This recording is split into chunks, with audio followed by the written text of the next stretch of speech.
NHL, no matter who you are, they're growing pains. So hopefully be able to help out some of the young guys as well.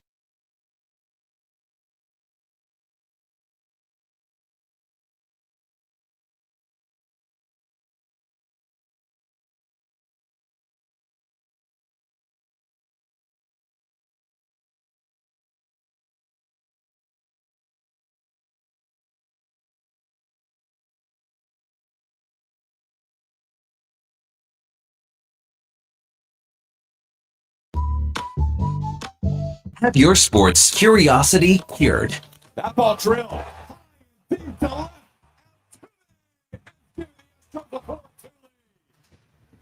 26 on the air for number 27. Veteran of the sports reporting game for over 25 years. A scoring inning. Frazier shoots it into the left field corner, deep, and gone! Frazier to the opposite field. And the Royals regain the lead in the 8th inning. Breaking down Edmonton's favorite teams. Manny hits it in the air left field. Back goes Nemo looking up. It's grand slam, Manny Machado. Man, oh man, oh man. Padres take a 6-2 lead. One swing of the bat. Manny Machado with his 14th grand slam of his career. This is Sports 1440 and the Kevin Karius Show.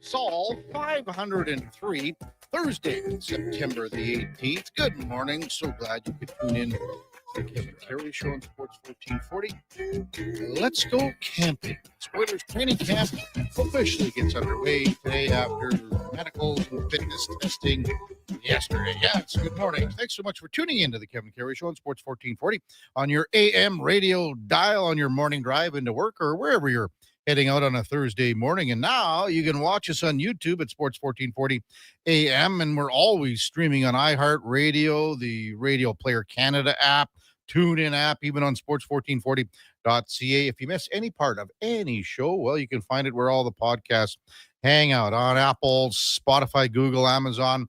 Just to subscribe, it's free. Select the auto download. You'll never miss a second of any show, and we encourage you to subscribe and click on a like as well on YouTube. And we're also streaming on X as well. So here we go. Training camp 2025 is underway for the Edmonton Oilers down at the downtown community arena, and group number 1 heads out in 2.5 hours or so from 9:30 to 11:15. Group number 2 from 12 to 1:45. You probably heard a plethora of interviews yesterday, and a lot of the Oilers brass addressed the media. Chris Knobloch talked about, the possibility of signing a contract extension that looks pretty good coming up shortly. Stan Bowman discussed many, many things. We had Stan on yesterday morning and basically almost live. It was a couple of minutes late. We just waited to catch up. So we had that on just after 9 o'clock. So, a lot of Oilers spoke yesterday, including Zach Hyman. And we're going to hear from Zach at about 7:40, some of the comments that he had with the media yesterday. But he is not with the ones or the twos in group 1 or 2, skating on his own. And, obviously he was asked, when are you going to be ready? What are you looking like? What's the progression? They don't have a exact date. So how they've gone about this in Zach Hyman's rehab process is basically setting blocks of time. So, you think about it, it was late May when he was injured. So, that's June, July, August, September, and a little bit. So call it 4.5 months or so, something like that. Surgery and everything like that. We saw the cast or brace, more of a brace, I guess you would say, on him in earlier interviews this year.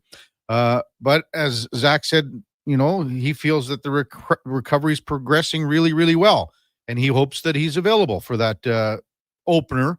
That's on October 8th at Rogers Place against Calgary.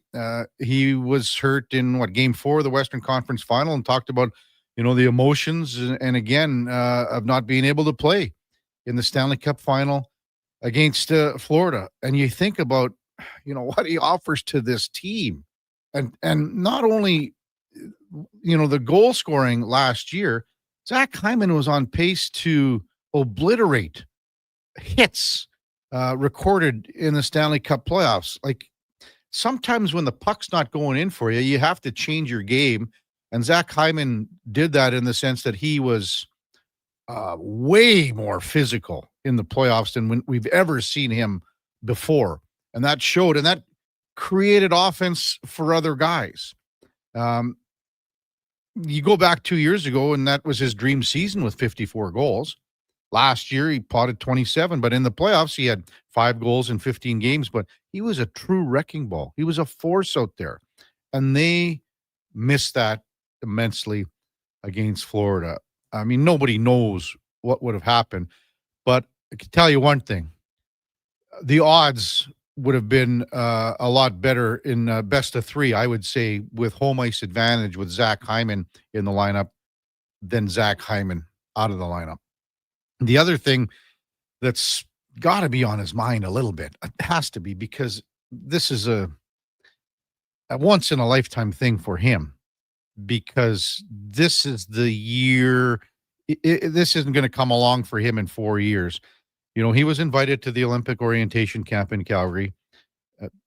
This has to be in the back of his mind saying, oh, man, could you imagine representing Canada in Italy coming up in February? So when you take all of that into account and, getting back on a good playoff run, those are some of the things that, a guy just dreams about.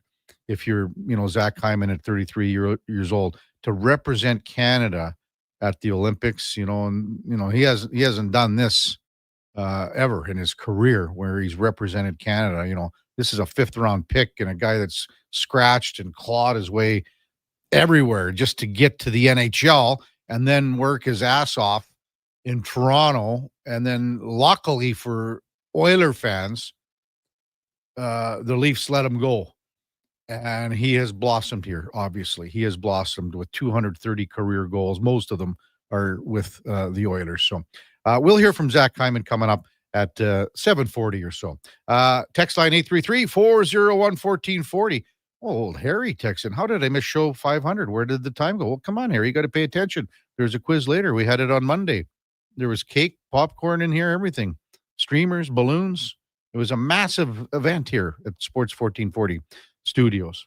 Last night, the Toronto Blue Jays lost a tough one. Tampa Bay wins it 2-1. Old Ian Seymour threw an absolute gem.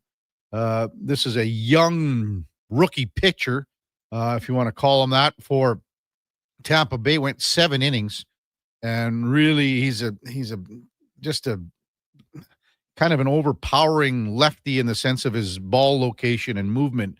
But he went 7, just gave up 4 hits. Walked just 1 batter and had 3 Ks. So the Jays were getting some bat on the ball, some nice defensive plays. Old Chandler Simpson made one in center on, I think, a ball hit by Alejandro Kirk in the game.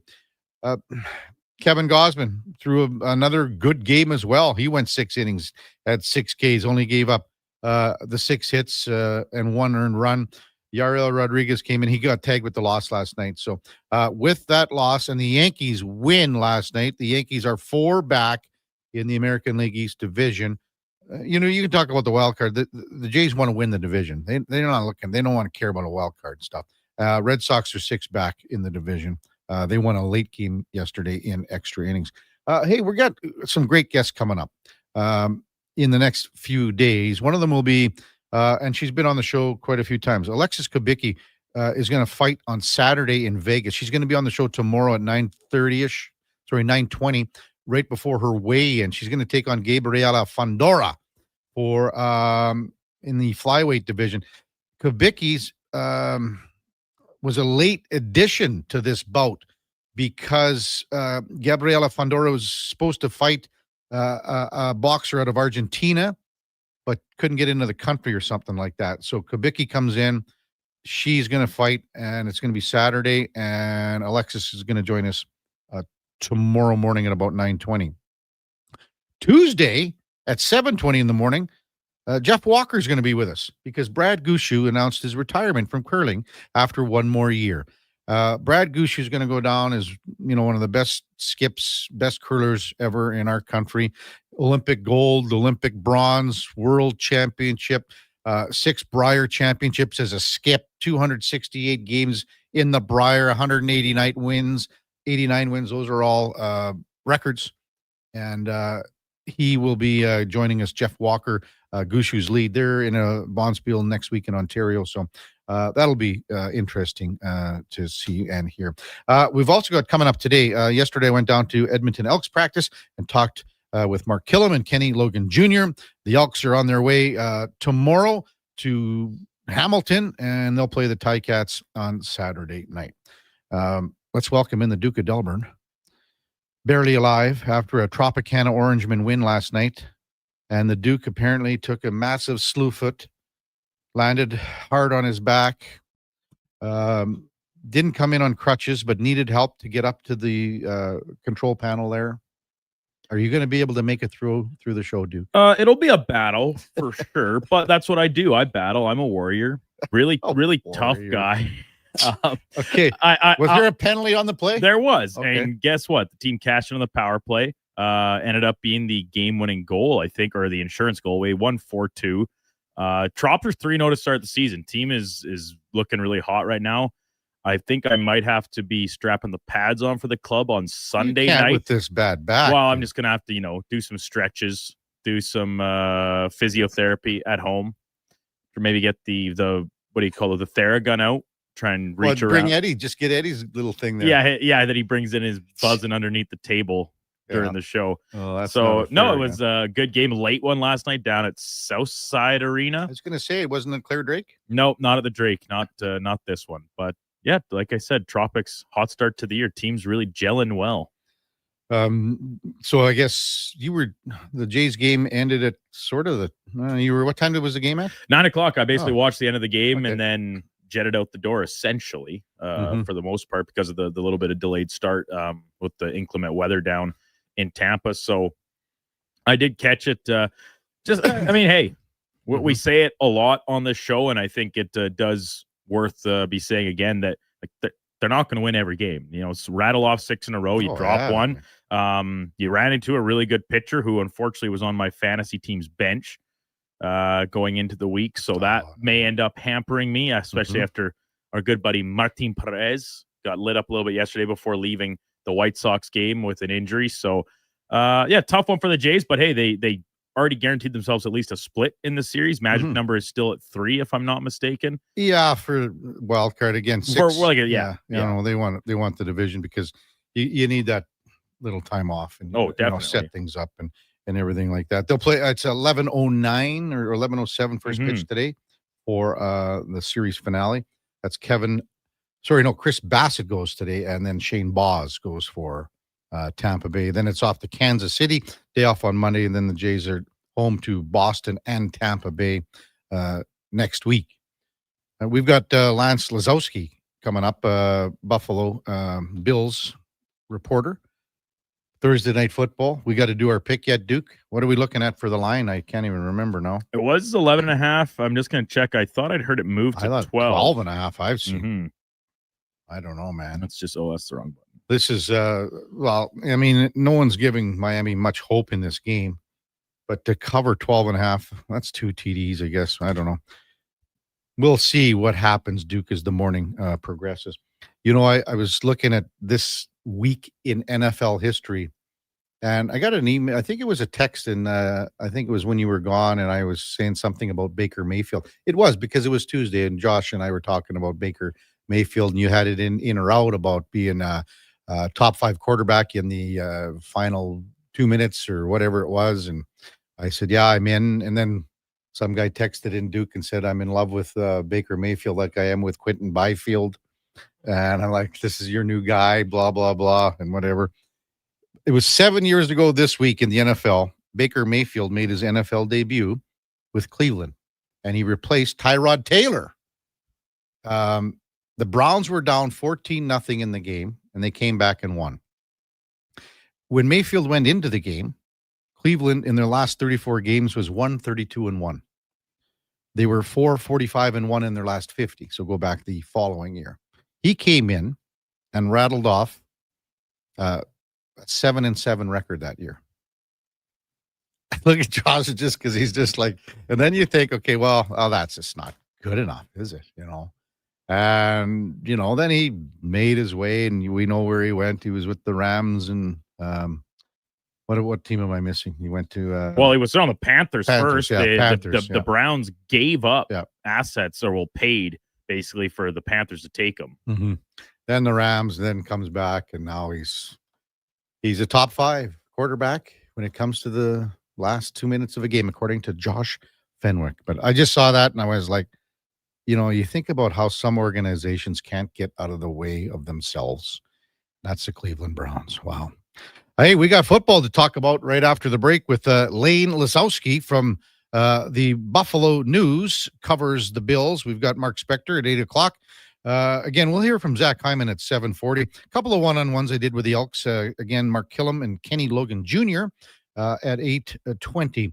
Matt Larkin from the Daily Faceoff will be by at 9 o'clock. Laddie Schmid at 9:40. And then Bram Stephen from Spruce Grove Saints, the head coach. They get things going tomorrow night with Brooks in the new building in Spruce Grove. The place is a palace.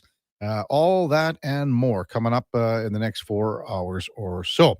When we come back, Lane Lisowski, Buffalo News, covers the Bills on the Kevin Karius Show with the Duke of Delburne and Josh Fenwick and Sam the Record Man on Sports 1440. We're streaming on X and YouTube.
Have your sports curiosity cured with the Kevin Karius Show. This is Sports 1440.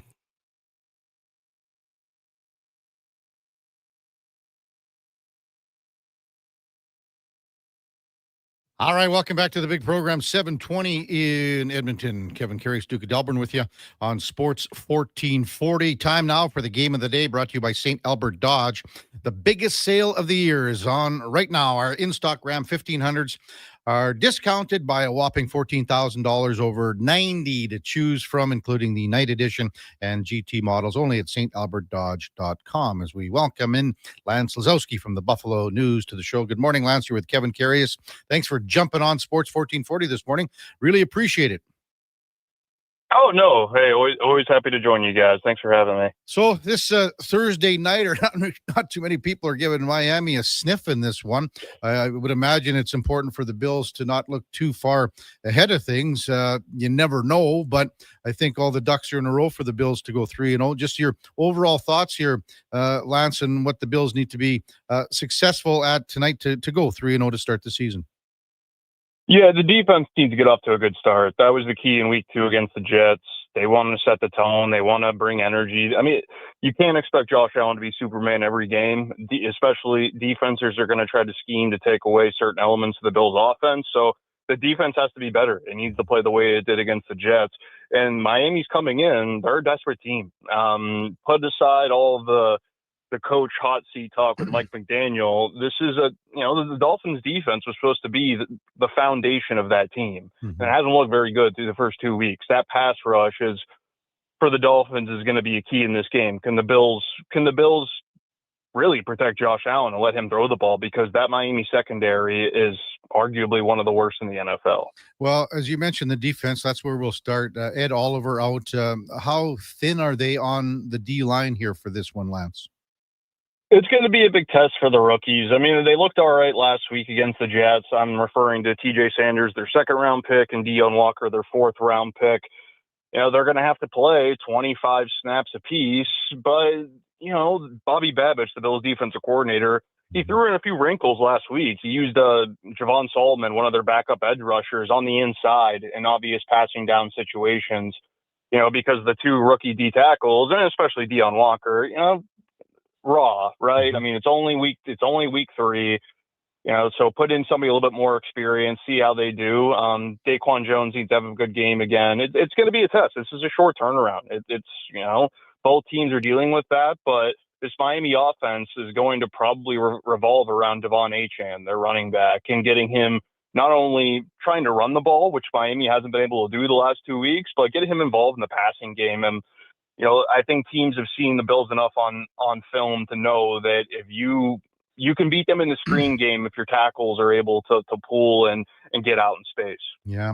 Lance Lazowski, Buffalo News, our guest on the Kevin Karius Show on Sports 1440. I was maybe a little surprised, Lance, to look at the Josh Allen and his stats, and just for the 8th time in his career, 125 games, no passing or rushing TD, which was kind of weird to see that against a Jets defense and with the points that they put on the board. And plus the broken nose, Josh Allen, all good to go here for tonight? Yeah, he's good to go. He's going to wear a visor to protect that nose.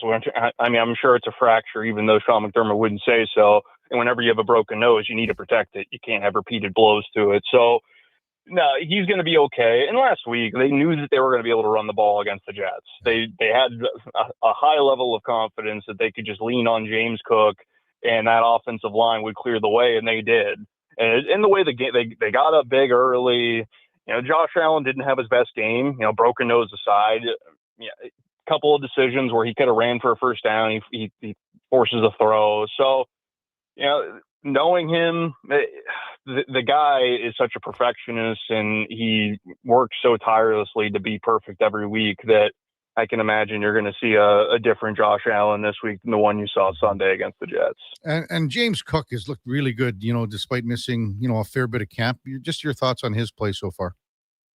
Yeah, no, I mean, from the moment he reported to mandatory minicamp in June, you could just see he was the best player on the field aside from Josh Allen. And when you're running behind a really good offensive line. And the thing about the Bills, what makes them so successful is their commitment to the run game, but they also have the personnel to do it. Their offensive line, they return all 5 starters. And not only do they rely on that offensive line, but they're putting 3 tight ends on the field, and they're having those 3 block for James Cook, or they're putting a fullback out there with 2 tight ends. And, Miami, it's the pass rush. So, and the best way to counteract a good pass rush is to run the opposite direction of their best pass rusher. And I'm sure you're going to see that tonight. We'll see about James Cook's usage. I'm not sure how many carries. That's one of the when you're looking at a team as talented as the Bills, it's all about, okay, well, James Cook's their starting running back, but how much are they going to use him? It was a 3-man backfield last year with a lot of Ray Davis and Ty Johnson. I'm curious to see if they're still going to go that route. They paid James Cook, and he's clearly, the talent level is a huge separation, so they're going to lean on him again tonight. I'm curious to see how involved the other 2 are as well. Lance Lazowski with us on Sports 1440. We always are following Canadians, as you would expect. Maybe your overall thoughts, Lance, just how you've seen Josh Palmer fit in so far, and maybe some expectations for him for the remainder of the season. No, it's been really fascinating to watch his process in terms of learning every nuance of the offense and building chemistry with Josh Allen. Joshua Palmer is you hear that term, right? Professional athletes, perfectionist, but he's somebody that he wants to get everything right. So he asked to play more snaps in the preseason because he felt that he needed it. And not just from catching the ball perspective, because Josh Allen didn't play in the preseason. It's all about how are you operating within the offense. I think he had a holding penalty last week, but he's been really good, blocking on the perimeter, which you need to do if you're going to get a lot of snaps in this offense. He came up with a big 32-yard catch from Mitch Trubisky on one of those 2 plays that Josh Allen wasn't on the field for last Sunday. So he's everything that they wanted. They liked what Mac Hollins brought on the outside last season as far as a blocker, but they need somebody who could separate against NFL corners, and Joshua Palmer can do that. We'll see how much, it's going to be tough for any receiver in this offense to put up big numbers. So I wouldn't evaluate Joshua Palmer based on box score. It's just the way that their offense operates. They spread the ball around if they're throwing it, and they love to run it. But everything I've seen from Joshua Palmer, he's been really good. Maybe I think it was episode 1 of Hard Knocks, Lance, and there was a little bit of a segment where he says, I want, to catch a few more balls from Josh Allen, and the 2 are working a little bit more. Did that resonate with, Allen and the rest of the team maybe? Yeah, no, Josh Allen really likes Joshua Palmer, and Brandon Beane, the Bills general manager, when it comes to especially those receivers, he wants Allen's input on who they bring into the building. Allen really liked Keon Coleman in 2024, so they drafted Coleman in the 2nd round. And Allen's really put a ton of time working with Keon Coleman, and the same goes for Joshua Palmer. Josh Allen even cited some analytics when he was asked about the signing back in the spring, just saying, this guy can separate against man coverage, and we needed something like that. So they're putting in the time. It's not easy to develop, especially Joshua Palmer. You think about where most of his catches are. He's a downfield threat. And developing chemistry with a new quarterback on those downfield throws, it takes a little bit more time. But you look at that week 1 game, that catch on the final drive to set up the winning field goal, perfect throw, great catch.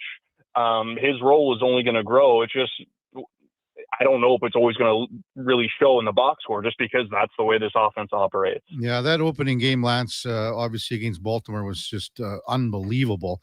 Keon Coleman had a big game there too. Is he ready to bust out here? What do you think about Coleman? Yeah, with Keon, he has all the talent to be a number 1 receiver in the NFL, in my opinion, and he's earned Josh Allen's trust and confidence.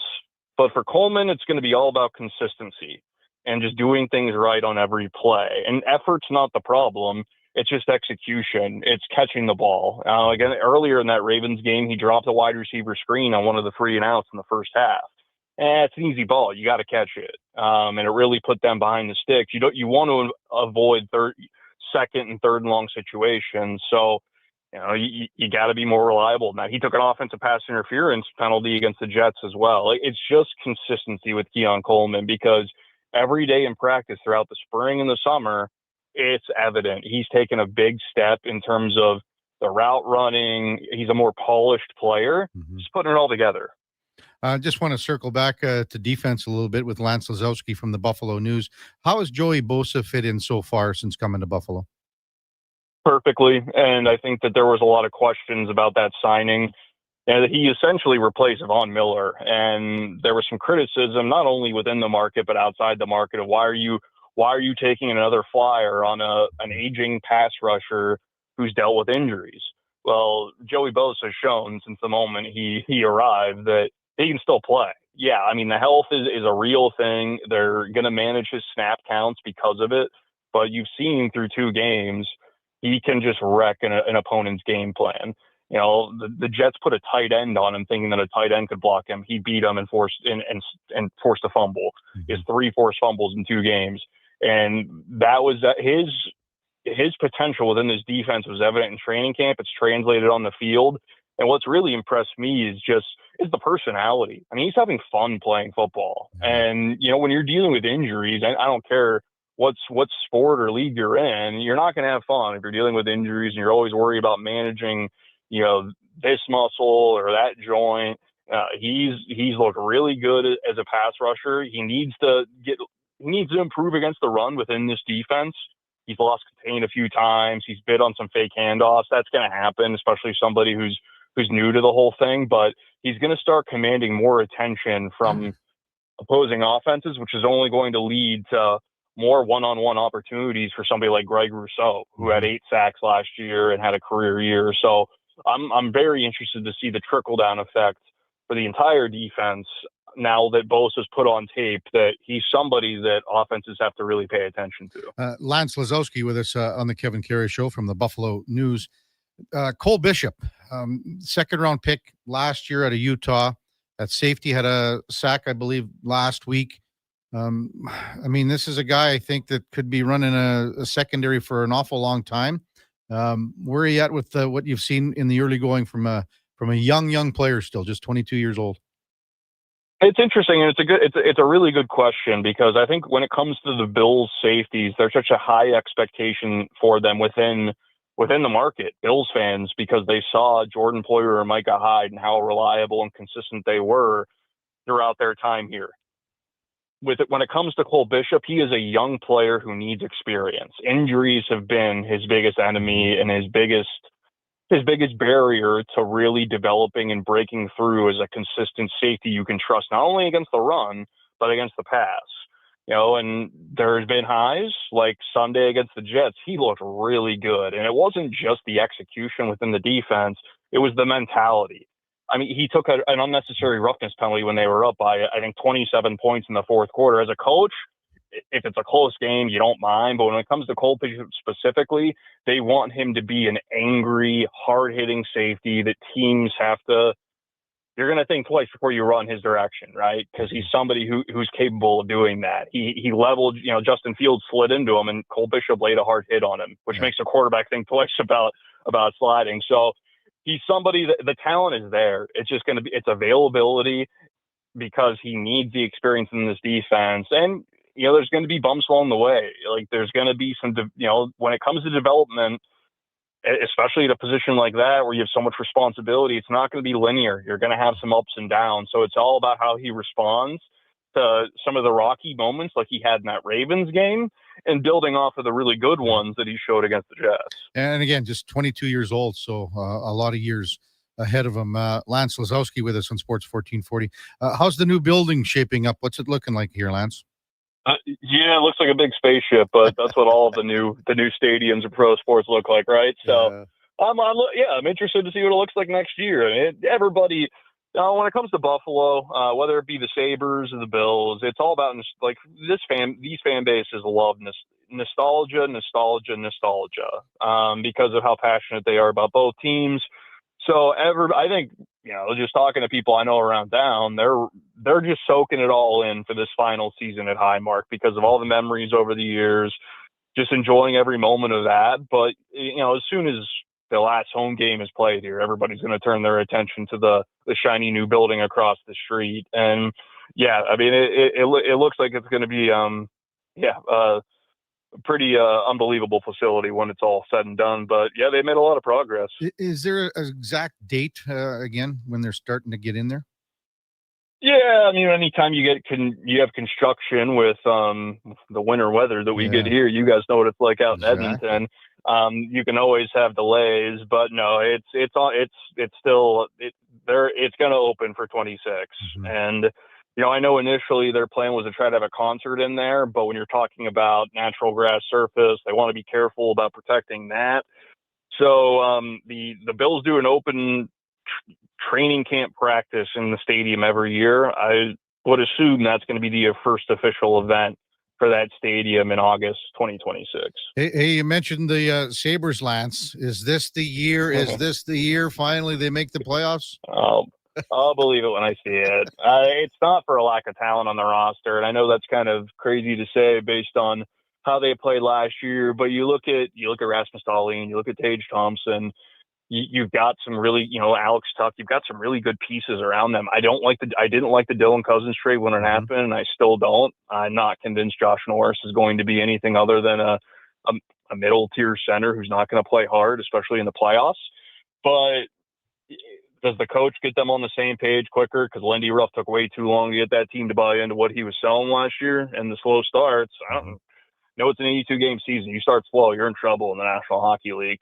And how does their general manager respond mid-season when there's a moment of crisis? Because there is one on every team, and he's done a terrible job in season on managing losing streaks. You look at the losing streak since he became GM, he has an 18-game one, and he has a 13-game one. And that's when leadership needs to emerge. You're not calling on your owner to fly into Montreal to talk to the team for you. No, you need to do it, and you need to make the right roster move to make sure that your lineup is strong enough when injuries set in or a young kid isn't playing up to the standard he needs to play at. Kevin Adams has been too slow to react. Let's see how. And Ukko-Pekka Luukkonen, their goalie, is dealing with an injury right now. Right. Not great news when you're about to start training camp that your number one goalie's hurt. So we'll see how that plays out. But they got one of the best defensemen in the league, and they have one of the best goal scorers. There's no excuse for them to be doing what they've been doing the last 2 seasons. Well, thanks for that Sabres update. Thanks for the Bills tee-up for tonight's game against Miami. Really appreciate your time, Lance. Have an enjoyable night watching that game, and we'll talk soon.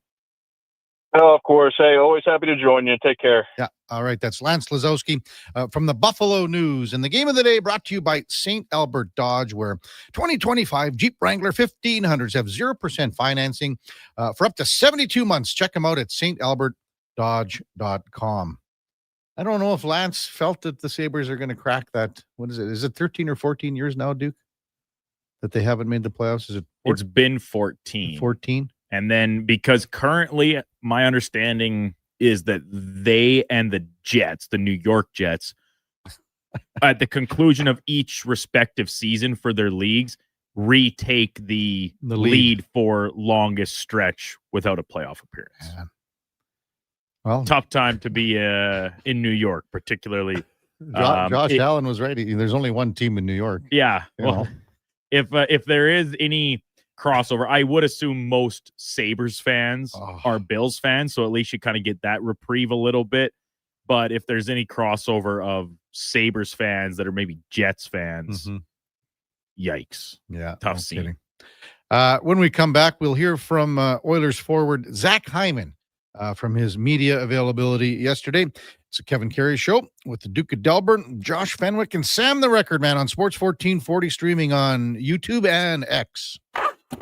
That's the sound of the Harley you've been dreaming about. And this is the sound of opportunity knocking. And it's coming from Harley-Davidson of Edmonton. Our end-of-season sale is on, and we're clearing the floor with unbelievable prices on a huge selection of pre-owned bikes. Zach, this is your moment to own the First your dream machine at Harley-Davidson Zach, of Edmonton. obviously there's a lot of anxiety with locally owned and operated by the Kent family. And celebrating 45 years. Does he need ownership approval? While the players gear up for the new season, make sure you gear up your snack game with Will Hawk Beef Jerky. You've seen some of the moves he's made. It's pretty remarkable. We have a really, all the credit goes to him. He's been amazing. Will Hawk has more than just beef jerky.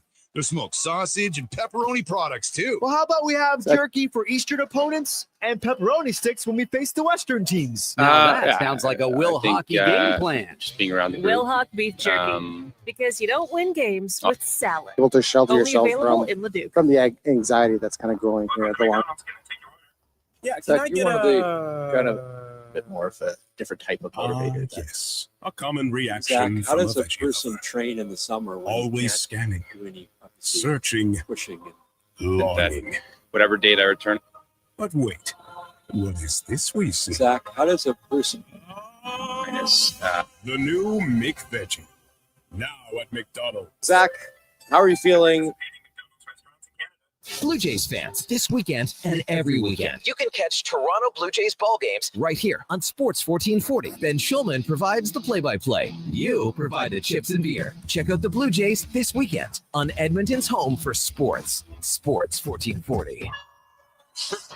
For the pulse-pounding excitement. As you mentioned, obviously you couldn't play in the final, right? Yeah. So how do you look at the two come down maybe this year more to preparedness in terms of like, season, and they're all chasing glory. To be successful at Canada, I'd say. Horse Warriors. It's on Thursday nights on APTN TV. You're gonna love it. It's not about calendars or even thermometers. At Sherwood Honda, summer doesn't end till you take your foot off the gas. There's still so much driving to do, and not just the obligations. Beach days, getaways, just out cruising for fun? Sherwood Honda has fuel-efficient, dependable SUVs, hybrids, and crossovers to keep summer rolling till you're ready to put it in park. So if you still want summer, you sure would find your key to some more at Sherwood Honda.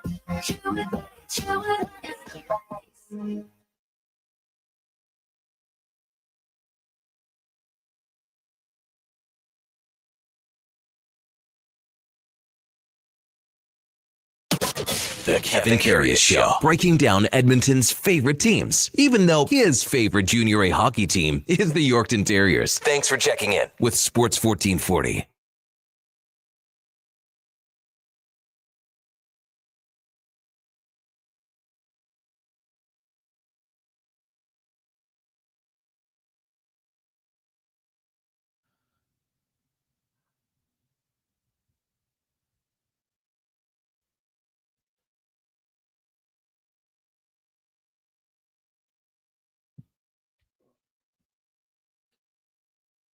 All right, welcome back to the big program, 742 in Edmonton. Kevin Karius, Duke of Delburne with you on Sports 1440. We are streaming on YouTube and X.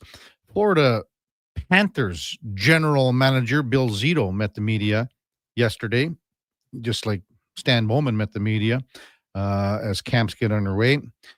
The big news, and it's no secret, it was no secret, Zito saying that Matthew Tkachuk will miss the start of the season with a lower body injury and is likely out until December.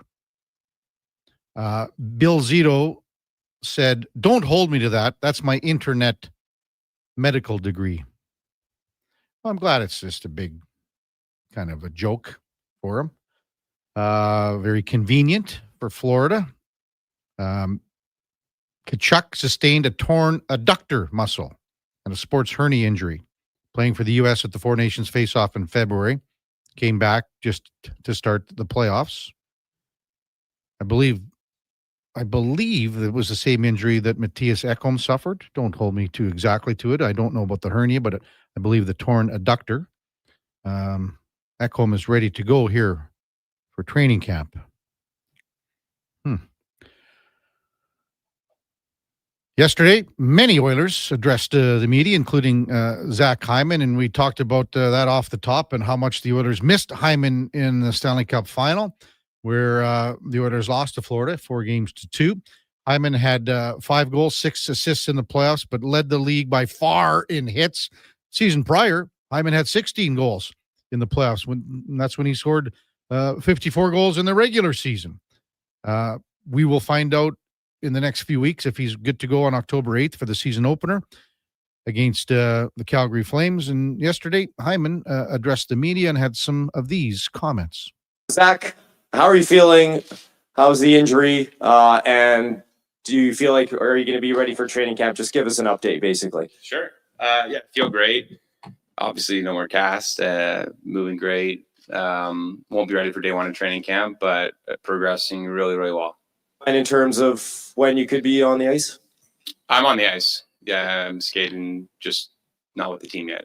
you're 33 now. You're not an old 33 because you've only played 650 games. Is that the way you look at it? Some guys are 33 and they've played 1,000 games already, and you're saying, sure, man, my body's worn out. But you still look at it, your age doesn't matter. I mean, I feel great. I feel really good. When I signed my contract, I was old. So that's what everybody said. So like I'm 33. I feel great. And I feel excited. Anytime you have an injury, you're excited to come back because something's been taken away from you, right? Like I wasn't able to play in the finals.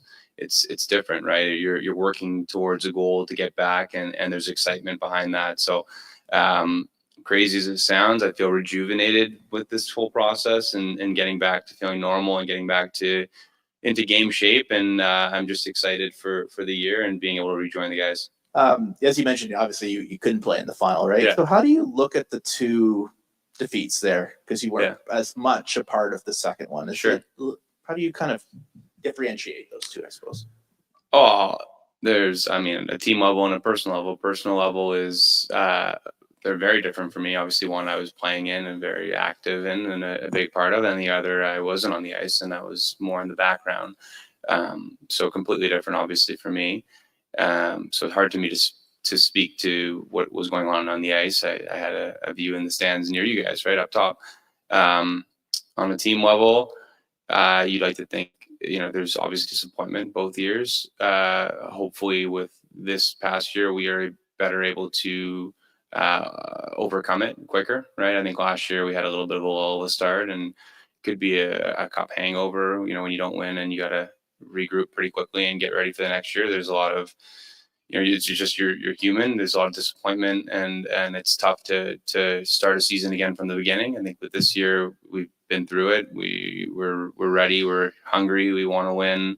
And we know that you can't, nothing that happened in the past matters. It's a brand new season. Everybody starts at zero, and half the league thinks they're going to win the cup, and more than almost everybody thinks they're going to make the playoffs, right? So, I think we're excited. Zach, obviously there's a lot of anxiety with Connor in this situation, and the interview yesterday didn't do much to quell that anxiety. Mm-hmm. Just wondering, outside there's a lot of noise, but just wondering inside the room, how are you guys feeling about it? And have you guys been able to shelter yourselves from the anxiety that's kind of growing here the longer he stays on side?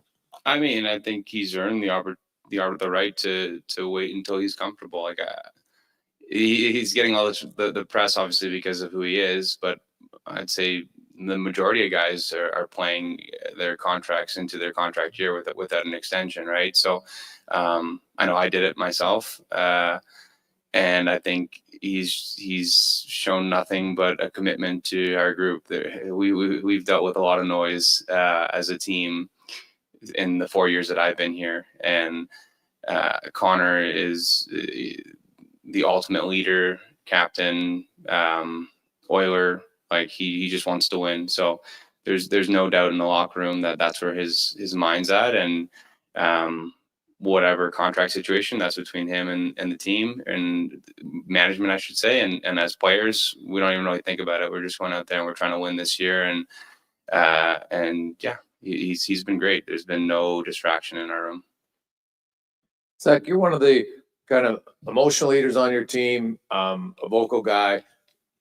If you're not ready to start the year, how do you, what role do you play, to ensure the guys, Chris Knobloch mentioned he feels this year's a little bit different than last year. Like there was maybe grief more last year after that loss, and it's not so much this year. How do you ensure, you get off to a better start? And even if you're not on the ice, what role can you play to help that? I think just being around the group. I'll be practicing with the team, I'm sure. So whether I start or not, I'll be around. But let's say that it's not like I'm just getting injured where you're kind of away from the team. You're going to be with the team and supporting, and especially hopefully we got some young guys in the team too. So it's not an easy transition to NHL. No matter who you are, they're growing pains. So hopefully be able to help out some of the young guys as well. I want to pivot to Zach Hyman, your first off season as an owner, and obviously lots of changes with NCAA, where of course you played. How did you, how do you feel to handle that, and how do you see that unfolding? That how it impacts the whole hockey level, really. It's even changed at the NHL because the draft rules for how long you hold on to players now afterwards. How that impact you from a business ownership side? That's great. That's I love talking about the O. This is perfect. Yeah, it was great. It was a great summer. I'm the governor of our team, so we had a board of governors meeting with all the different owners and governors out in Muskoka. So got to meet a bunch of different owners, and that was obviously one of the key talking points. Several rule changes, one the NCAA rule change, obviously, and then two the American Hockey League potential rule change with the 19-year-olds being able to play. So definitely two things that are on the CHL's radar. I think that, from my standpoint, I think it's all great things. Like when I was a 16-year-old kid, I wish I had the opportunity to play wherever I wanted to and not be restricted by rules. If that were the case, I would have played in the OHL, and then I would have gone on to college, and it would have been great. So for me, why we got into the OHL is to help develop and grow the game, help young players get to the next level, help use my experience to help those players. And whether that's college, the American League, or the NHL, it doesn't matter to me. However long they're with the Bulldogs, it's going to be our goal to make them the best players possible. And my brother's a general manager, so if you've seen some of the moves he's made, it's pretty remarkable. We have a really, really strong team, and all the credit goes to him. He's been amazing. That's Zach Hyman yesterday. Gregor was asking him a few questions about owning the team in Brantford in the Ontario Hockey League, and when a guy says, "Well, I talk about this all day," I mean, that's what those are subjects that guys want to talk about. Like you don't want to talk about how's my wrist, how's Connor's contract, blah blah, the whole thing. They want to talk about that kind of stuff, and as he said, he would have sat there and addressed answers. His brothers and family heavily involved in the team. I think they're ranked 1 or 2 in the OHL, CHL, WHLQ rankings, the CHL total across the country rankings, I believe. 1 or 2 or 3, something like that. I'm going to have to check on that one. 833-401-1440. Texts rolling in. I wanted to give a shout out to our Canadian women's rugby team. We'll take on New Zealand, and it's tomorrow in the Rugby World Cup semifinals. The Canadian women have just been rolling at this tournament. For the most part, in years past, New Zealand has had its way with Canada in rugby, but Canadians beat New Zealand last year, tied them this year. So who knows? I mean, Canada's starting to be a powerhouse in women's rugby worldwide, and maybe this is what gets them over the top. Shania Twain is lending a hand here and sent out some words of wisdom, like an inspirational text saying she'll be cheering for the ladies on Friday because her song, Man, I Feel Like a Woman, is one of the Canadian team's pregame songs. And all of the team is very fired up that Shania is in the corner. So too, the Tragically Hip are on board here. They have released a limited edition T-shirt with a rugby jersey, with proceeds going to Rugby's Canada's Mission Win Rugby World Cup fundraising campaign. So I think it's Joshy Boy figured out the time, 3:00 tomorrow afternoon, because the games are overseas, obviously in England, Wales, in England. So it's New Zealand and Canada in one semifinal. Then it's England and France in the other semifinal at Ashton Gate Stadium in England. So Canada beat Australia in the quarters, 46-5. Beat Fiji and Wales and Scotland. Really no problem in those games in Fiji and Wales. Scotland was closer. Scotland was ranked 6, Australia 7. So Canadian women's rugby is really stepping up a notch. So that's going to be a great one. That's going to be a great one to watch tomorrow. Coming up at the top of the hour, we'll have Mark Spector from Rogers Sportsnet. A lot of busy work for Spec down at Rogers Place yesterday and today. We'll have the Edmonton Elks one-on-ones that we picked up yesterday. Mark Killam, Kenny Logan Jr., a lot of injuries. Again, Kenny Logan Jr. is going to have to step up again. Royce Mechie's likely gone for the season. You saw him leave last game in Toronto in a walking boot and crutches, Achilles. So I wouldn't expect him back anytime soon for sure. Nick Anderson didn't practice yesterday again. So a lot of injuries creeping up on the Elks, but it's next man up. And one of those guys is Kenny Logan Jr. And we'll have a discussion with him and head coach Mark Killam coming up at 8:20. Matt Larkin from the Daily Faceoff at 9. And Laddie Schmid will arrive sometime around 9:30. Bram Stephen from the Spruce Grove Saints joining us in the 10 o'clock hour. Before all that, time now for a Sports 1440 update brought to you by Nectar.io. Learn more about how we can help your business automate processes, streamline operations, and save money at Nectar.io. That is Nectar.io, your business made better. Here is the Duke. This is the Sports 1440 update.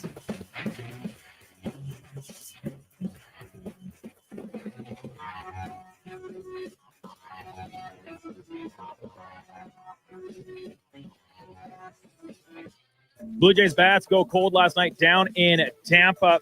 The win streak comes to a close. 2-1 the final. Rays over the Blue Jays. Elsewhere around the majors, Cubbies clinching their playoff spot with an 8-4 win over the Pirates. Orioles beating the White Sox 3-1. Giants stay hot over the D-backs 5-1. Padres beating the Mets 7-4. Mariners falling to the Royals 7-5. Yankees doubling up on the Twins 10-5. And the Red Sox, they sneak past the Athletics 5-4 in an extra inning. In case you missed it, yesterday afternoon, Calgary Flames get an extension done with team captain Michael Backlund. 2 years, $6.5 million total is the deal. Backlund, veteran of over 1,000 games entirely with the Flames franchise. And Canadian legend curler Brad Gushue announcing yesterday that this upcoming season will be his final in the sport. Gushue, two-time Olympic medalist, including gold in 2006, world champion, and six-time Canadian champion. Coming up in hour 2 of the Kevin Karius Show, we'll be joined by Sportsnet's Mark Spector and here from Edmonton Elks head coach Mark Killam and Kenny Logan Jr. I'm Brandon Douglas at your Sports 1440 update. Sports 1440 in West Edmonton Mall and Wetaskiwin. CKJR is a Stingray radio station. Download the free radio player app and listen wherever you go. Is your company drowning in paperwork and administrative tasks? Do you need more data to make better decisions? Nectar.io is your company's all-in-one solution for fleet and materials management, safety, time cards, and GIS-based project management. Now is the time to capture and transform field, site, and shop data into boardroom-level business intelligence, all with one login. Visit Nectar.io to book a demo today. Nectar.io, your business made better. At Fountain Tire, get up to 25% off select tires, up to $125 off a set of 4 select Goodyear tires, and $50 off $150 service until October 18th. Restrictions apply. Book today. Fountain Tire. We're on this road together, Canada. A new Edmonton Oil Kings season hits different. After a cruel summer, hockey is back at Rogers Place. This Saturday at 4, it's the Oil Kings home opener against the Red Deer Rebels. Family fun that's second to none with Calmont Kids food combos for $10 or less. Shake it off with a post-game concert from Canada's #1 Swiftie tribute artist, plus bracelet making on the concourse. The Edmonton Oil Kings are Edmonton's first choice for family entertainment. Home opener Saturday at 4. Great seats at Rogers Place start at only $20 at oilkings.ca. You wanted local sports on weekends. Saturday mornings at 9, check out the Saturday Sports Setup, where we'll tee up what's happening on the weekend sports scene. Tune in Saturday morning at 9 on Sports 1440. It's time to learn those ABCs and CRVs. Sherwood Honda can tutor you on fuel efficiency, reliability, comfort, and style. With all those drop-offs and pickups and practices, back to school means you hardly have time to park before you're back on the road. But it's a lot more fun doing it in a new ride. When you do the math, Sherwood Honda adds up to the best deal you'll find. You sure would move to the head of the class and become a road scholar with a lesson from Sherwood Honda. Stop juggling lowest bid contractors, because at Wetaskiwin Ready Mix, one call does it all. From concrete supply to cribbing and pumping, we've got your project covered. Locally owned and operated, Wetaskiwin Ready Mix is proud to deliver on spec and on time every time because we know quality concrete isn't cheap and cheap concrete isn't quality. Send Wetaskiwin Ready Mix your blueprint. We'll handle the rest. Wetaskiwin Ready Mix, 780-352-4301.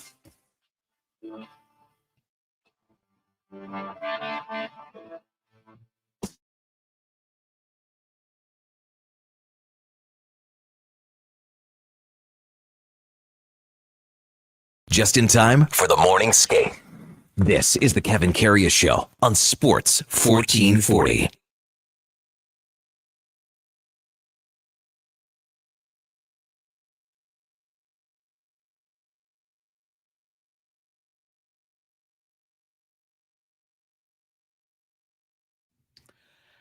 All right, welcome back to the big program, 8 o'clock in Edmonton. Kevin Karius, Duke of Delburne with you on Sports 1440. We got Josh Fenwick, Sam the Record Man in the Stingray studios with you. We are streaming on YouTube and on X as well. Time now for On the Mark, brought to you by Northgate Chevrolet Buick GMC. If you buy a new vehicle, and all that does is help feed families this month in September. For every truck sold this month in September, Northgate will feed a family of 4. See all their vehicles at northgategm.com as we welcome in Mark Spector from Rogers Sportsnet. Good morning, Spec. What's going on, Kev? How are you, man? Hey, can you see the camera? Can you see the camera? I see. Well, not really. I have to punch it up. Come on, Spec. Let me have a look. Coffee cup I got right there. Well, it's probably delayed on me. I don't get to see it. It's a Melville Millionaires coffee cup. I hear you. Yeah. Okay. Well, I can't see it yet because what are you guys laughing at? You're saying it's delayed as if like you just don't know how to bring up the video feed on your laptop. It's live. There it is. I see it now, Spec. Hey, where'd you get that from? Is that I can know that's from Butch Bell, isn't it? No, it's from right in the gift shop inside the old Melville rink, man. Wow, attaboy, Spec. Looks like you've got some wear and tear on it too. Oh yeah, I've been drinking out of this mug for a long time. She's a beauty, boy. Yeah. Normally a little rye in there though, probably. Well, that's the second cup, not the first one. Hey, good for you, Spec. I'm glad you got one of those things. That was at the booster booth when you went to the game there or what? Yeah, I went. So one of the favorite assignments I ever had my whole career was in Saskatchewan. Mm-hmm. And I sold the National Post on this little tour. I phoned Robbie Van Stone out at the Regina Leader Post. Yeah. Cleared up a couple story ideas with him. And I went to Regina, rented a car. I got like 5 stories. And one of them, I did a story. I went to Swift, did a story on a couple of kids playing there, some Indigenous kids. I did a story on a kid that was named Buckberger that was in almost parallel, like really badly spinal cord injury. Mm-hmm. Anyway, one of the fun stories I did a piece on Notre Dame College, 40 below when I went there. I went to Melville and I met these 2 guys been running the old Melville Millionaires for 100 years. Yeah. And the Millionaires, you got to know, they've always been broke, right? Like they've never had any money, even though they've always called themselves the Millionaires. Yeah. So these guys invented the combine lottery. Remember they used to have those? Yeah. Everyone buy tickets, you know, a big fundraiser. And if you won, you won a combine. So they do it the one year and they make $30,000. And they were like, man, we're the 2 smartest guys in Saskatchewan. And then they did it the next year. Well, in the fine print, you could just take the money and not take the combine. So the guy takes the money. How much money do you think they lost? They lost $30,000 the second year.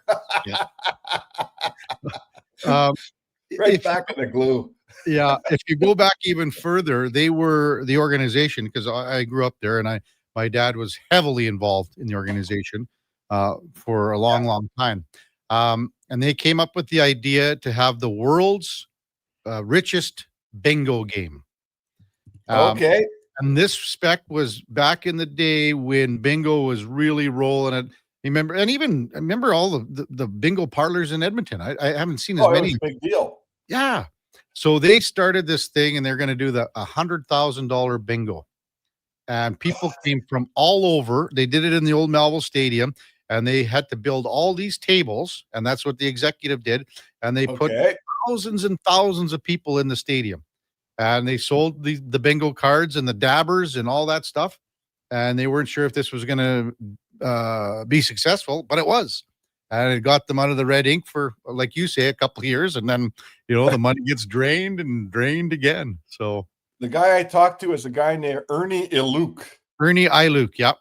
Ernie Iluk. Ernie Iluk, yeah. He was on executive for many, many years. Ernie and Joan were dear friends with my mom and dad for. Oh, is that right? Oh, that's what they did. They kept this team alive. There were many, many couples back in Melville that basically, and here's the other thing too, Spec. A lot of the guys and the couples dipped into their own pockets to keep the team going. Keep that team going. I don't doubt you could tell that story in about 50 different towns in Saskatchewan over years. Yeah, but such a history there. Like a guy like Jerry James, I remember when I was a young kid, he came there and coached in the 70s. And I mean, this is a guy that played for the Leafs and the Bombers in the same year. So unreal history there. And you're right, they were the millionaires back in the 1910s and 20s.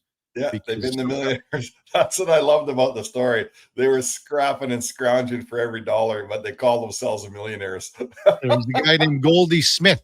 That's who's I think he named the team, which was even funny. A guy named Goldie. Yeah, right. Man. So what are we talking about other than Melville? Yeah. Well, we got to talk about camp yesterday. And to be honest with you, we talked about Zach Hyman. We had Zach's interview on just last segment a little bit too. But just a text came in here a few times from Alfred and asked Spec about Ryan Nugent-Hopkins and his hand, because maybe that wasn't a big headline, I guess, yesterday, was it? But it was when we found out that he had the broken hand in the playoffs. Yeah, I mean, I've said this before on the show. I'll say it again. Like, the Oilers might not have beat Florida with the guys, with all their players healthy. They still might have lost. I'm not saying it was guaranteed.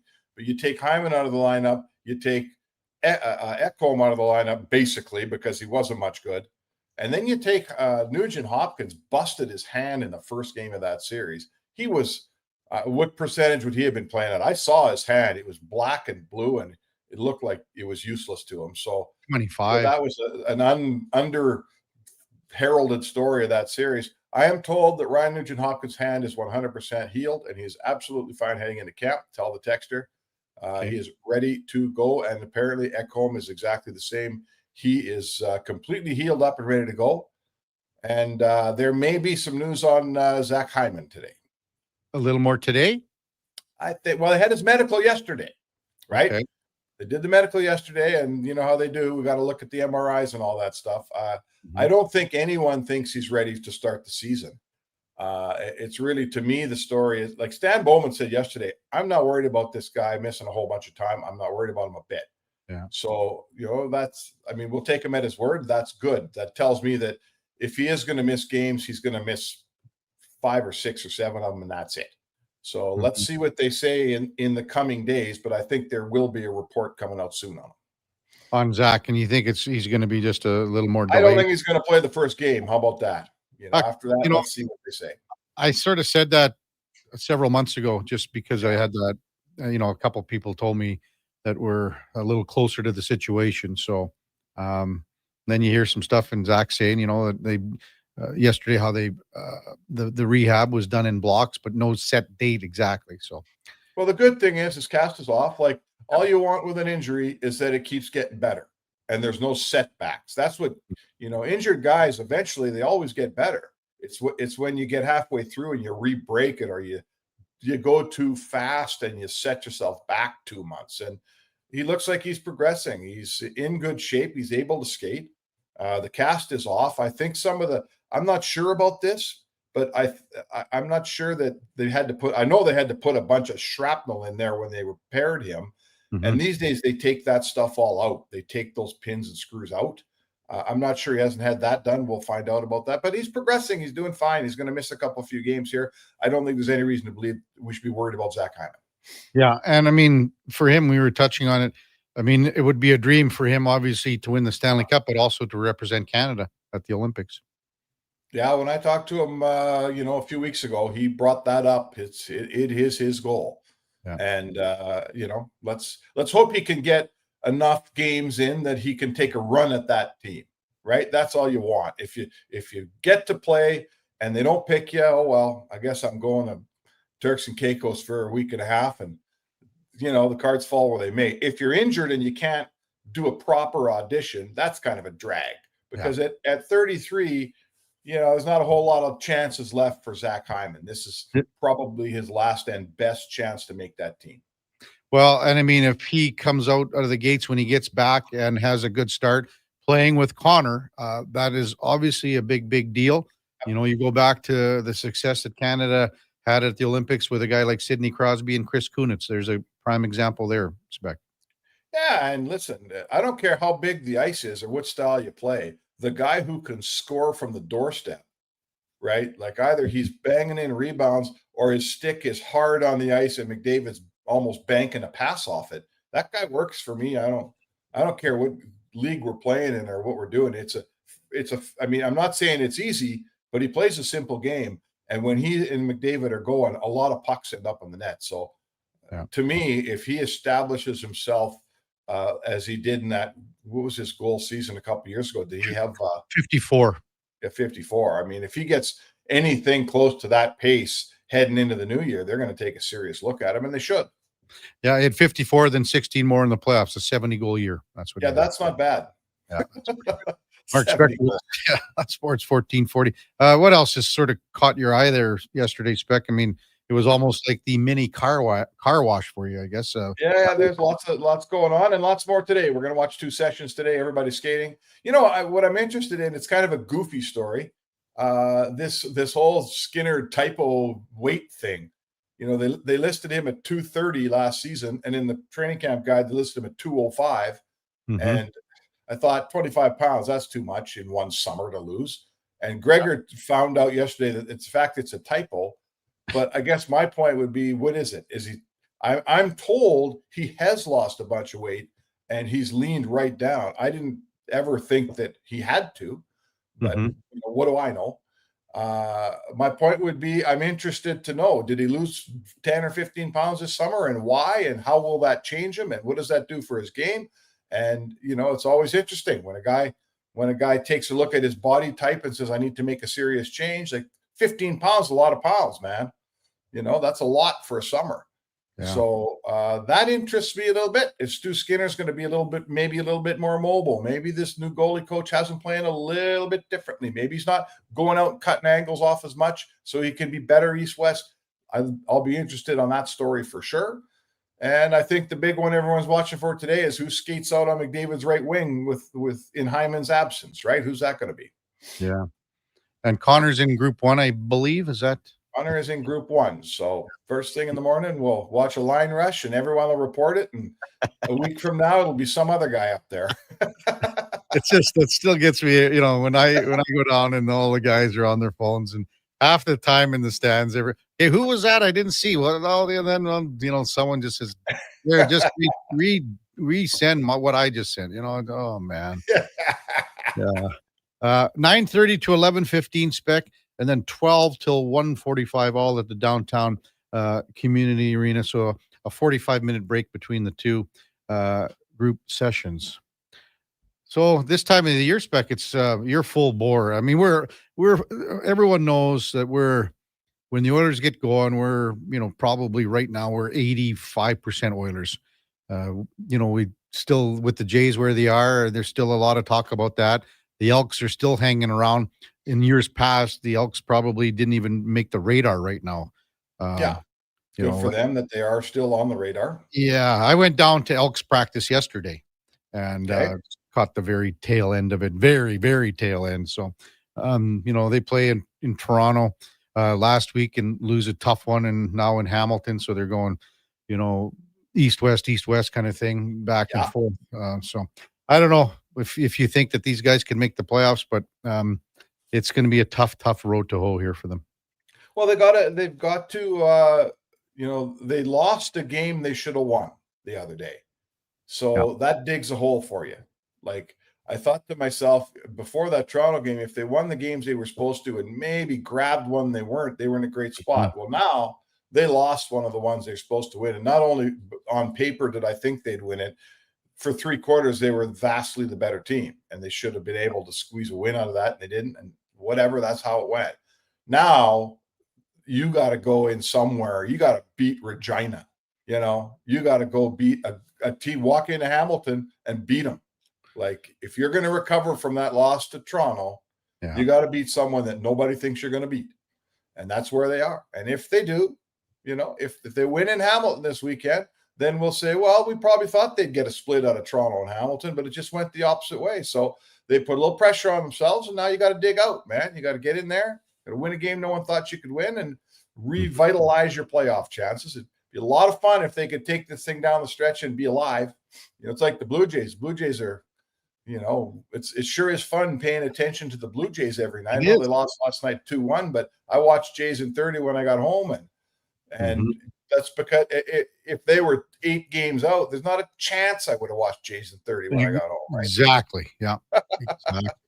Hey, just one more quick one from the text line, and I don't know how this is the same with every team, but Dallas text inspect, much like the Four Nations played a huge factor in the Oilers losing the cup, the Olympics will probably do the same thing. At least the Olympics are important, but these in-season tournaments, I also hope the Oilers are ready to take advantage of the last year of LTIR. Well, the LTIR thing, that's cap compliant at the end of the season for the playoffs, right? Yeah, it's not the last year. The last year already happened. They're going to make them cap compliant in the playoffs. So anyone can use LTIR, but when the playoffs start, you have to, before every game starting this spring, not next, I'm like this playoff year, you have to basically register a cap compliant 20-man lineup with the league. So there is no last year. We had it already. I would ask you how the Four Nations made a dent in the Oilers playoff. I mean, I don't get it. Same for all. I mean, Florida had guys like Kachuk and Matt Kachuk ripped the groin off the bone at that thing. I think the texter's saying about like Kachuk starting the season, you know, on LTIR till December. That was what Bill Zito said yesterday. Yeah, oh, he for sure he will. But I mean, that's a tricky one because he's coming back mid-season. So, wow. Yeah. It's supposed to be like he's, you know, I don't listen. I don't know the nature of his injury, but he's had all summer and now he's going to have the first 3 months of the season. I don't think he's going to miss an entire season with this thing. So Florida has to keep room. You know, I think first of all, my understanding is he's hoping to play in the Olympics in February. Yeah. And if he plays the Olympics, he's coming back and playing for the Panthers. So they're going to need to save cap space for him. This injury financially isn't going to help them a whole bunch. Because obviously when Kachuk comes back, you got to make room for his salary among your cap, and come playoff time, same thing. So would you listen. Would you know what, Spec? Just sorry to interrupt, but like, I mean, everyone talks about what's going to happen if you were to pick up a guy at the deadline and you're going to be over the cap come playoff time. And then they're saying, okay, and we use Jake Ottinger, for instance. Well, so let's just say Dallas is going to be 8 mil over the cap for game 1 of the playoffs, and Ottinger's sucking, or game 5 of the playoffs, or whatever it is, and they take him out, play the backup. Could you see, like, even a team like Florida with an older team resting guys in January, taking out every second game, you're taking out one guy that makes you cap compliant?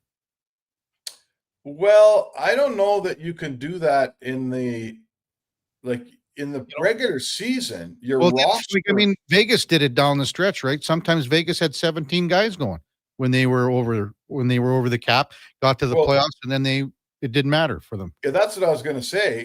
The only way to pull that off in the regular season is to play with less than 20 players in your lineup.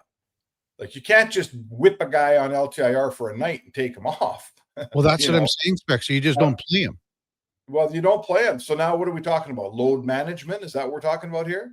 I don't know. Like, we're going to find out how these guys are going to manipulate, because there's always loopholes, right?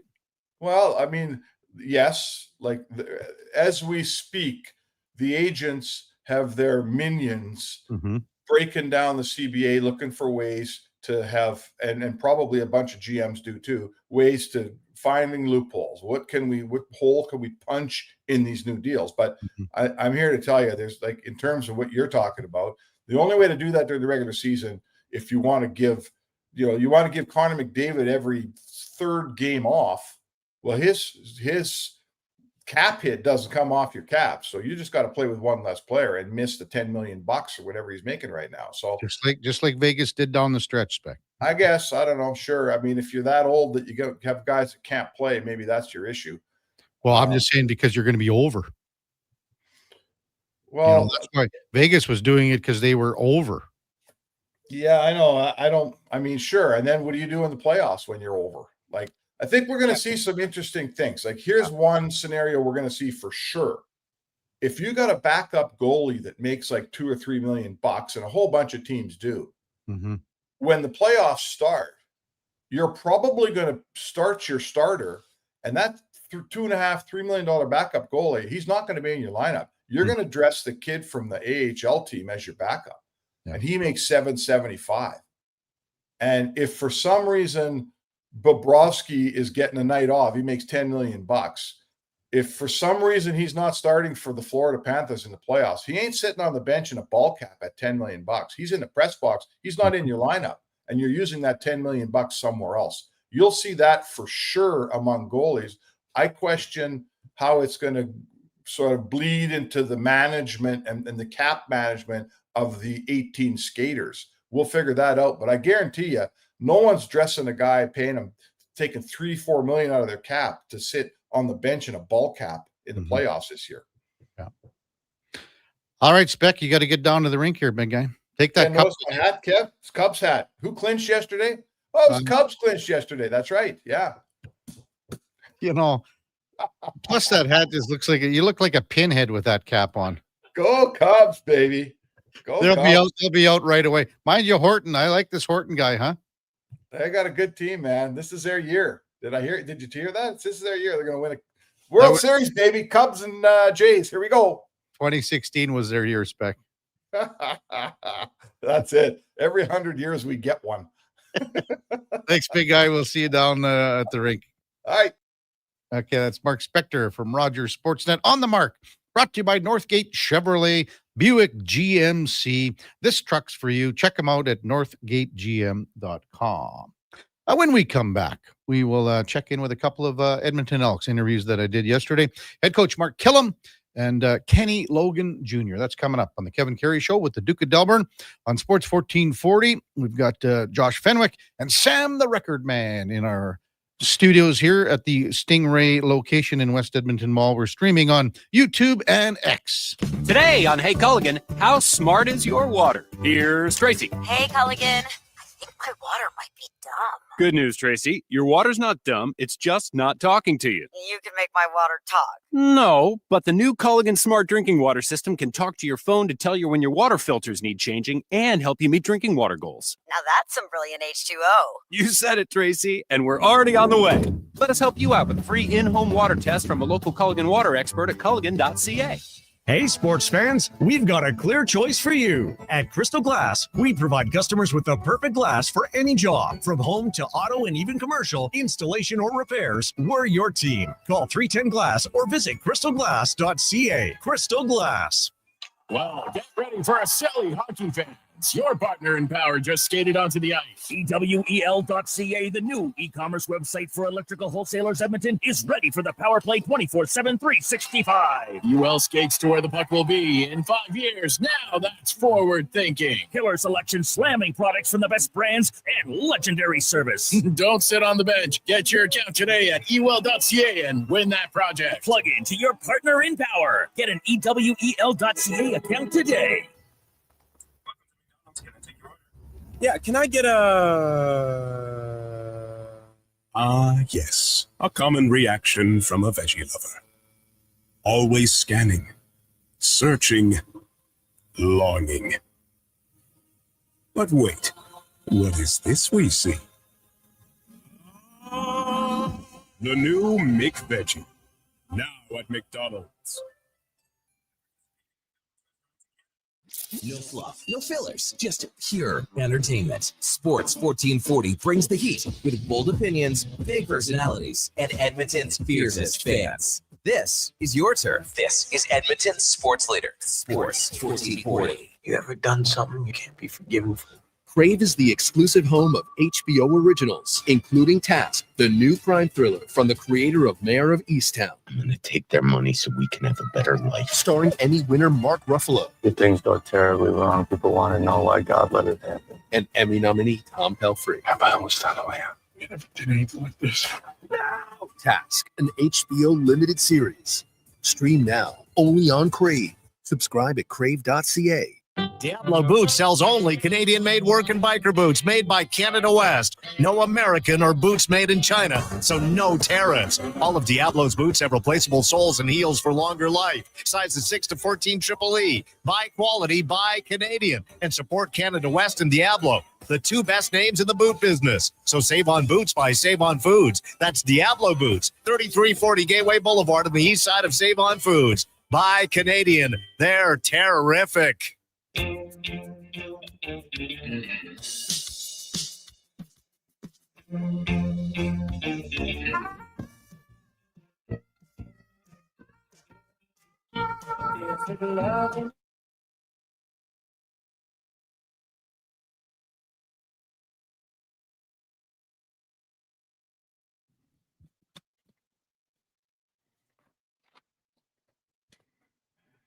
Portions of this hour brought to you by Nectar.io, transforming field data into boardroom insights. Nectar.io is the all-in-one solution for your fleet, safety, time tracking, and materials management needs. Nectar.io, your business made better. Have your sports curiosity cured with the Kevin Karius Show. This is Sports 1440.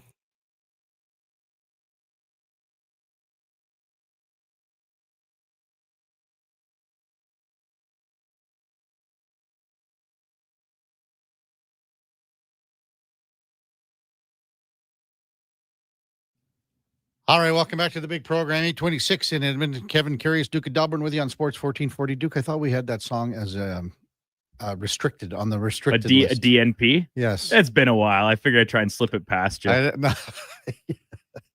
Just like the guys will be slipping it past you on Sunday night. And No way, Kev. Come on. I've already put the pads on once this year. I went and subbed in. Walker needed a guy at one of his drop-in skates, so I went and threw him on. That was a rough start. Mm-hmm.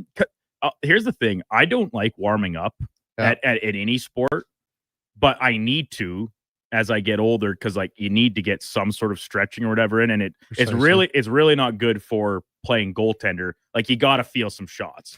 But at beer league, nobody's putting them off your pads like they're supposed to be. They're all ringing them past your ears. So it's like, well, why am I just going to go stand in the net to eat one off the dome? So I just go stretch for a little bit and then go in there in the first 10 minutes of the game. No one gives you a proper warm-up. No, never. See, I do that all the time. Yeah, so do I. Like at our Tropics games, I come in and I just pound them off of our goalie Matt's pads. Maybe float a nice, easy one in, like just to, catch it, push it out with the block or something. Because I know the feeling. I don't want to be that guy. But no, everybody else trying to impress the non-existent wives, girlfriends, or single ladies that are in the bleachers watching you take warmies. Everyone loves the sound it makes off the glass. They do. Yeah, and that's the loudest shot in the league.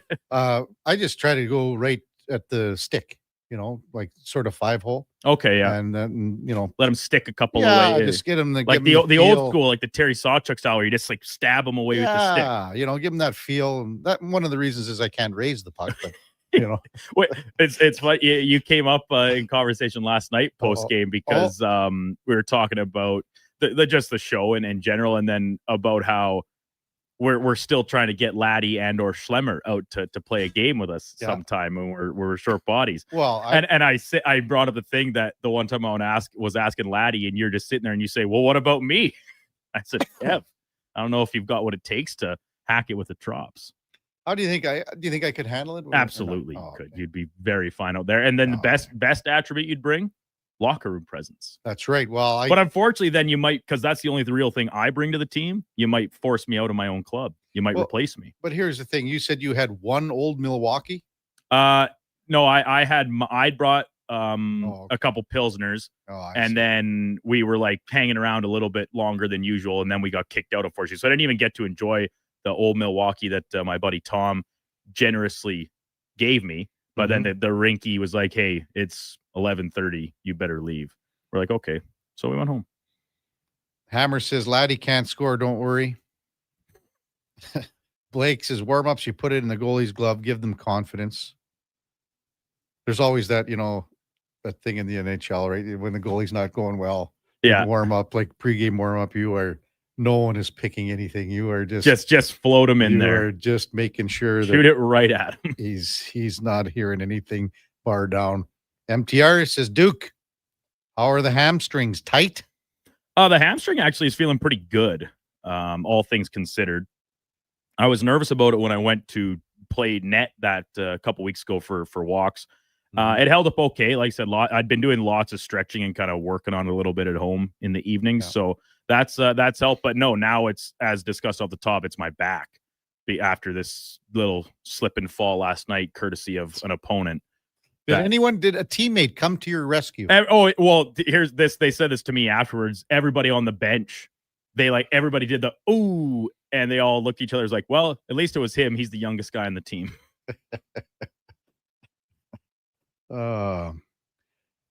This Saturday, the Elks, they leave tomorrow. And actually tomorrow morning, Duke will hopefully have Cody Fajardo on.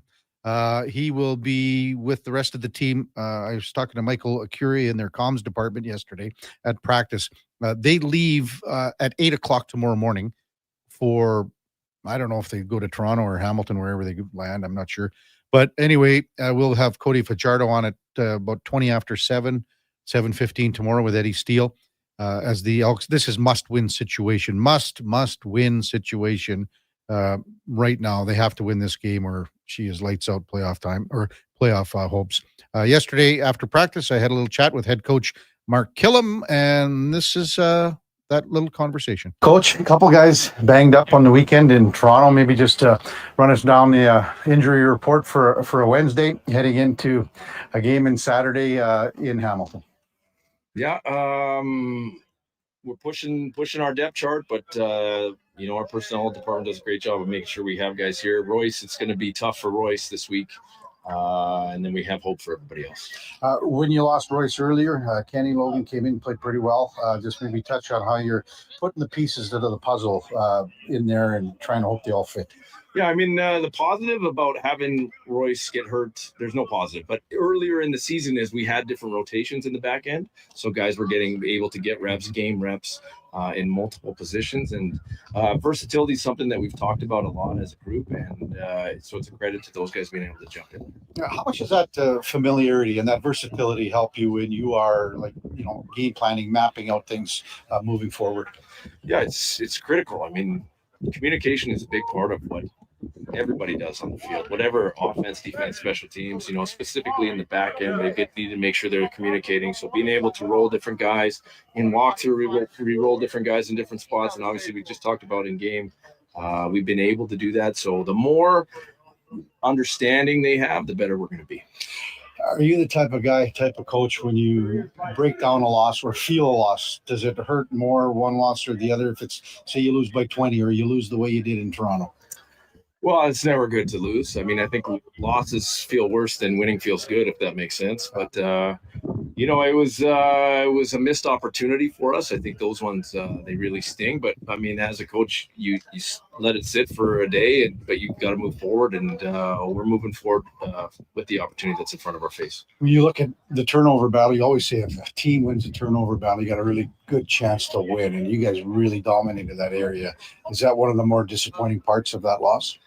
No doubt. And no doubt it was tough. You feel like you do enough in certain phases and you win and lose as a football team. But anytime you can take the ball away 6 times, and you know what, we scored on 5 out of 6 times. So, I mean, we did get points off of them, later in the game, we're hoping to get 7s, not 3s. That turnover that resulted in the touchdown by the Argos, maybe run us down on pass protection. And, Dave Beard had a chance to fall on the ball too here.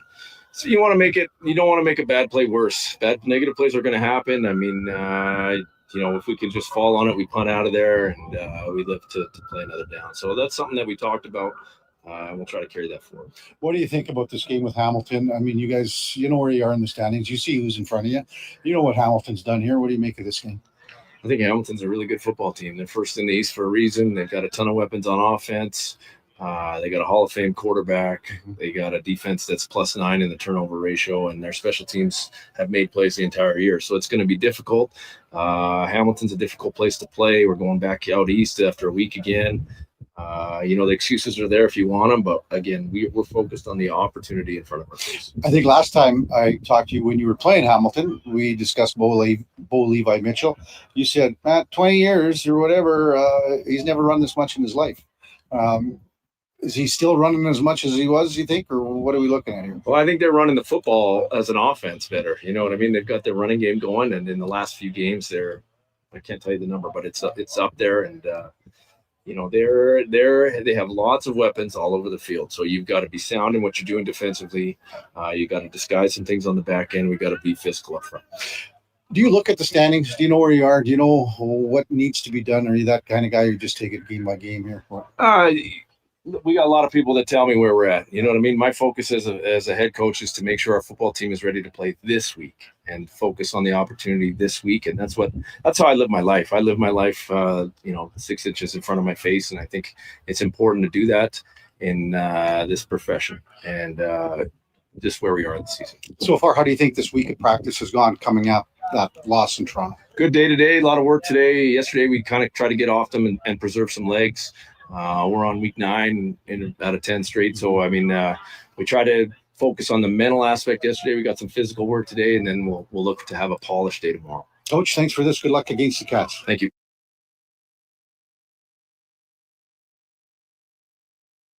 Banged up, Coach alluded to a few of those guys. Royce Mechie, you saw him leave on crutches in Toronto. It's not looking good. I wouldn't expect him to be honestly back for the remainder of the season, which is a big blow. But Mechie was out earlier in the year, and filling in for him at free safety was Kenny Logan Jr. Did a pretty good job. And Kenny Logan, he's been, in and out behind Garnes on Sam on the strong side. He's been playing quite well this year, and I would expect Kenny Logan Jr. to fill in or fill in for Mechie at free safety.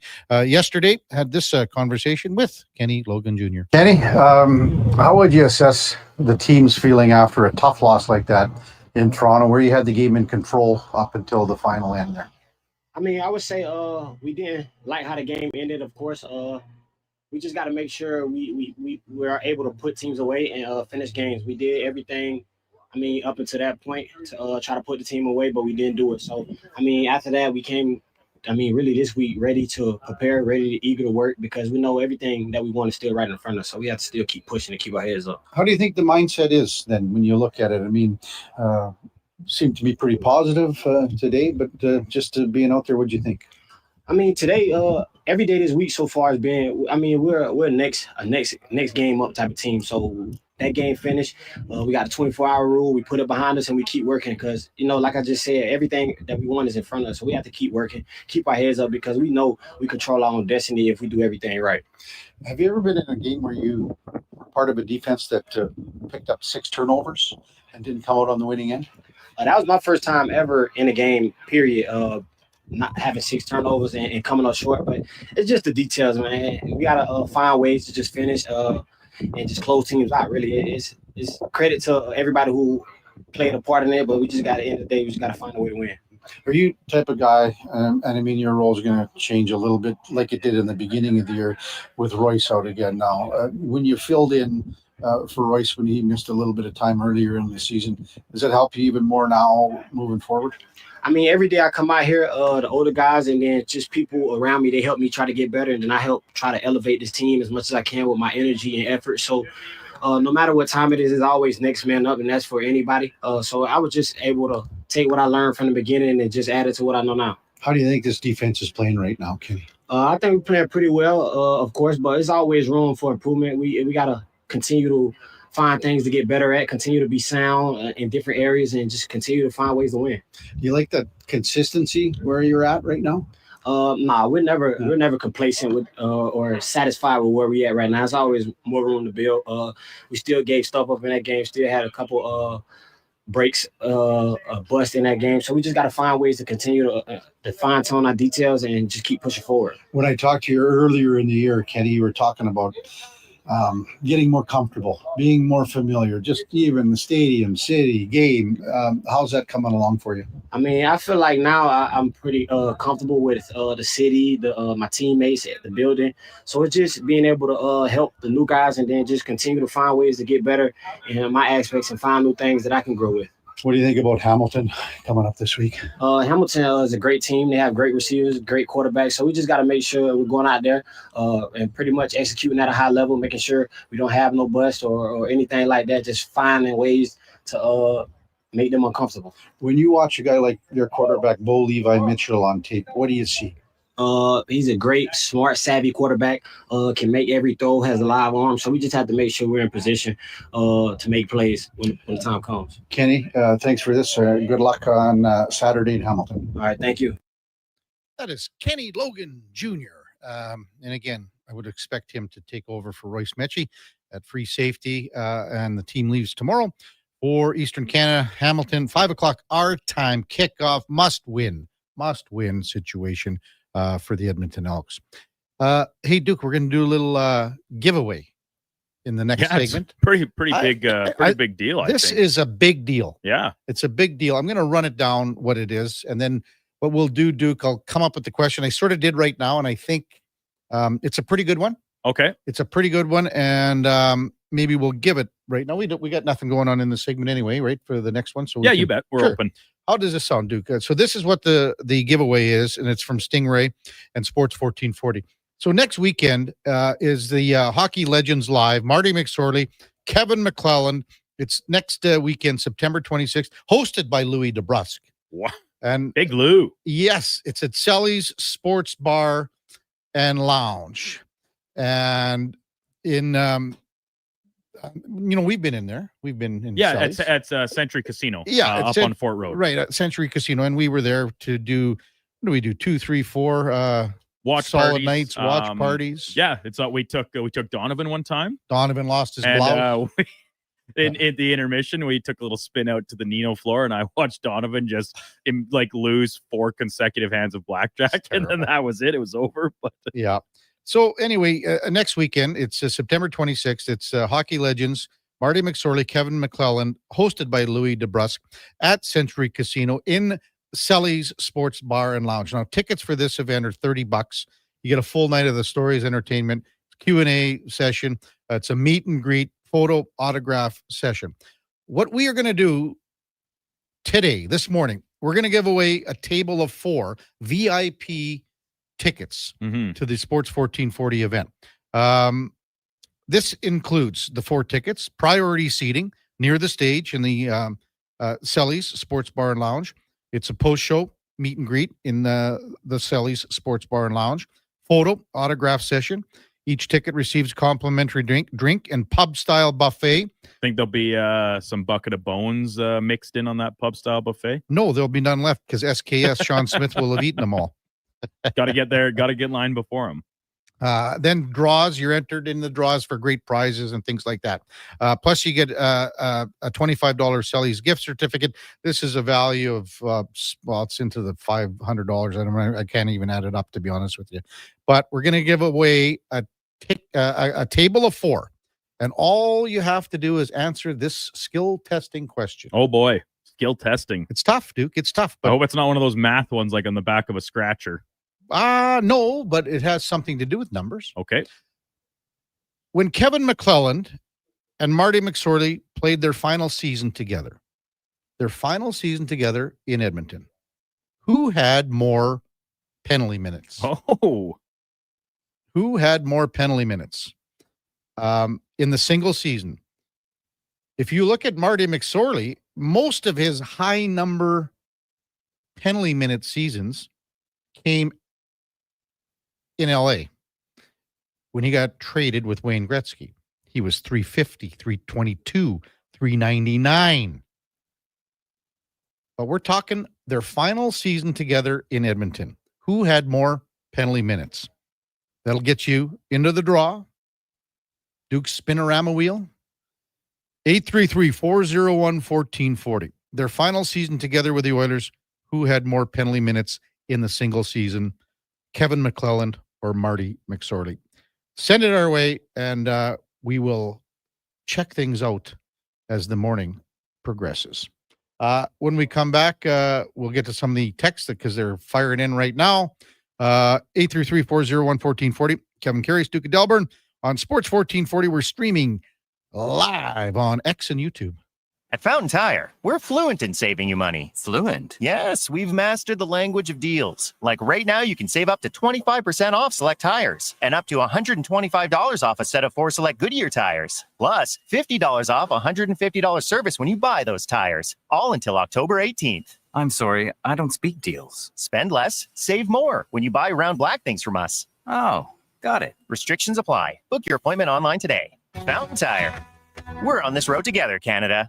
Looking for an all-season vehicle with room for the hockey gear, comfort for the daily commute, and rugged capability for your weekend adventures? That's the all-new 2025 Jeep Compass, and you'll find it during the biggest sale of the year this month at St. Albert Dodge. Now, what can I say? It's a Jeep. It's a 4x4, and it's loaded with standard features like an 8.4-inch touchscreen, keyless entry, and heated front seats. All starting from just $34,900. Head up the trail and see how easy it is to do business at St. Albert Dodge.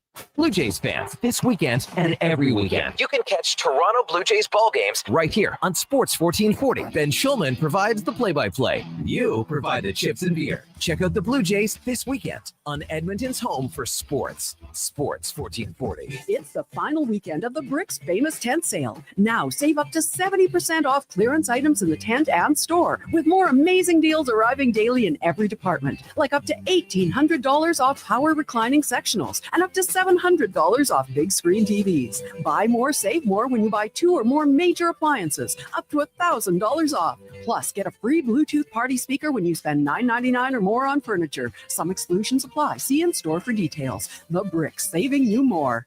Silent Ice Sports and Entertainment is an innovative market leader across Western Canada, with sports and entertainment properties including the Spruce Grove Saints, the Junior Prospects Hockey League, Silent Rides Charter Company, the Hockey Super League, and the newly launched Female Super League. Silent Ice also owns the Western Hockey League's Seattle Thunderbirds and operates the Morinville AAA Arena. The Silent Ice Center, a new state-of-the-art entertainment facility, is open in Nisku, which features 2 sheets of ice, including a 1,600-seat arena and a restaurant with a viewing area.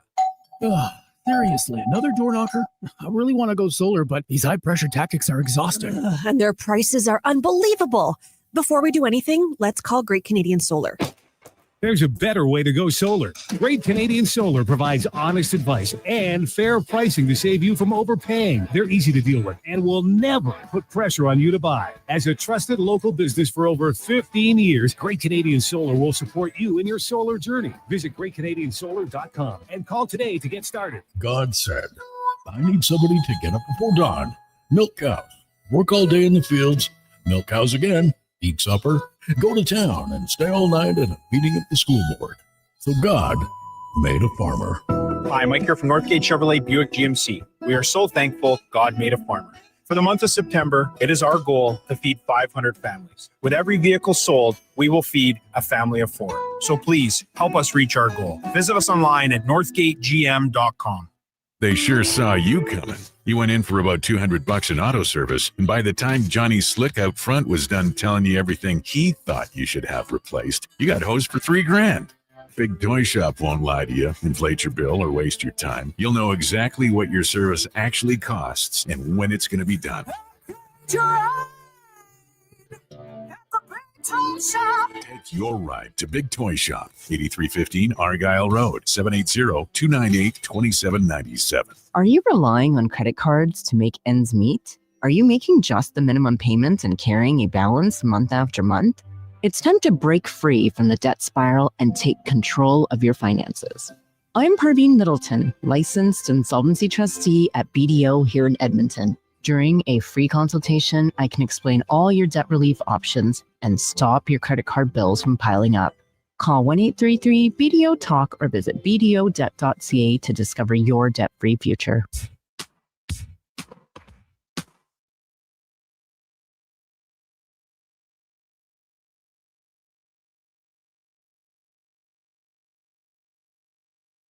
Have your sports curiosity cured with the Kevin Karius Show. This is Sports 1440.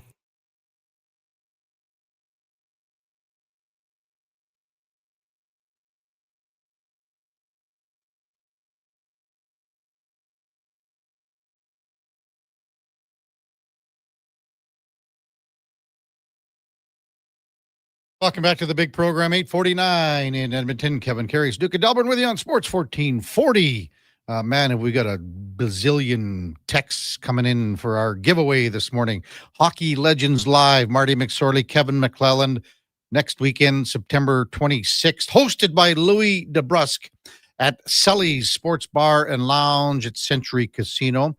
Tickets for the event are $30. You get a full night of stories, entertainment, Q&A session, the post-show meet and greet, photo, and autograph session. We're giving away a VIP prize package for a table of 4.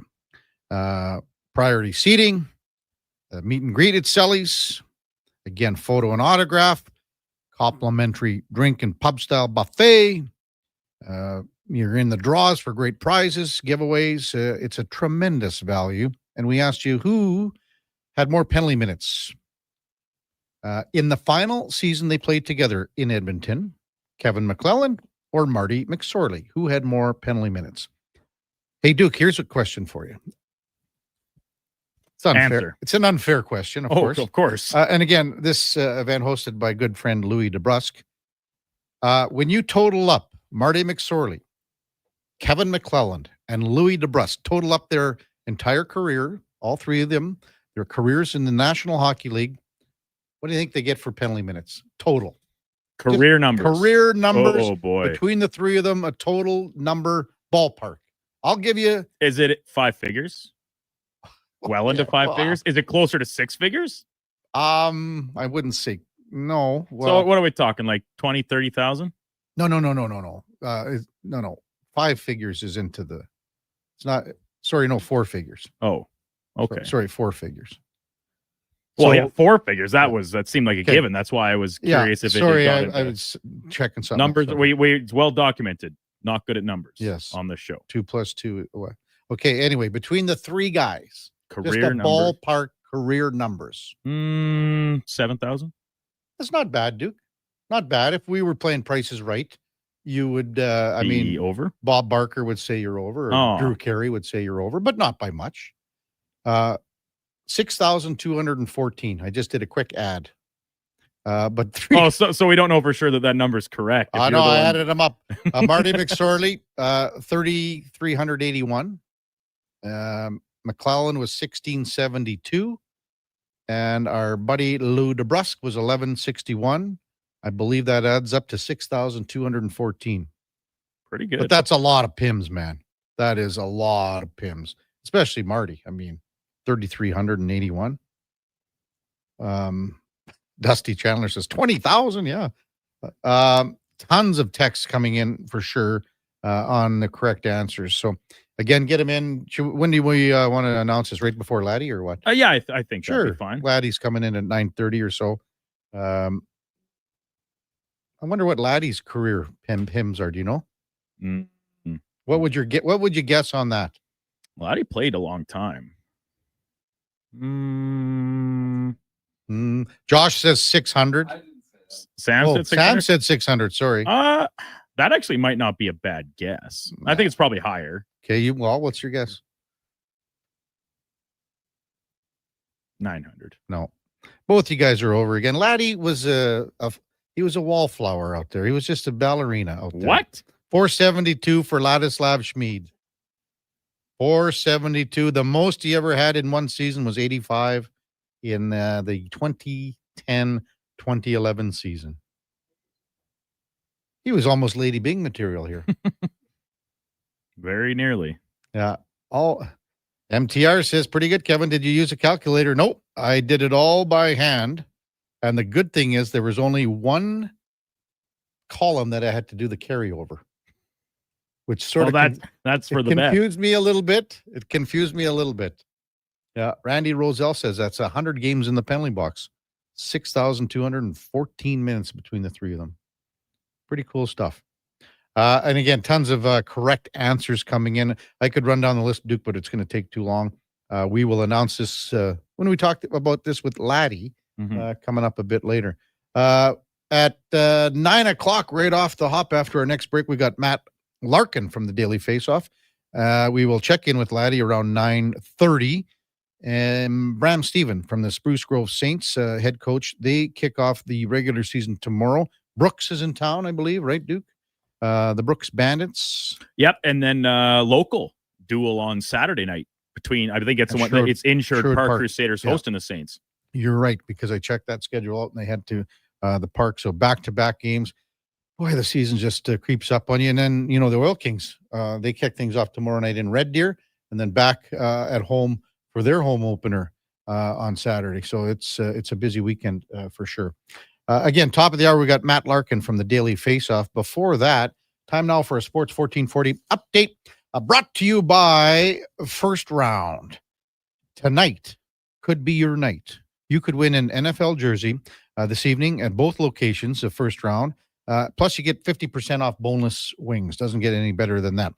That's at both locations on 104th Avenue and then right here in the mall that has it all down on Bourbon Street. First Round, Edmonton's NFL headquarters. Here is the Duke.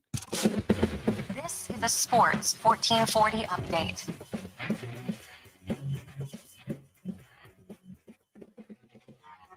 Blue Jays win streak snapped at 6 last night. They followed the race 2-1, a game in which the bats dried up for Toronto. They'll wrap up that series against Tampa Bay with an 11 o'clock game today. Elsewhere around the league, Cubbies beating the Pirates 8-4 to secure their playoff spot for October. Giants beat the D-backs 5-1. Tigers blanked by the Guardians 4-0. Red Sox slipped past the Athletics 5-4 in an extra inning. Yankees double up on the Twins 10-5. Mariners lose to the Royals 7-5. Padres over the Mets 7-4. And in the nightcap, the Dodgers, they blanked the Phillies 5-0. In case you missed it, yesterday, Flames extending captain Michael Backlund on a 2-year, $6.5 million total contract extension that will kick in next season. Backlund, 1,066 career games to his resume, all with the Calgary Flames. And from the curling world, Brad Gushue, one of the all-time greats, calling it a career after this upcoming season. Gushue, an Olympic gold medalist, world champion, and 6-time prior champion as the best in Canada. Coming up in hour 3 of the Kevin Karius Show, we'll be joined by Matt Larkin from the Daily Faceoff, as well as our Thursday co-host, former NHL defenseman Ladislav Schmid. I'm Brandon Douglas. That's your Sports 1440 update. This is Sports 1440, a Stingray radio station broadcasting on Treaty 6 territory. Download the free iHeartRadio app and listen to CKJR wherever you go. Mr. Rooter goes for a fall stroll. Ah, the beauty of fall. These leaves are crunchier than that calcified shower head I replaced this morning. And the earthy yellow oranges and browns are as colorful as the wad of hair I pulled out of the shower drain. Ugh, Mr. Rooter, can we talk about something else? Well, I'm sorry. I didn't realize you didn't like fall. You look about as sour as the sewer line I unclogged yesterday. For a plumber you'll truly fall for. Call Mr. Rooter. God said, I need somebody to get up before dawn, milk cows, work all day in the fields, milk cows again, eat supper, go to town, and stay all night at a meeting of the school board. So God made a farmer. Hi, Mike here from Northgate Chevrolet Buick GMC. We are so thankful God made a farmer. For the month of September, it is our goal to feed 500 families. With every vehicle sold, we will feed a family of 4. So please help us reach our goal. Visit us online at northgategm.com. Whether you're a craft beer connoisseur or more of a wine aficionado, there's always something new to discover at Sherbrooke Liquor, a unique family-owned independent liquor store. The selection, incredible. The non-alcohol section is also very impressive. Sherbrooke Liquor, expert, knowledgeable staff with a passion for unique finds. More than just a liquor store, we're a community. Alberta's best, the one and only Sherbrooke Liquor. Wine, spirits, and oodles of beer. Visit SherbrookeLiquor.com. You wanted local sports on weekends. Saturday mornings at 9, check out the Saturday Sports Setup, where we'll tee up what's happening on the weekend sports scene. Tune in Saturday morning at 9 on Sports 1440. Groceries, mortgage payments, family holidays, a new car. That's what profit shares look like for Vision Credit Union members. Each year, we return about 75% of our profits, $35 million last year, to the people who bank with us. Because at Vision Credit Union, when you're an owner, you get your share. Why not get yours? Learn how at whatsyourshare.ca. That's whatsyourshare.ca. You ever done something you can't be forgiven for? Crave is the exclusive home of HBO originals, including Task, the new crime thriller from the creator of Mayor of Easttown. I'm gonna take their money so we can have a better life. Starring Emmy winner Mark Ruffalo. If things go terribly wrong, people want to know why God let it happen. And Emmy nominee Tom Pelphrey. Have I almost found a way out? We never did anything like this. Task, an HBO limited series. Stream now, only on Crave. Subscribe at crave.ca.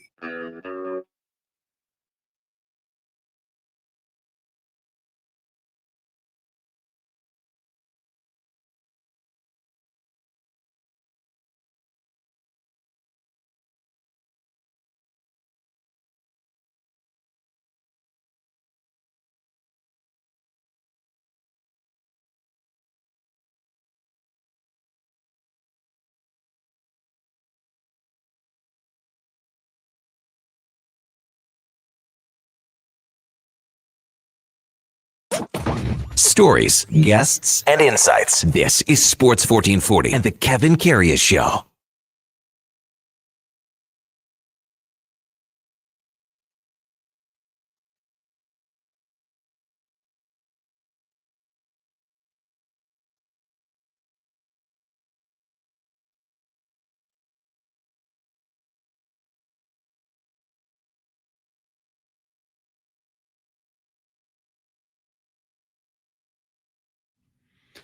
All right, welcome back to the big program just after 9 o'clock in Edmonton.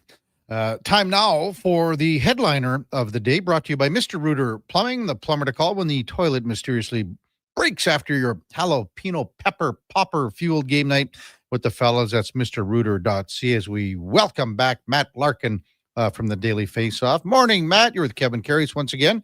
Thanks for jumping on Sports 1440. Really appreciate it, man. Kevin, it's good. Hope you had a good summer, my friend. Yeah, I hope you did too. Are you doing anything at DFO? Would you have only about 6 bylines this morning?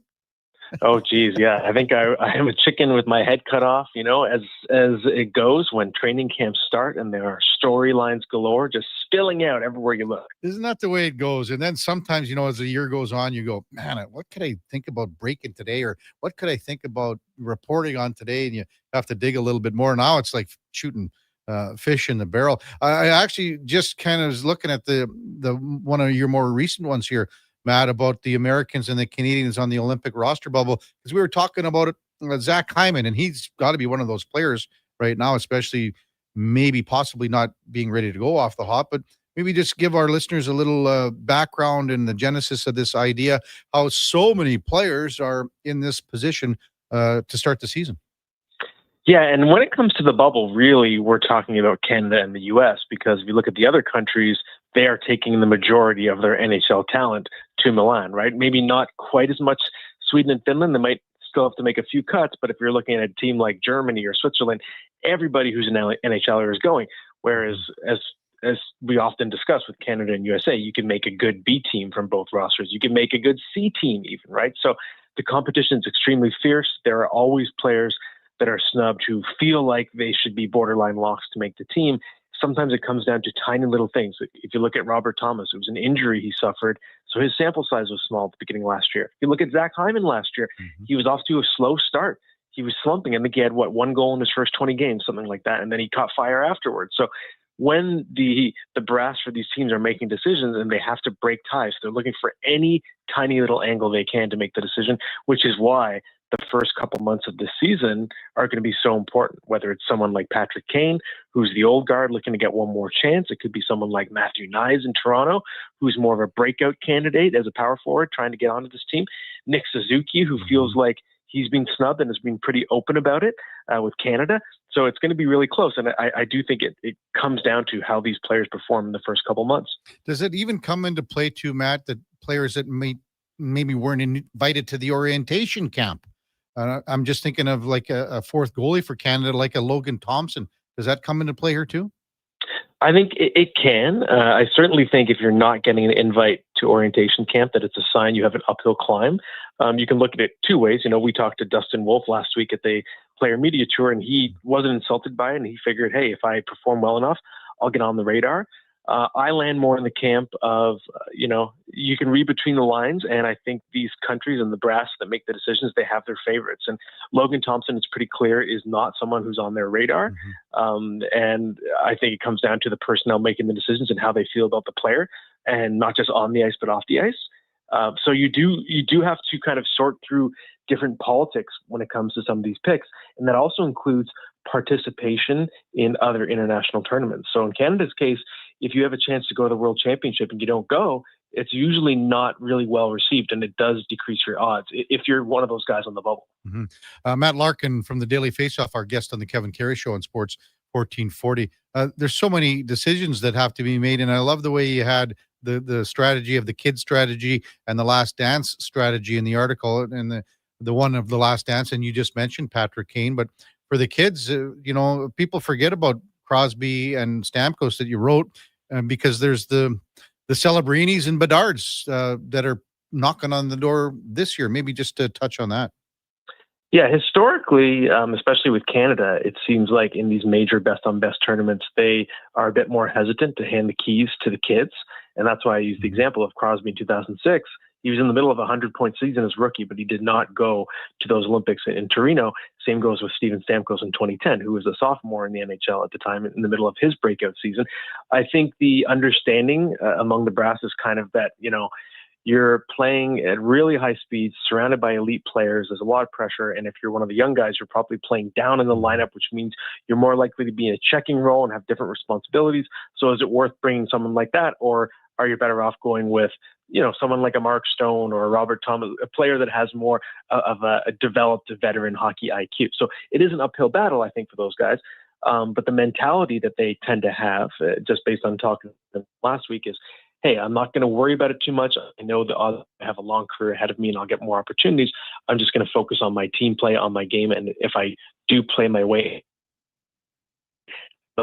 maybe another time, it's 4 years from now. Matt Larkin with us on Sports 1440. As you know, Matt, I mean, the biggest story here in Edmonton is Connor McDavid.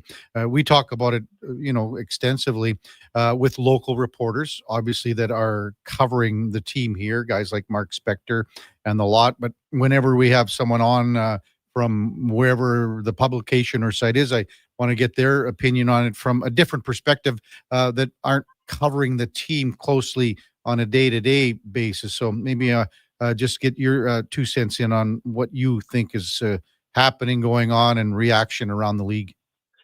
Sure, yeah. So with Connor McDavid, I see it very similarly to how I see the situation with Sidney Crosby in discussing a potential trade out of Pittsburgh. And in both cases, if I have to place a bet in the casino, I still think they're going to stay with their club. But that said, I think there's legitimate reason for concern in both cases, because with McDavid and with Crosby, they've both had opportunities over and over and over to completely shut down the discussion and say, I'm not talking about that. I'm not worried about that. It's not a concern. I want to stay with this franchise for life. They have not said that. And if we look more at McDavid specifically, he's been so deliberate with his words. He's gone out of his way to say time and again, it's a tough decision. It's a big decision. I have to think about my family. We'll see what happens. And to me, if it wasn't a legit question of whether he was going to stay, and he would have just said every chance he gets, I'm not worried about it. I know I'm an Oiler for life. This is where I want to be. But he's made it very clear this is where he wants to be this season, right now. But he appears to be in no rush. So we can say, okay, the Oilers are still the favorite, but it's no longer a guarantee. That's pretty clear. He's made it clear that he wants to use this season as a chance to evaluate his future, decide whether the Oilers are the best, offer him the best chance to win a Stanley Cup going forward, whether he wants to come back to his hometown in the Toronto area, whether he wants to go to a different market, a U.S. market, who knows? But I think at this point, it would be naive to say that it's nothing, because McDavid has very deliberately opened the door with his comments. When you make calls and have discussions with, other reporters, other managers, other people across the league, does that get brought up with you, Matt? Oh, of course. Yeah, it's a major discussion point. I think you see different theories being floated around. Some people think he could pull a Gretzky or Messier, right? Go to one of the bigger markets like Los Angeles or New York in the U.S. Both of those teams could have a lot of cap space next summer. I'm more of the mindset that he's looking at Edmonton versus Toronto, just based on what we know about McDavid and his family ties. And it's just my prediction. I think that's going to be the choice. I still think Edmonton's going to be the choice, but I don't think it's an easy one. And I think he's going to really use this season as his evaluation. Matt Larkin with us on Sports 1440. You mentioned Sidney Crosby, Matt, and likened the scenario about how much talk it gets, legs it gets, things like that. Do you think when Sid was handing out the tickets for season tickets the other day that maybe sort of quelled a little bit of those notions in Pittsburgh? No, I don't. And it's funny, you know, I say this to someone who was in the room with Sid, and I was the one that asked a question that led to the big answer about his future and how he can understand and how it's the hard part about losing is that it brings up these trade rumors. And in the moment, I remember being surprised that he gave such a long and detailed answer. I assumed he would say, no, I'm not worried about it. I'm a Penguin for life, just to go back to what I was saying before. He chose to give that more thoughtful answer that I think opened the door to his future. Now he is doing some damage control, talking to Pittsburgh, talking to reporters as he reports to camp there, saying, this is all blown out of proportion. But I have to push back on that and say, Sid, you didn't have to open the door with your answer to that question, right? So I think this is not nothing. And obviously, Zay Persson is sort of rowing in maybe not quite the same direction in terms of being more open to his client going elsewhere. So I said this to Crosby last week, I have a hard time picturing him anywhere else. But the interesting dichotomy with him as a player is, yes, he's the class act, an all-time class act in the game. He feels like someone who should be with one franchise for life, but he's also known as one of the most competitive, hyper-competitive players ever. And can he go his entire 30s without winning a playoff series? That doesn't fit his brand either, right? So it's hard to picture Crosby going the rest of his career without playing any meaningful games. So that part of me wonders, okay, maybe he does have that thirst to compete and wants to go elsewhere at some point. I think it might be more of a discussion for next year, because I see a scenario in which the Penguins get the first overall pick, as they tend to do every 2 decades. They get Gavin McKenna. Imagine that. And Gavin McKenna lives with Sidney Crosby next year, just like Crosby lived with Mario Lemieux. Crosby does the little mentorship, and then next year maybe he's the trade candidate. That's kind of how I see it playing out. I don't know. That would have been some dream you had last night about that one. That's something else. I love it, Matt. Matt Larkin from the Daily Faceoff, our guest on the Kevin Carey Show on Sports 1440. Well, you guys have been doing, camp carousings, camp features, previews for several weeks now.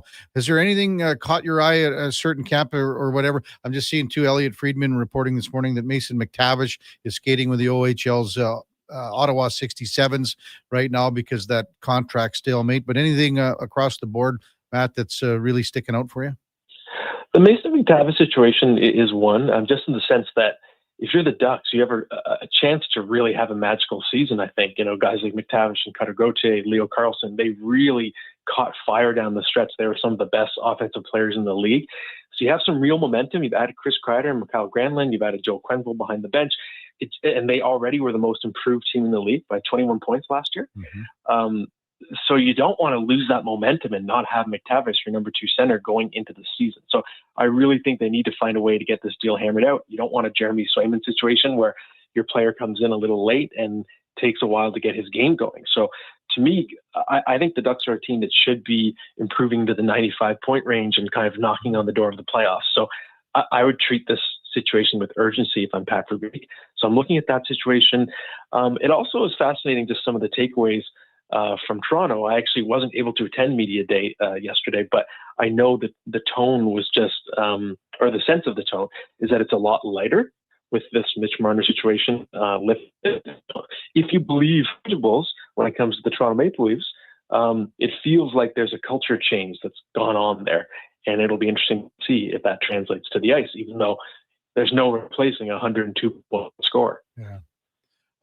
I got that too, and I'm listening to more so Chief than Treliving and those comments. But and then some people were saying that maybe they're putting their stamp on the team more so than we've had in years past. Would you agree with that too, Matt? Yeah, I think that's been the gradual transition. I mean, if you look, it's not a coincidence that the Leafs are the biggest team in the NHL now. They've clearly made a commitment going that direction, playing heavier hockey. It's debatable whether it works. I think it translates less to success, as we've seen overall, even though I know last year was a good year and they finally got that top seed, but they actually had a better record in their peak in the Kyle Dubas era, right, in terms of their actual wins and point totals. So in terms of just the possession of the puck and the amount of chances they're giving up, I think they're less effective when they're constructed this way. But we did see in the playoffs, it felt like that team identity translated better. They were a game away from beating the Stanley Cup champs and the Florida Panthers, right? So that is sort of the understanding that heavy hockey works better in the playoffs when the refs put the whistles away. And I think that's what the Leafs are committed to right now. And I'm okay with it just in the sense of, hey, they tried the other way long enough. They needed to pivot. And the returns were, for much of the playoffs last year, pretty encouraging. Now it's a question of, is there such a thing as going too far in that direction? Because you obviously lost a lot of skill with Marner gone, and you haven't really replaced what he brought. So we'll see what happens. You're not one of those guys, Matt, that think the Leafs were better than the Oilers last year because Toronto took Florida to 7 and the Oilers only took them to 6? No, anyone who thinks that was not at Game 5 and 7 and witnessing the humiliation of the Leafs by the Panthers. Yeah. Anything coming up on the DFO in the next little bit? Probably we should know about as the season's getting going here with camp, Matt, and then training camps underway and preseason and things like that before we hit the regular season. Yeah. So what isn't coming up, Kevin? We've got team previews coming out, one per day every day. We're previewing every team in great detail, projected lineups and all the predictions, all that kind of stuff. We'll have award predictions. We'll have season predictions. We've got lots of stuff going on the fantasy side right now. I'm updating my top 300, and we've got a group of writers also doing their rankings. So lots going on. It's a very busy time of year. Daily Faceoff's kind of like a buzzing beehive right now. Yeah, no kidding. It is that time of the year. It's great. Like the Jays, what's the buzz even in Toronto with everything going on? Massive amount of, cross sports going on right now. Oh yeah, the buzz is very positive. And I mean, as my friends and I say, the vibes are immaculate with this Jays team. They've defied expectations, and every time it's felt like something was going to knock them down, whether it's an injury. There's been lots of different injuries. They just keep winning. They just keep staying ahead of those Yankees and Red Sox. And the key for them, I think, is they got to get that bye, because they've been in these situations in recent years where they've made the playoffs, but they're gone.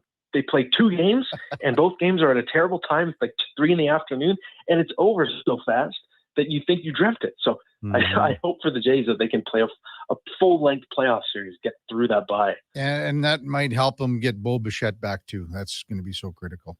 That's right. Got to buy him time for that knee. Mm-hmm. Hey, Matt, thanks so much, as always, for your time. We'll be checking your stuff out on DFO, and we'll chat soon. Take care, man. Absolutely. Thank you. That's Matt Larkin from the Daily Faceoff. And our headliner of the day, brought to you by Mr. Rooter Plumbing, the #1 overall pick in your fantasy plumbing pool. That's mrrooter.ca. Old Tiger just said we were talking about Chief. I played fastball in Calahoo. Craig plunked me. Berube in the thigh once. He was a pitcher in fastball. He could bring it.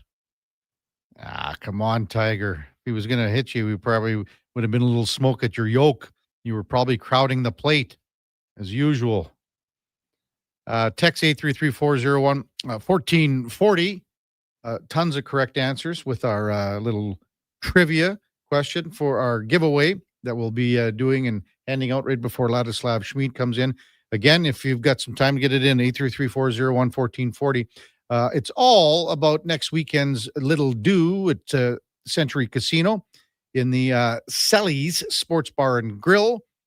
Marty McSorley, Kevin McClellan get together, the Hockey Legends Live. 4 tickets, 4 VIP tickets up for grabs for priority seating for the event. All you got to do is send us a text. Who had more penalty minutes the final year that they played together in Edmonton? Marty McSorley and Kevin McClellan. Who had more PIMs? Send it our way, and we're going to be announcing this right when Laddie Schmid comes in to the fray here. Kevin Karius, Duke of Delburne on Sports 1440. We're streaming also live on YouTube and X. I'm a little hungry. I've got booster balls from Booster Juice. Booster what now? Booster balls. They're little protein bites packed with nutrients. Chewy, crunchy, yummy, and new flavors all the time. Like this little guy. The new mint chocolate booster ball, peppermint cocoa, coconut, peanut butter, maple syrup, all rolled up into a delightful little bite-sized snack. Why am I just hearing about this now? I don't know. Can I have one? No. Booster Juice, Canadian born, blending since 1999. When you have lifting and material handling needs, Northwest Crane delivers. Western Canada's Sandy dealer, backed by the industry's toughest one. 3 years, 3,000 hours, no compromises. They service all crane makes and models with skilled technicians and deep industry expertise. Alberta owned with locations in Leduc and Grand Prairie and fully equipped service trucks. Northwest Crane keeps your operation lifting. For more information on sales or service, visit northwestcrane.com or call today. At Fountain Tire, get up to 25% off select tires, up to $125 off a set of 4 select Goodyear tires, and $50 off $150 service until October 18th. Restrictions apply. Book today. Fountain Tire. We're on this road together, Canada. A new Edmonton Oil Kings season hits different. After a cruel summer, hockey is back at Rogers Place. This Saturday at 4, it's the Oil Kings home opener against the Red Deer Rebels. Family fun that's second to none with Calmont Kids food combos for $10 or less. Shake it off with a post-game concert from Canada's #1 Swiftie tribute artist, plus bracelet making on the concourse. The Edmonton Oil Kings are Edmonton's first choice for family entertainment. Home openers Saturday at 4. Great seats at Rogers Place start at only $20 at oilkings.ca. No fluff, no fillers, just pure entertainment. Sports 1440 brings the heat with bold opinions, big personalities, and Edmonton's fiercest fans. This is your turf. This is Edmonton's sports leader, Sports 1440. Come for Canada's largest trade shows, the biggest names in entertainment, exhilarating sporting events, and more. Stay for the experience at the Edmonton Expo Center. TNA Wrestling makes its explosive debut at the Expo Center on Friday, September 26th and Saturday, September 27th for back-to-back nights. Buy your tickets online today. Learn more about what's happening at the Expo Center by visiting the calendar of events online at edmontonexpocenter.com today. At jackpotcity.net, you can do amazing things with just one casino chip. Discover a world of incredible casino games with over 500 high-quality online slot games, including the world-renowned progressive jackpot slot Mega Moolah. Play for free at jackpotcity.net and get treated as a VIP 24/7. So visit jackpotcity.net today on your tablet, laptop, or mobile. Jackpot City, a whole world of casino games. 18 plus, please play responsibly. This is not a gambling website. When you get into a new Tacoma, you might suddenly find yourself expertly tackling bumps and boulders on backwood trails with a confidence you just didn't have during pothole season. All that's left to do is drive it home. Get in and go right now at Toyota, where you can lease a 2025 Tacoma 4x4 double cab SR5 from $115 weekly for 60 months at 6.79% with $7,699 down. Visit shoptoyota.ca or your local Prairie Toyota dealer today. I'm Rick Showers from Noble RV, and I want to explain how our operation works. You see, over at the new RV store, they take orders and try to sell them all by camping season, and sometimes they sell out early. Sometimes they're stuck with a few that just won't move, and maybe they take a couple of used ones on trade.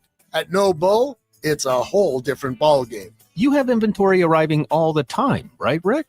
That's right, Bob. The RVs at No Bull are here on consignment.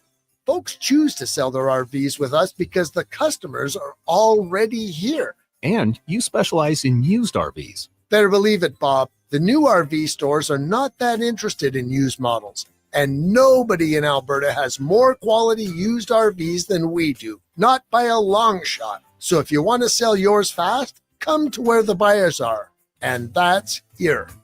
And that's No Bull. NobleRV.ca.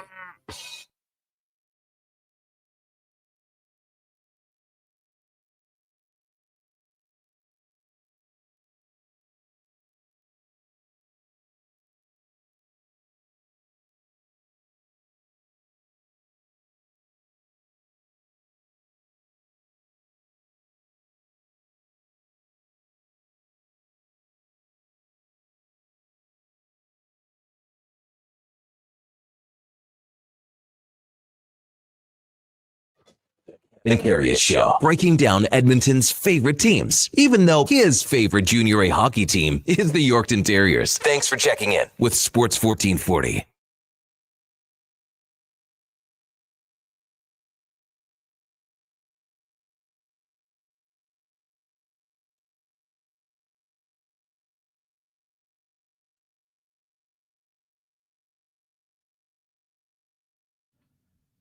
All right, welcome back to the big program. 9:24 in Edmonton. Kevin Karius, Duke of Delburne with you on Sports 1440. A couple people ponying up. The Tiger got plunked by Craig Berube, the Chief. Mighty Cobra says, I have two buddies that played against Chief, and he plunked a lot of guys. One buddy says accidentally. The other one says he'd do it on purpose. Wow. Nail says, hey, KK, in fastball, if I wanted to keep the best hitter off his game, I would throw it thighs or knees, keep his hips closed. If I was mad, the riser inside on the hands, or where it got two, but I threw more drops and curves. Was Nails a big pitcher here, Duke, or what? One of the best. One of the best. One of the best. And the fastball league, the men's league around Delburne, the Highway 21 league, as it was known, kind of dissolved, unfortunately, coming out of the pandemic, like a lot of small operations did. But like when I was playing right out of high school, and I didn't like live at home during the summer, but you come back and try and get in the mix as much as you can. Like he was still playing and still could. He could bring it. Was he absolutely right-hander? I believe so. Yep. Right-hander? And there's like so many guys that played in that league that have been doing it their whole lives, and as a result, the speed, the movement they can get on these pitches, and we talk about it a lot, Kevin, because we both are familiar with the sport of fastball compared to hardball.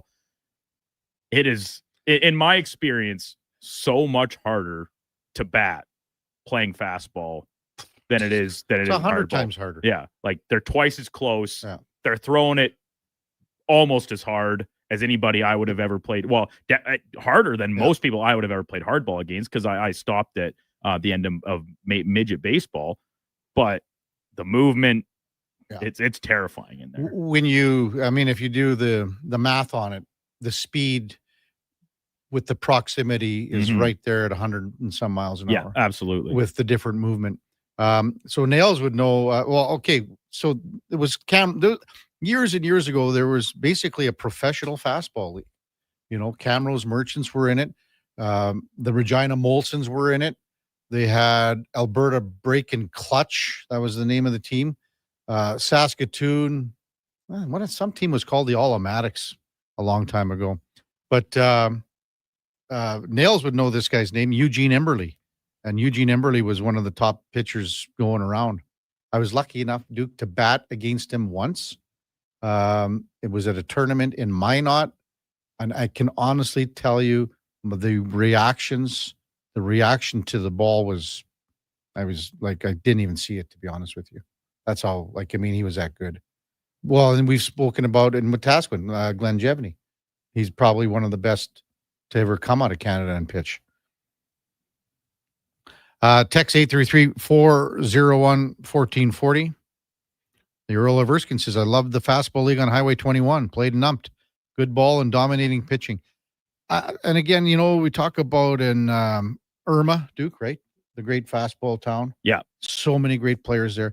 Now, and I don't know, is there a small league like whatever the Earl here is talking about on Highway 21? Is there a league around still anymore? Where I don't know. I'm not involved enough to be familiar with it. I'm talking at the men's level, if there's still any out, because I know fastball real big as it would imply, talking about Craig Berube, like down in kind of Warburg, Thorsby, Calahoo area and things, big out there.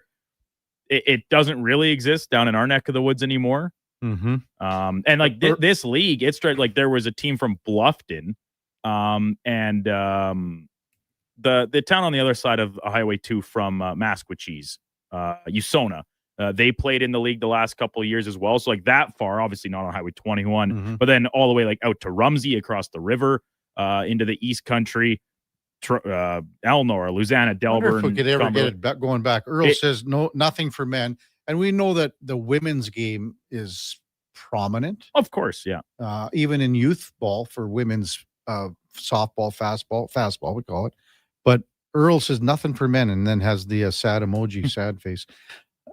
I wonder if they could ever get it back where, I mean, it was so much fun. Like, I mean, the small towns would always have like sports days and fastball tournaments. Like July 1st in Yeah. Delburne, which is, I've talked about it plenty. Like, it's a pretty big deal in Delburne. It's kind of one of the bigger ones in the area. Yeah. And there's usually a small slow pitch tournament that goes on between, 6 to 8 teams, maybe usually family teams.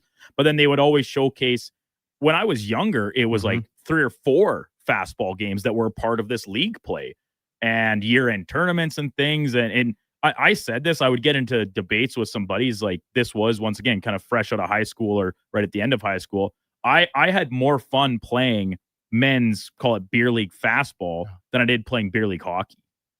Well, I can't disagree with you because I did too. Yeah, like it was just so much fun. And like, it's the weather's nicer, you're outside, and then you go sit on the tailgate in the parking lot after the game and have a few pops right out of the cooler. It's so comparable to beer league hockey, but it's just a little bit of a different feel, and the sport obviously being different. So I really liked it. I miss it a lot playing. Harry says, my dad took me to see The King in His Court. I think it was Eddie Cochran. Well, it was Eddie Fainer, Harry. Eddie Fainer was king in his court. And they used to barnstorm. I'm sure they were in Delburne at some point, Duke, 50 years ago.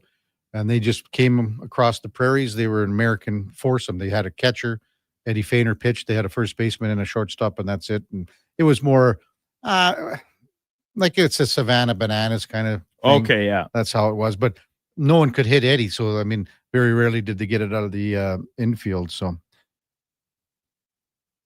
Nails goes, he was way better than me. Couldn't hold a candle to those guys, but watched him. Oh, I mean, there's so many great pitchers. And there was another old guy named Gene McGuilly, pitched out of Saskatoon, Duke. He was a bigger guy. Emberley wasn't that big of a guy, but McGuilly was a big monster, and he could just like, the thing is, those guys. And the other thing too, Duke, the rule came in much later where you could hop off the mound. Yeah.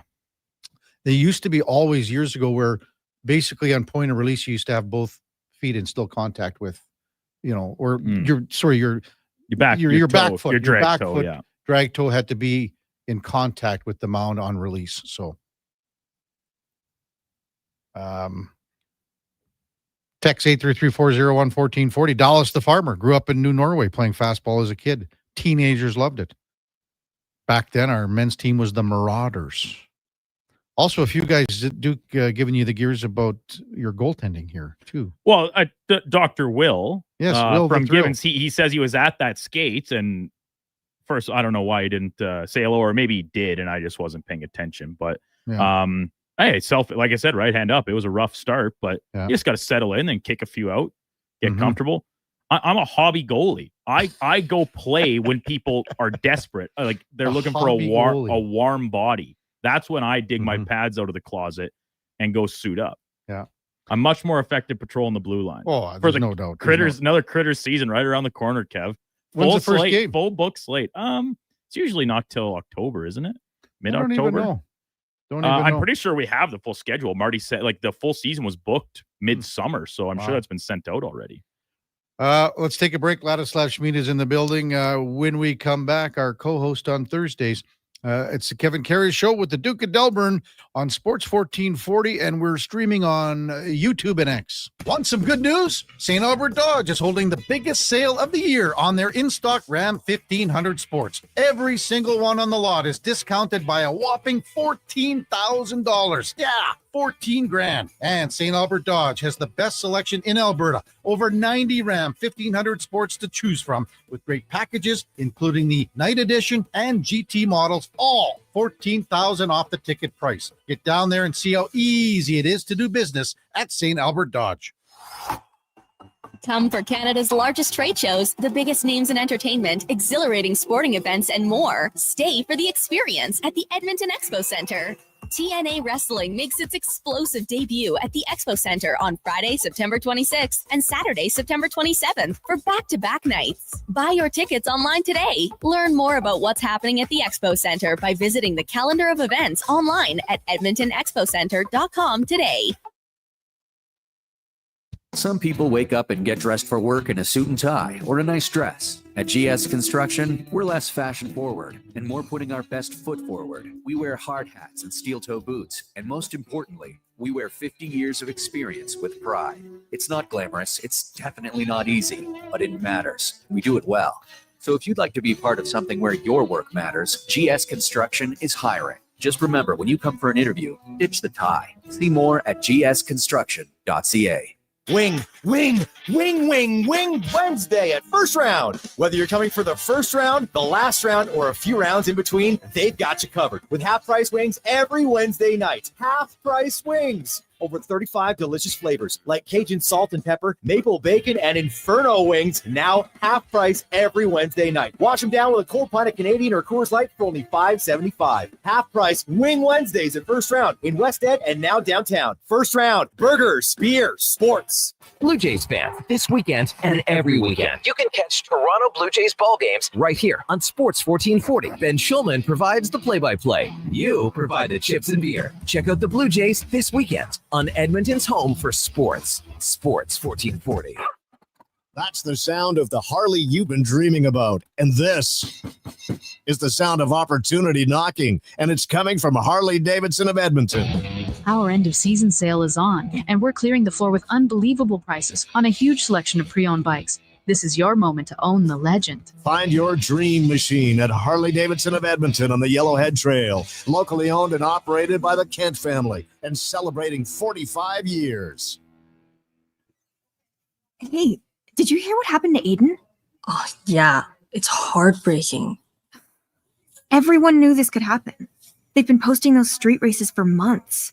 I know, right? Now his best friend is in the ICU. His family is devastated. All for some likes. Totally wasn't worth it. Street racing is deadly. Stop it before it stops you. A message from the government of Alberta. It's time to rev up your engines at the Finning Sales Event, Tuesday, September 23rd. Take advantage of event exclusives and score big with 0% financing. Demo the latest Cat heavy-duty equipment as they celebrate 100 years. Plus, you can pick up your perk with every equipment purchase, $2,000 in additional discounts or free select attachments. Big machines, big savings, big fun. That's Tuesday, September 23rd. Edmonton Finning, 10910 170th Street Northwest.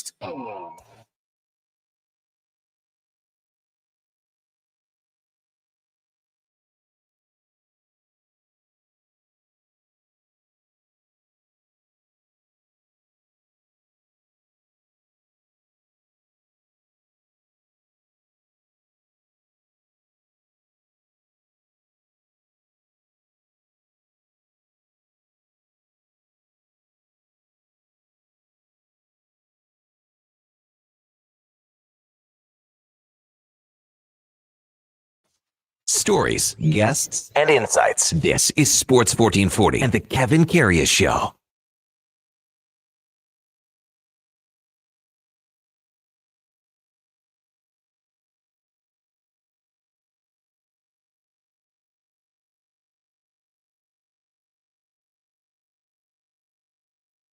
All right, welcome back to the big program, 9:37 in Edmonton.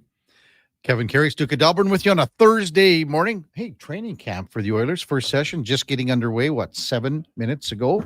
Let's welcome in our co-host on Thursdays. Ladislav Schmid has entered the building. Good morning, Laddie. Good morning, Training Kevin. camp, are the juices flowing for you today? No, not Before I forget, okay, what? I'm supposed to say hi from Gene Principe. I was with him last night. What were you doing with Gino? We had an event from one of the big car companies here in the city. I don't know if I can advertisement. Well, sure, you could say whatever. Go you Auto. want. Go Auto. So yeah, Gene was hosting it. I was kind of helping him out. Yeah. I guess he heard me with you on the radio, so sure he can. Gino's one of our faithful listeners. Yeah, he's And a he great comes guy. on a lot, too. I love the guy. Yeah, Gene's like he's great. just. There would be a guy that I would want to do one interview.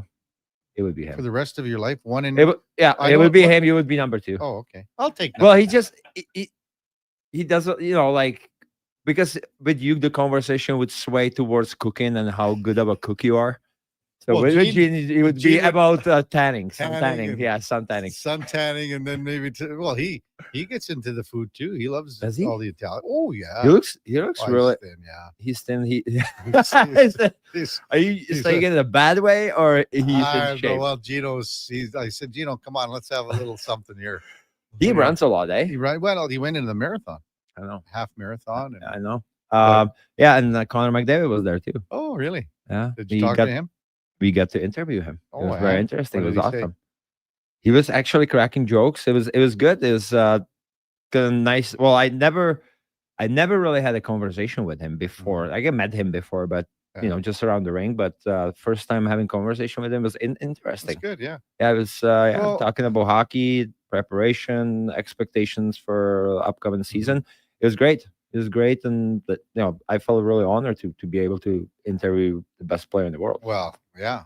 Doesn't happen every day. At first, I didn't think about it like that, and then leading up to it, my wife was like, "Wow, this is a pretty big deal." I was like, "Shut up, you're making me nervous."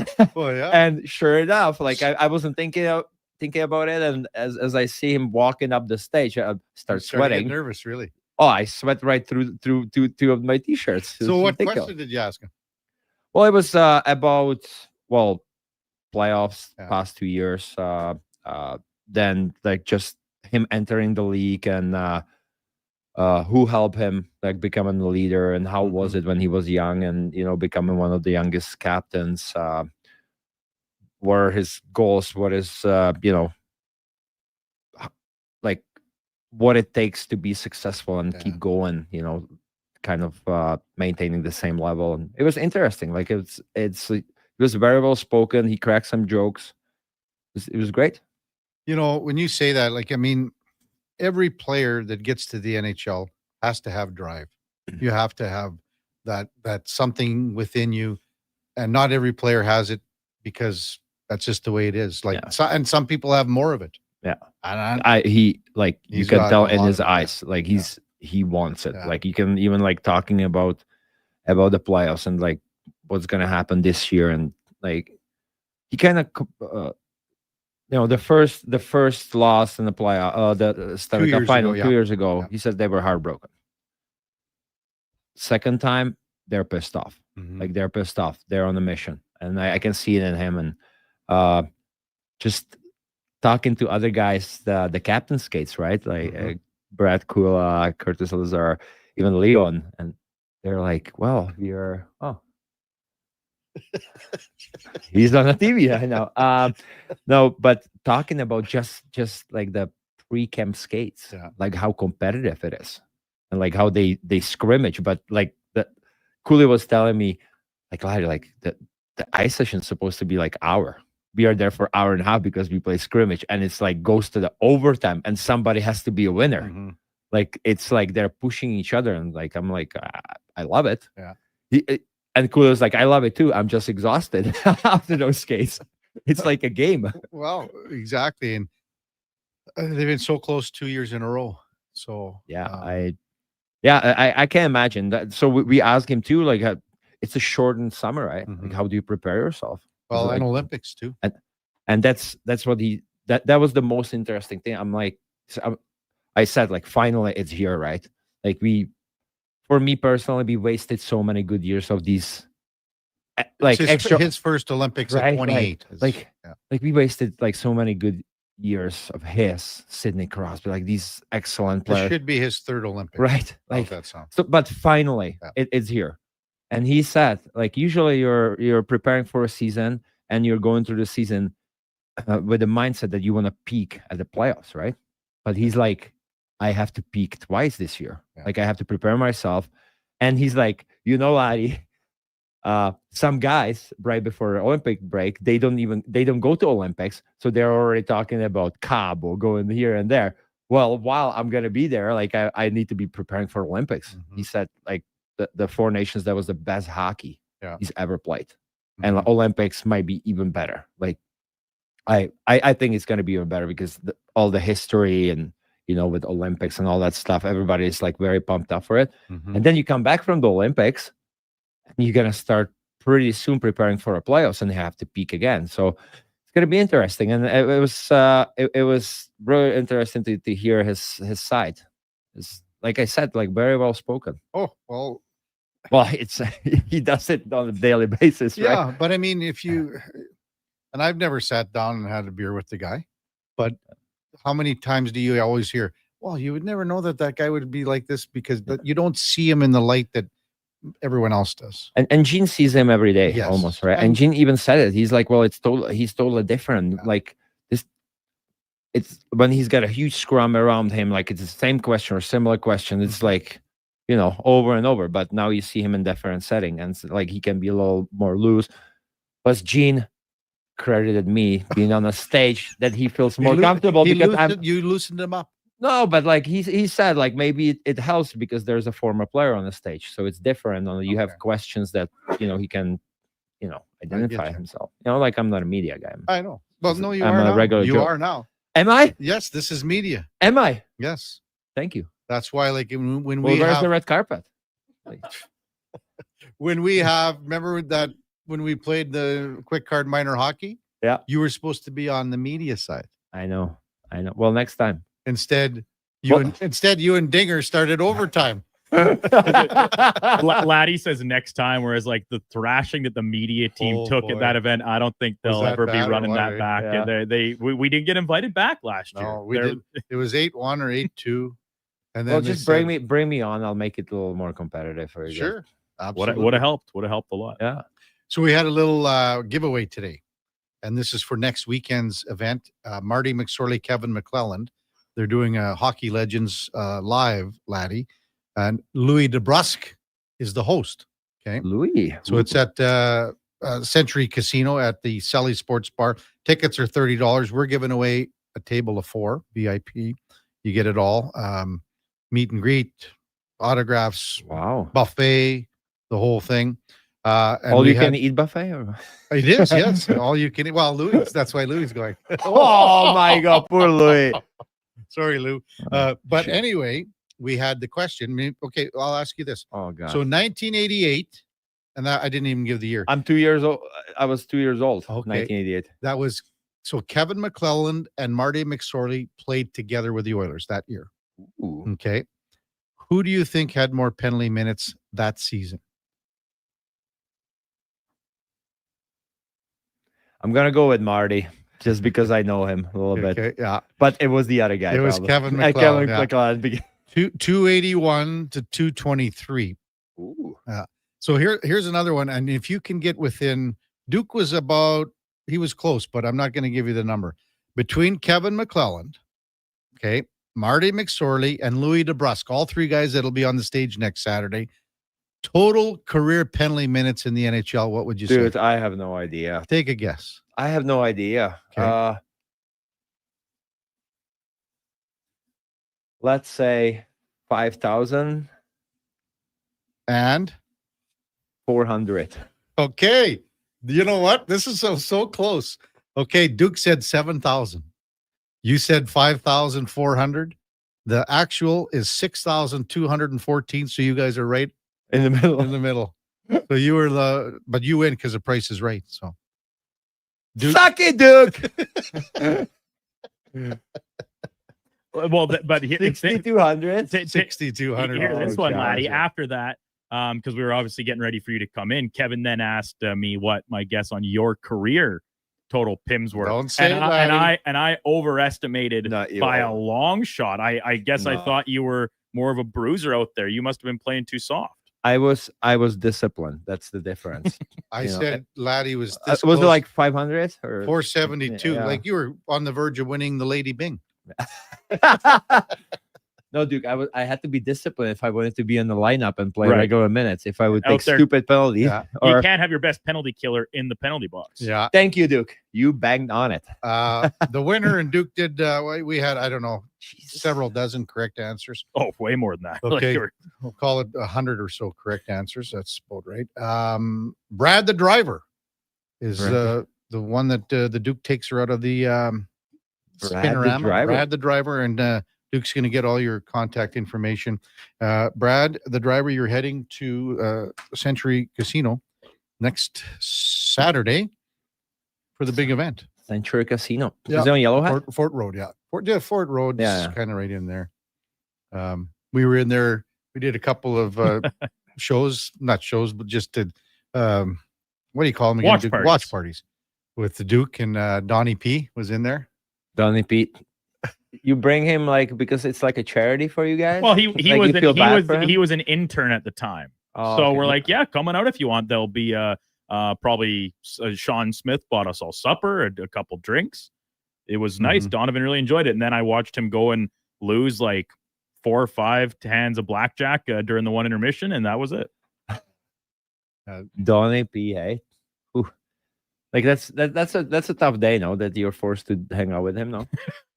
Oh, hanging out with Donnie's all right. This was Is it? Oh, I thought different answer. Okay, sorry, Donnie. I like you too, buddy. But this was right in the infancy stages. He would have been on his practicum a couple weeks. Oh. You're awfully nice to him. Is he your boss or something now? Or is Pretty he much, like Laddie, the thing you need to know is that essentially every single person in this building now and throughout the rest of the course of the day is my boss. I am about as low on the totem pole as it gets. I'm just a soldier, like a grinder, 4th liner, 13th forward, even 7th defenseman. That's essentially my role. Come on, in the machine. Don't but sell I'm yourself happy to be a cog. It's an integral cog, but a cog all the same. My God, this guy. Kevin McClellan had again 281 in 87-88. Marty McSorley had 223 in 87-88, and I had a good night with Marty McSorley one Yeah? night. It's Slave Like, I think it was. That was back in the heydays. Yeah, how long? Like long time ago, or a few years ago. I said like I don't know, 5, 6, 7, 8. I don't know. Blurry. It was back when I was on juice.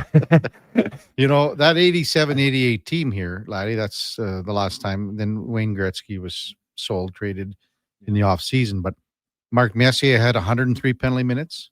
Esa Tikkanen had 153. Esa Tikkanen, 153. Esa Tikkanen. Steve Smith had 286. Steve Smith, 286. Bad boy. Oh, yeah. Well, he was not a pleasant guy to be around. I know. Marty McSorley had 223. So Smitty had more than Marty McSorley? Mm-hmm. Jeff Bukaboom had 201. And then Kevin McClelland had 281. What about Kevin Lowe? Kevin Lowe, 89. He was an altar boy that year. Wow. Yeah, he was an altar boy. Well, that's a lot, you know, that, but back then, you know, you had the Battle of Alberta's, man, and you could rack it up pretty good. Those were the battles of Alberta. They were the battles, yes. Who else would you know on that? Kelly Buckberger played 19 games, had 81 PIMs. 19 games, 81 PIMs. Yeah. The old Kelly, eh? Yeah, old I Bucky. love Bucky. Yeah. No, I don't know. There's, Mac T had 47 PIMs, laddie. Such a nice guy, eh? Yeah. Oh, you're going to like this, laddie. Oh, this is unbelievable. Okay, on this 87-88 team, plus minus, Wayne Gretzky didn't play. He was hurt a lot. Yeah. He played 64. Was Charlie Huddy on the team? Oh, yeah. Charlie was always on the Was he team. plus? Charlie was plus 23, played, had 71 PIMs, had 41 points for Charlie, 13 goals. Okay, plus minus. Gretz plus 39, Mess 21, plus 25 for Curry. Tick was plus 21. Steve Smith was plus 40, laddie. Okay. He was a bad boy and reliable. Charlie Huddy was plus 23. Craig McTavish, minus 3. McD minus 3. You got That's a rough year. Oh boy, you got some. Oh no, like I want to be nice to him. Oh, I know. Unlike he was to me my first year. I like McD. Yeah. minus 3, hey. Minus everybody 3. plus 20. There weren't that sucks. There weren't too many minuses. I'm gonna get a laugh at him because I have been on the dash train my whole life. The dash train. Oh boy. Mighty Cobra says, I have an old buddy that used to hang out with those guys in the 80s, Marty. Yeah, he liked to have a tipper, a traffic thinner, as we call them. Barber and Peace River. This is kind of an important one. Asked the question yesterday, when would Edmonton get the All-Star game? I don't know. He said he stepped away from the phone, asked us yesterday, what's the answer? I don't know about that, but I'll tell you what, that the, for 2028, that's the World Cup. I would bet that, OEG would be going hard for that. For World Cup, you're going to have, it'll be similar to the locations that we saw for Four Nations, because you're going to but you move it around a little bit. So what would you do? Like Edmonton, Vancouver? Well, Seattle? That's hard to say because then, when it's all said and done, you'll want it around that horseshoe area of Montreal, Boston, Toronto. It's always on the east. It always is. But that's how, think about Summit Series, laddie. They started in Montreal, finished in Vancouver. That's in 72. All the Canada Cups, they moved all the way around. Yeah. They were held here, Calgary. They were held, out east as well. So I don't have an answer for an All-Star, but I can guarantee you that OEG would be going and pushing hard for World Cup games. That would be cool. Wow. And it's 2 years away, but that would be really cool though. Yeah. Would be something else. We got one more minute before we go to break. Anything on your mind? No, I'm just thinking, is there really a need for a World Cup, or the Four Nations going to be gone, or that's done? Yeah, that's done, right? So now it's going to alter every 2 years. It's going to be a big event: Olympics, World Cup, yes, Olympics. Correct. Yeah, I guess. Yeah, I guess. Like, why not? Like, I rather have that than the All Stars. Well, for sure, everyone did. There were so many people, Laddie, that talked about the NBA All Star game, how big of a joke it was. Yeah. And then they talked about the Four Nations, like JJ Watt was tweeting about it every day. Yeah. He thought it was the best thing ever. Like the fights. The right? NBA can do similar thing though. Yeah. I would think. Well, see, NBA, their big thing, they do the Olympics, but it's off season. Yeah. That's tough for them. No, like hockey is the only. That's why hockey is the best sport. Yeah. No other sport can, I don't think, do this. It's season kind of thing. It's awesome. When we come back, we will check in with Bram Stephen, Spruce Grove Saints head coach. BCHL. Yeah. They're in the new arena. New arena. Heavy did metal. you check their roster out at all? No, I haven't. I'm sure you probably knew a couple. You got to know a couple. I'll check it out now. Well, I don't know. Don't put me on the spot. Well, I know. I'm not familiar with a lot of them either, to be honest with you. But Bram, we've talked to Bram many times over the years. Before that, time now for a Sports 1440 update brought to you by Sherbrooke Liquor, the best place for wine, cocktails, and beers from all over the world. Also, a variety of excellent non-alcoholic options. See more at SherbrookeLiquor.com. Here is the Duke. This is a Sports 1440 update.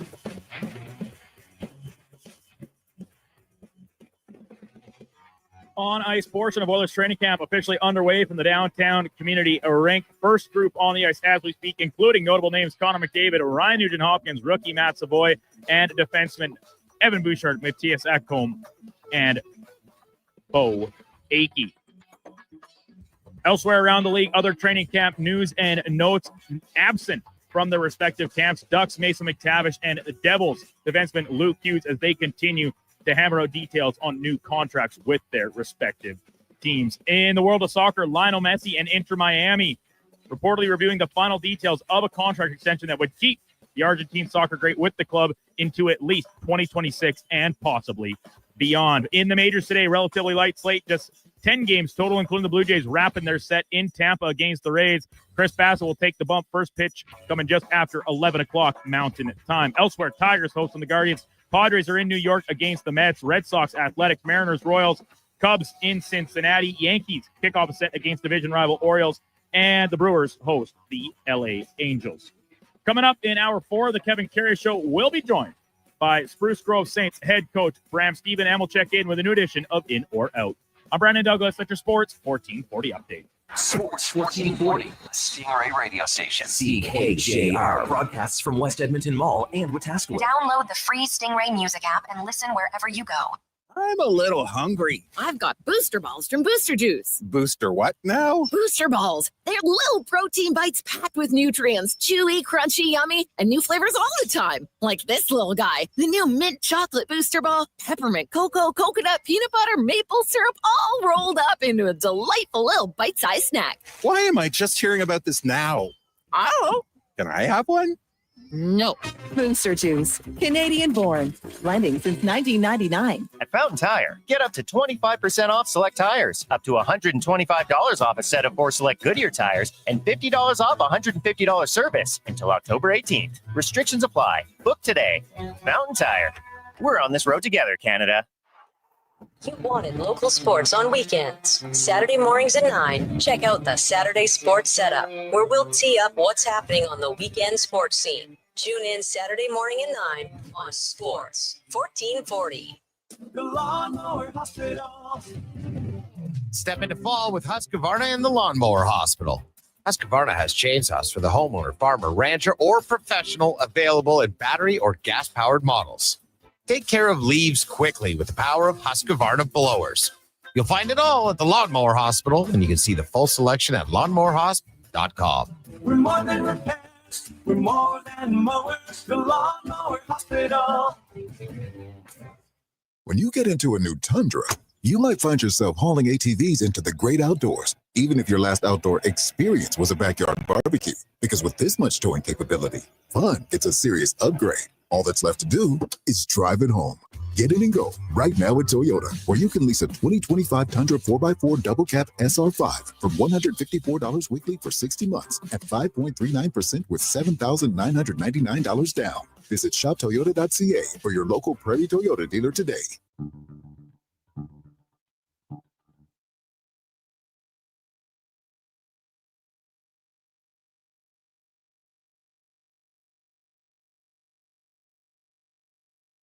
Just in time for the morning skate.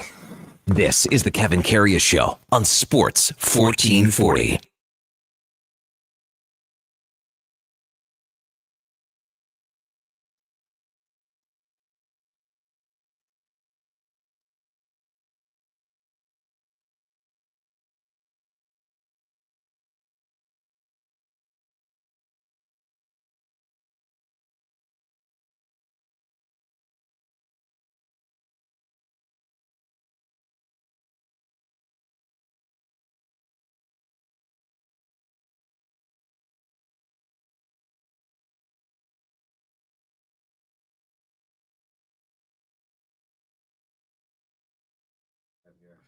All right, welcome back to the big program. 10:01 in Edmonton. Kevin Karius, Duke of Delburne with you on a Thursday morning with our co-host, Ladislav Schmid. And time now for the Puck Report, brought to you by Fountain Tire. Hey, are you ready to swap your tires out this fall? Fountain Tire makes it easy and saves you cash, too. You can get $50 off tire storage with the purchase of a new set of tires. September 2nd through the 30th. No more stacking tires in your garage. Let us handle it. See select locations for details as we welcome in Bram Stephen, head coach of the Spruce Grove Saints, to the show. Morning, Bram. You're with Kevin Karius, Ladislav Schmid. Thanks for jumping on the big show this morning. Really appreciate it. Yeah, thanks for having me, Kevin. Appreciate that. Good morning. Been a long time. I think the last time I saw you, Bram, was at the Highlands. Would that be correct? Yeah, I think it was about a year or two ago. Get to swing the stick the odd time. Yeah, I think you just finished firing off about a 69-70 that day on the course, right? No chance. That was in my dreams. Anyway, how excited are you, Bram, to be with the Saints here and regular season starting tomorrow with Brooks in town and a new building? We got lots to talk about. Where do you want to start? Let's just talk about getting back with the Saints and ready to go here. Yeah, it's been a really great experience the last I guess it's been 4.5 months now. It's a old hat, so to speak, but a totally different environment, new rink, new league, different profile of players. Some of the staff's different. It's been really enjoyable. It's been refreshing for sure. Mm-hmm. And it's season we're really looking forward to. Yeah, and Laddie, you know some players a little bit here too. Not really. I checked the roster. Checked the roster. No, not very familiar. But what are your expectations for the season? I know it's pretty early, but I guess most of the teams want to take it game by game. You know, you don't want to be talking about playoffs or where you got to be. But like, what are the expectations from your perspective? Yeah, I certainly, it's a good question, and it is early in the year to really determine where everyone is at, especially in a league like this where there's so much turnover.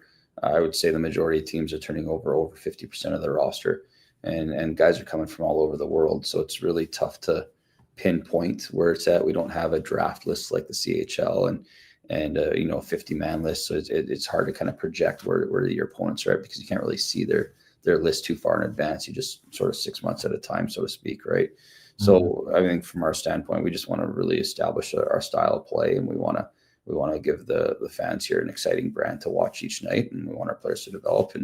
And once we're, if you were to ask me a month or so from now, we definitely have a better idea where we're at. Yeah. What's that style of play for you, Bram, as head coach? Yeah, we want to play a full 200 feet. We want to outchange an opponent, and so we can play with 4 lines and our whole set of roster and roll it over. And we want to be in a really aggressive style. We want to be hard to play against that way on the puck a lot. We want to out support our opponent, and we want to be a team that's willing to do the hard things, go to the hard areas, and play a heavy, hard game, but still some skill and creativity. What about your staff, Bram? Tell us a little bit about your coaching staff. Yeah, we're very fortunate that way. We have a lot of full-time staff here, which isn't always at the junior hockey level afforded to each team. So we're very fortunate from management ownership that way. Brandon Switzer is going into his 4th season with the Saints, and in my opinion, could be a head coach at really anywhere in junior hockey. He's very capable. And then Dustin Coney used to play in the NHL. And used to own a skills company, and actually has a master's in sports psychology. So he's in charge of the mental side of it and the player development side of it from our side of it. And as a defenseman, brings some balance to that from Brandon and my background too. And then Boyd Olson is kind of a jack of all trades on our staff, as far as he's a director of scouting, but he's also got a coaching background and joins us on the ice and practice as an assistant coach and is our video coach as well. So we're fully loaded there. Everyone's full time, and players have lots of resources that way. Yeah, that sounds really good. So can you tell us a little bit more about your team? What do you expect to be your strengths, and on the opposite side, some of the weaknesses, maybe? Yeah, definitely. I think as far as strengths go, we should be a bigger team that can impose its will. We should be a team that, just looking at the beginnings of the year here, I think we'll defend well. I think we've been strong on the kills and that side of it. So that'll be the beginning point, and we're going to have to probably score by committee. So that's I think I wouldn't call it a weakness, but we're going to have to find offense in different areas from different guys and really establish that. As far as the weaknesses, that's tough to say too. Beyond that, but I'm just sort of gauging that it's probably going to have to be scoring by committee group. Bram Stephen with us, head coach of the Spruce Grove Saints. They get things going tomorrow night against Brooks in a building that is second to none when it comes to junior hockey. Man, when you walk into the Thompson Family Arena every day, Bram, you must just go, wow, what a facility. Tell us a little bit about it. Yeah, we're very fortunate. The city of Spruce Grove has done a really nice job with making it a community user-friendly facility with two really nice rinks. And there's a library in the building and an art gallery and a box, like a black box theater. But at the same time, it's a really nice size for a junior hockey team. It's got about capacity just under 2,000 when you tie it all in. And what I like about the rink itself, it's a comfortable place to come watch a game. It's got the big jumbotron, and you can watch it. The sight lines from all the seats are really great. There's drink rail all the way around. There's a Lexus lounge. There's a suite on the one end where you can look over top with its own bar, and then there's also a down low, suite area where you can watch from ice level, and then a couple luxury suites over top. So it's really neat that way, where you can watch in a lot of different ways, and we feel it's going to be a really good experience for a fan to come and watch that, and for the players, it's really unbelievable facilities that our management ownership have built for the players, and they're pretty fortunate. Dustin kind of when he first went in there and, having an experience playing at the pro level, says, yeah, it's just a mini NHL room, pardon me. It's got everything that you need. It's really nice. What do the players think? They must be just blown away when they get in there, eh?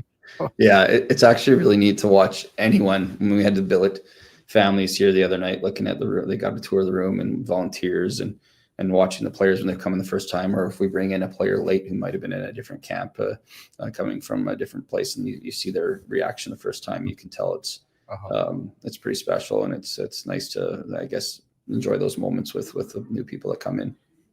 They better appreciate it, and yeah, well, I know. I think we all do at this point. Yeah, it's unbelievable. Yeah, they're fortunate kids.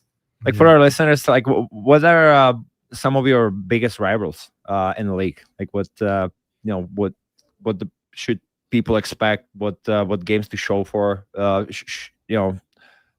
Can you explain a little bit more about the rivalries around the city or within the league? For sure. Yeah, I mean, there's a crosstown rivalry that's been going on for decades between Sherwood Park and Spruce Grove, so that's always an enjoyable one. Just the proximity of the two teams, and over the years, there's been some playoff series back in the Alberta League, and those have been fun and to watch and exciting, and have really been well attended. And then Brooks and Spruce Grove, going back to the Alberta League, I think from about 2008 to, I guess it would have been when the Alberta League transformed there, until just after COVID 2023, the two programs had won all the championships. So and had faced each other lots in finals, and so having them right off the bat here Friday night, tomorrow night, it should be a really exciting game for sure. Bram Stephen with us, head coach of the Spruce Grove Saints. They get things going tomorrow night at the Thompson Family Arena, and then in Sherwood Park on Saturday. What's it going to be like for you, Bram? Coaching now basically on weekends. That's how the BCHL works travel-wise. When you were coaching before, and we had discussions years ago, you're playing every second night or third night, and during the week, it's a little different. How's that going to be for you this time around? Yeah, it was a regular slate of, it felt like Tuesday or Wednesday games in the Alberta League, and it was a heavier schedule as far as just games played in a shorter time frame throughout the winter. And the BCHL, the regular season doesn't end till the end of March, but it begins around the same time as everyone else. So it lengthens it, and there's a little bit under 60 games, so a few less there. I think it's really great for the athletes, first and foremost. It provides a college week, which is where we want our players to graduate onto. Where, when I say college week, practice Monday, Tuesday, Wednesday, Thursday, lots of time to get things both in a team setting, but also from an individual skill development piece too, and from a training as well off the ice, in mobility and strength training, and then just playing Friday, Saturday. For me as a coach, I love it because I really enjoy the grind of a practice day and working with the players, and I feel players get better in practice days and training days. And so to have more of those, and then just getting ready for the weekend, it's an environment that I know our coaching staff really enjoys, and I think we'll thrive in. How many guys from last year's roster would be on this year's team, Bram? Less than half. Right now it's about 10. Yeah. Yeah. And then as far as recruiting goes, I've known Robbie Sklaruk for a long, long time, and he's GM there, and as you know, but how do you draw that fine line, or walk that fine line, I should say, because you want to have local players because they bring in fans, they bring in excitement, but you also want to have the best players. So there's always that fine line to kind of straddle.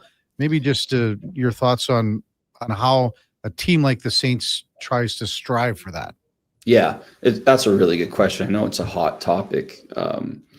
And certainly you want that local flavor. You want the pride of the community, both on the ice and representing the logo, but also in just having players come from that community. What I'll say is I think it becomes harder because at the same time, there's a responsibility to put the best team you can on the ice. And in Canada, there are lots of different junior options.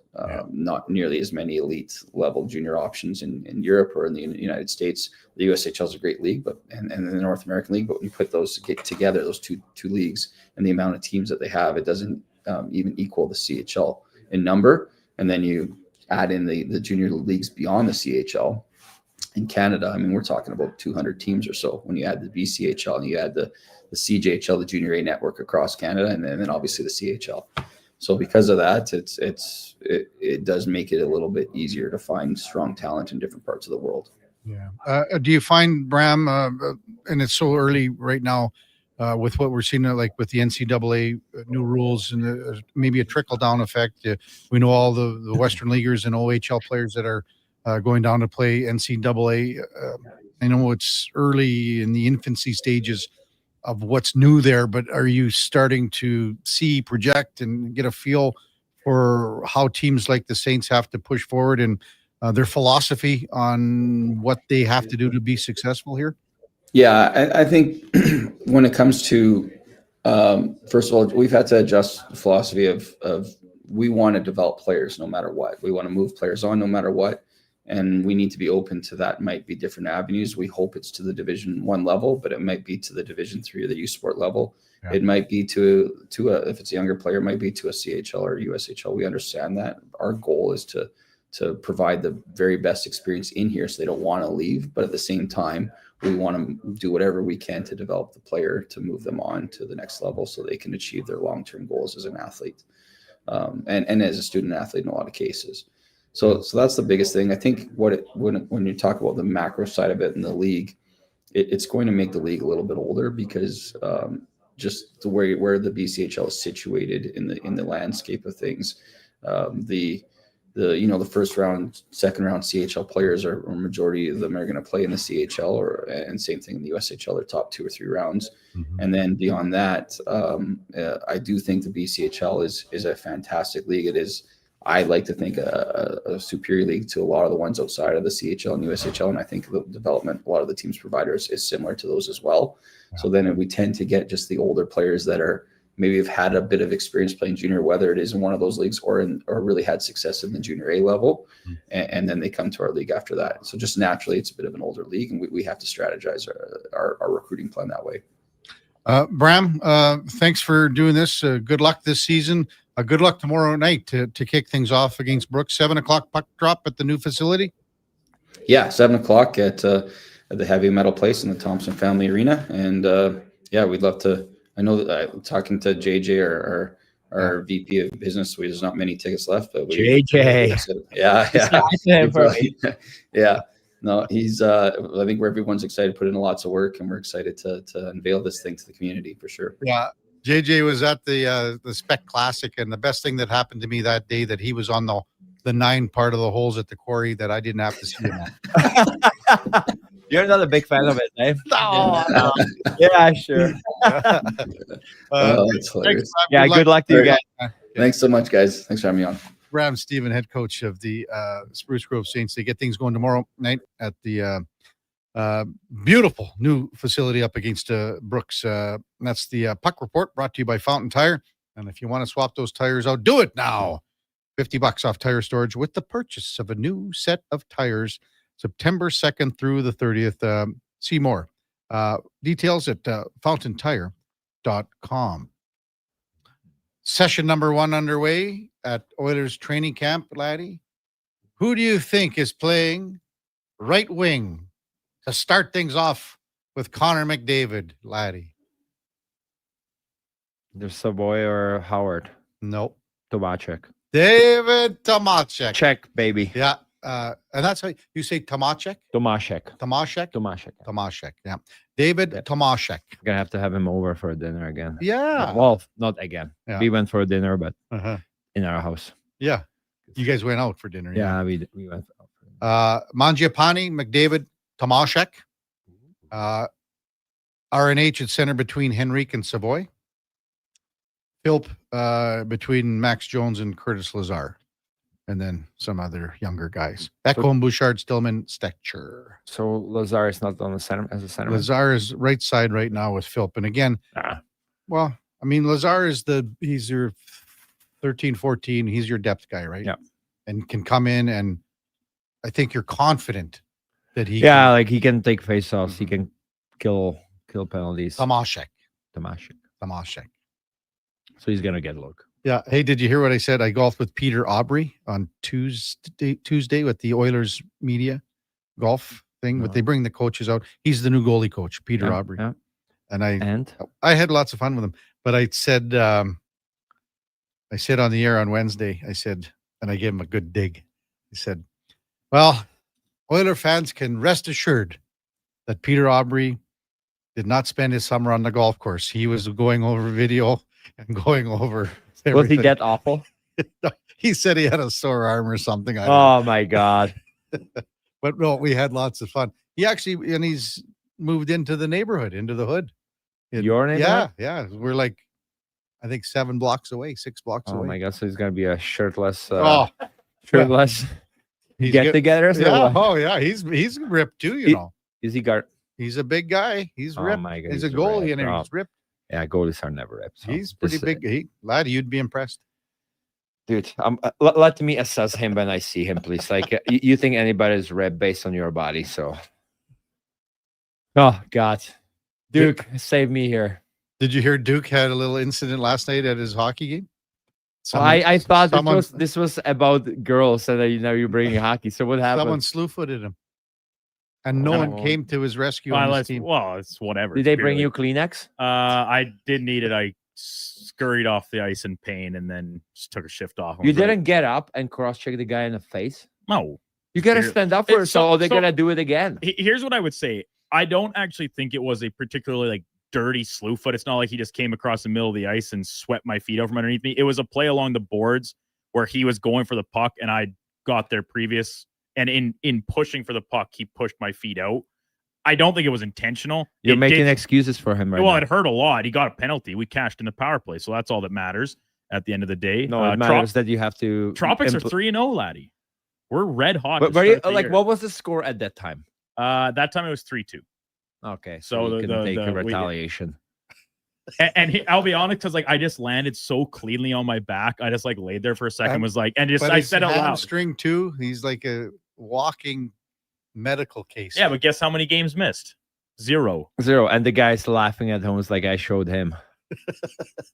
I don't think I cannot say the word. I cannot say the word on the air. Guy's at home. He's listening right because he lost. Guess what's gonna happen next time you're gonna play them? I'll get him back. No, he's gonna do it again because he's like, well, this guy can take it. No. He's taking it. I don't think I don't think you played a beer league hockey, laddie. Yeah.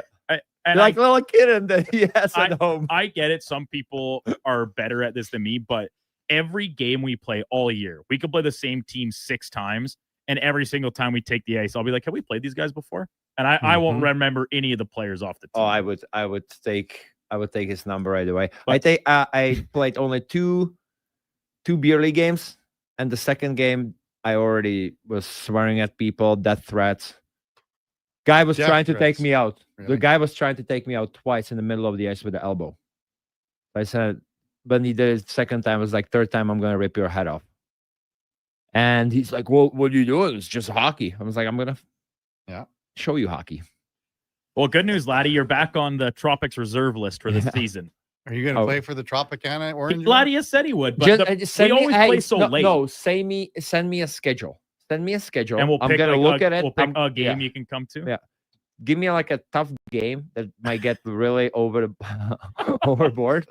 I'm going to show up there. Hopefully it's a day that I had a really tough day. Kids were pissing me off, so I need to blow some steam. Mm-hmm. And then you'll get suspended from the league forever. Well, that's fine. That's what I mean. It won't matter but you get one. I know Johnny Boychuk. I know Mark Fistrick. They both got suspended. Yeah. So I might be. Why don't you come play Thursday hockey today? Oh, I can't. Can't today. I can't. Well, no. Just send me a schedule, guys. Give me days so I have it on my calendar. I can prepare for it. I can tell my wife to take care of the kids or my ex-wife to take whatever she has to do, and I'm gonna clear my schedule and I can do it. But like you're throwing these days or games like the day off or like in the day, it doesn't work, guys. I'll send you a couple days. We most often play Sunday nights at 6:00. at the Drake. That's no good for me. That's okay. Like, I don't need you there. Yeah. Well, yeah, neither do I. Protection. Kevin's always asking if he can come play, and I was like, well, what about Laddie or Schlemmer instead? How about we could try and ask What them division first? is it?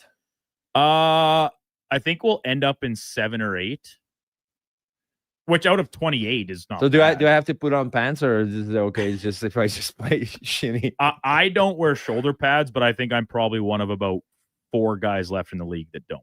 Do you block shots? Not on purpose. But that's how I took that giant bruise off my thigh a couple weeks ago, because I thought the guy was passing it and he just ripped it right at me. That hurt. That hurt a lot. Those B League games, they're the worst to predict what You the never players know what you guys never are know gonna what do. they're gonna You do, never man. know. Yeah, maybe like I have been itching, to be honest, to get into some games and just get really mad at some people you don't know. And yeah, because I have so cross-check 'em much in the teeth.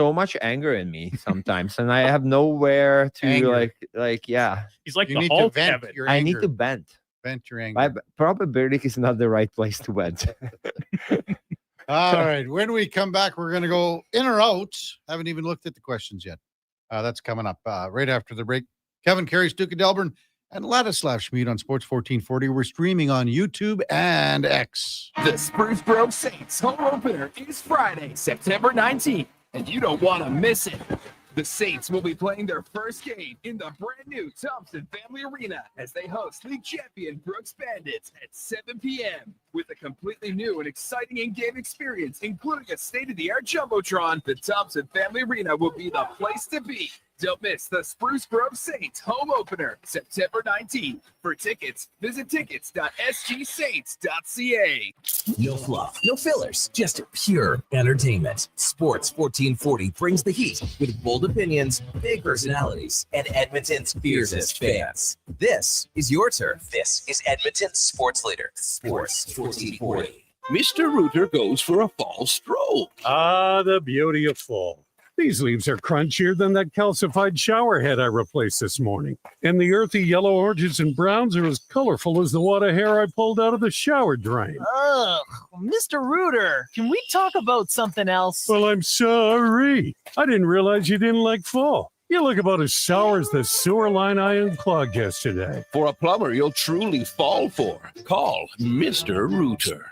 At Leading Edge Physiotherapy, we believe that life shouldn't hurt. Now, that doesn't mean that we don't know that sometimes it really hurts. I mean, we've seen people at their worst moments in life, when they feel they have nowhere to turn, or at a time when they felt like their problem just wouldn't ever go away. We've also seen people who thought to themselves, it'll just go away on its own, or this is no big deal. I don't want to bother anyone about this. Don't know where to turn to, or think it's no big deal. Either way, we have the technology, techniques, and skills to help you get back to it, whatever your it may be. Life shouldn't hurt. LeadingEdgePhysio.com. A new Edmonton Oil Kings season hits different. After a cruel summer, hockey is back at Rogers Place. This Saturday at 4, it's the Oil Kings home opener against the Red Deer Rebels. Family fun that's second to none with Calmon Kids food combos for $10 or less. Shake it off with a post-game concert from Canada's #1 Swiftie tribute artist, plus bracelet making on the concourse. The Edmonton Oil Kings are Edmonton's first choice for family entertainment. Home opener Saturday at 4. Great seats at Rogers Place start at only $20 at oilkings.ca. There's something we need to talk about: debt. It's an uncomfortable topic, but the truth is, most of us carry some form of debt, and we are ashamed to talk about it. My name is Parveen Middleton, a licensed insolvency trustee at BDO here in Edmonton. Every day, people struggling with debt come to me for a solution. When you make that call, I'll listen to your story without judgment and will lead you to a debt-free future. Call 1-833-BDO-TALK or visit bdodebt.ca to learn more. To Child, a new bike means everything. Freedom, mobility. It's a big step forward. You can help by donating your gently used bike during Sports Central's 3rd annual bike drive. Every Saturday in September, Sports Central will be collecting bikes in Edmonton and area. Don't have a bike to give? You can donate $175 for a new bike and helmet. Drop off at Bonnie Doon Mall, participating Fountain Tire locations, and at United Sport and Cycle Gateway. Visit sportscentral.org. Brought to you in part by Sports 1440.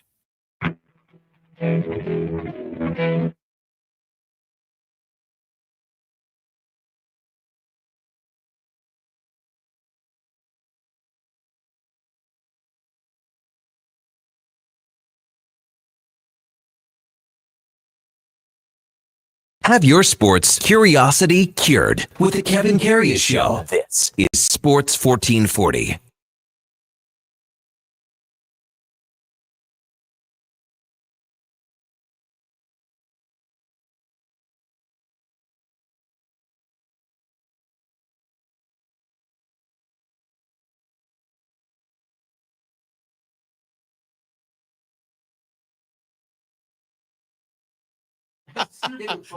Oh man! And then. Hey, wait a second! Don't say anything crazy.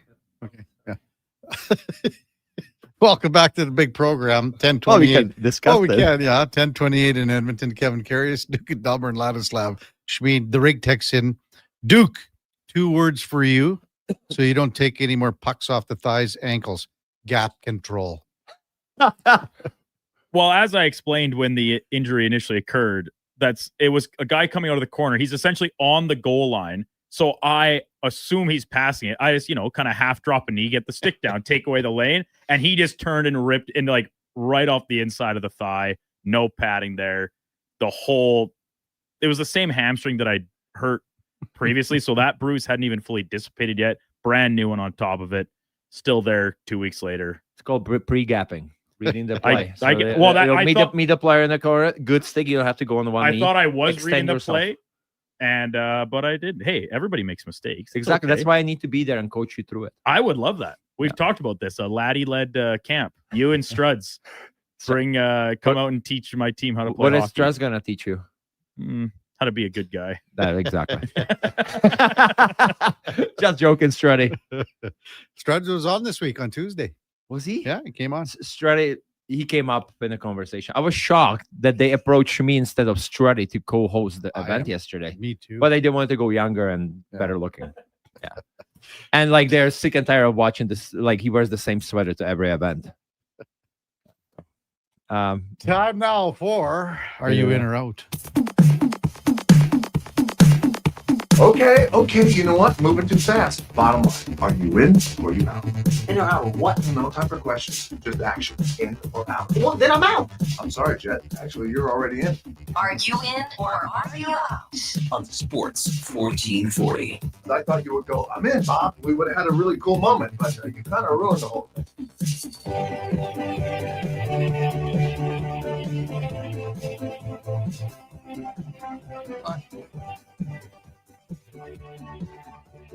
Kevin, the Oilers hit the ice today for training camp first time after and testing excluding rookie players.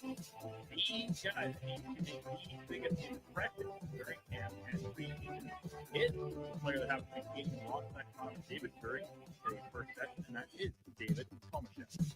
Go ahead, laddie. The biggest impression. But you could he's taking Savoy and Howard out of the mix, right? Yeah. So you're taking those 2 guys out of the mix. I guess so. I'll go with it. Mm-hmm. I'll go with it. He does have a big opportunity, but he needs to grab it. I don't see if you take those 2 guys out of it, he's here for a reason. He's on a one-way contract. He's gonna probably get every look on both lines. I think either with Connor or with Leon. So I'm in on this one, Duke. Good one. Yeah. Wow.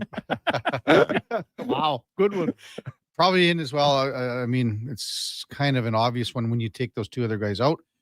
For me, the curious guy too, that piques the curiosity level is Alec Regula on the back end. No one really knows what this guy is all about, and they don't have a guy like that. They just don't have a guy like that on the right side, in the sense that he's a big guy and maybe a little more physical. So, but they need more like a puck moving defenseman. No, I'm getting all that, but I'm just saying, can he make an impression? Yeah, is he an NHL player? Well, he's played 22 games. No, didn't play all of last year. So, what's that? If he makes a massive impression, what do you do now? Because we know what you got with Stetcher. We sort of know what you have with Emberson. Yeah. So. Yeah, I guess we'll see. I'm gonna text Tomaszek today. Hey, we talk about you on the radio. No pressure at all, but you better not screw it up. I like on a team that has so many returning players and so few new ones. Like, you know what you have with the vast majority of the team. Yeah. And like a guy like Andrew Mangiapane, I think much like Tomaszek, he's going to be afforded plenty of opportunities to play in some bigger roles and get looks alongside McDavid, as he is at the skate this morning, along Leon Draisaitl. But the reason I actually picked Tomaszek is because, to me, he kind of has to show that he can do a couple different things, right? Like, does the skill, the high-end skill and top 6 ability translate from leading the Swedish league in scoring? And also, when you're not playing there, does the bottom 6 role you played at the World Championships for your country, does that translate over? Because on this Oilers team, as it's currently formatted, I think his versatility, if it does all translate, will be one of the most valuable assets that this team could have this year. We still don't really know because it's a totally new league, new competition, all these things. But I like, in terms of intrigue, he is an obvious choice, but there's several reasons why I think he is intriguing. It's not just, we don't know what this guy is, let's see. Because I think he's going to be asked to do a lot of different things if he can, in fact, make an impact in the NHL. Down the highway, Calgary Flames extending Captain Michael Backlund, 2-year deal, 3.25 AAV. That will, of course, kick in at the beginning of next season. Grading the move, Craig Conroy, general manager down in Cowtown. I think this is about as home run gets. I'm giving it an A+. I don't know. I texted Bex yesterday. Did you? And? I'm a big fan of his. Well, yeah. I mean, he's a really good I don't know player. if great plus or great plus, A+. A+ or just A. I like that they kept him. I wouldn't mind him on our team, to be honest. Like, as a third line centerman, I think he's got lots left in tank. He's not the youngest guy, but watching him play, he's not putting up huge numbers, but in a third line role as a centerman, like, he can shut people down still. He's got a lot of fire in him. I'm a big fan of his. It's a great re-sign. He's been there his entire career. Familiar with the community, does a lot for community, great for a team in the locker room, good leader. I think it's and it's reasonable money. Captain, that's one thing, and that's another thing. Like, I think I'm gonna say I'm out though. I'm out on it. I don't think A+ is. I think that's. I'd say A. Yeah, it's I'd hot. Say A+ would be A+ would be I don't know, re-signing McDavid for $3 million. You two probably wouldn't know this since you don't have any post-secondary education, but an A+ and an A actually grade out to the same GPA. They're both a 4.0. Okay. So how about we skip the A? Why didn't you just say A then? Because the A+ is better, technically, but on a GPA scale, it's the same. I'm happy for him. Like, he's happy that he stayed with Flames. That he texted me that yesterday. Like, honestly, I cannot say enough good things about him and his family. He's just a all-around great guy, and I think he's a really good player. I'm just sad because I don't think they're gonna be in the playoffs, and I like him in the playoffs. Like, he's only played 42 playoff games in his NHL. Only. Like, I think he can provide a lot, especially in the playoffs. When the Oilers played Calgary in 2022, I asked Daryl Sutter.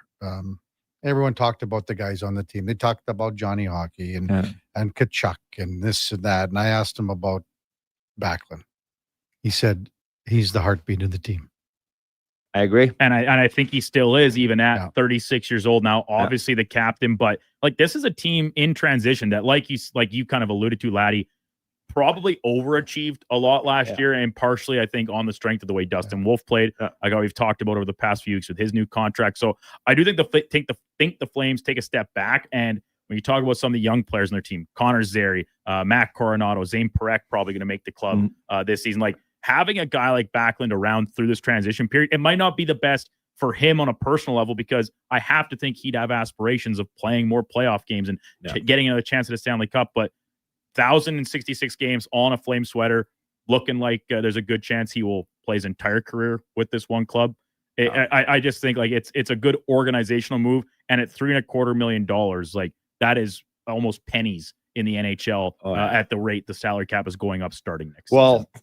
You got to be probably losing pretty soon Rasmus Anderson too. Like, everyone on the team even says so, let alone the management and stuff. Yeah, his teammates say they don't expect him to be there. Well, I think Michael Backlund had an interview. And like, it's pretty much. He said it's pretty much done, that he's gone. Yeah, like now just just a matter of when. Yeah, exactly. So yeah, it's very important that Bax is there and kind of steering the ship. Like they don't have many veterans like that. That's right. That's right. So some other big news here in Canada. I know Laddie's gonna love this one, but it's too big to not talk about.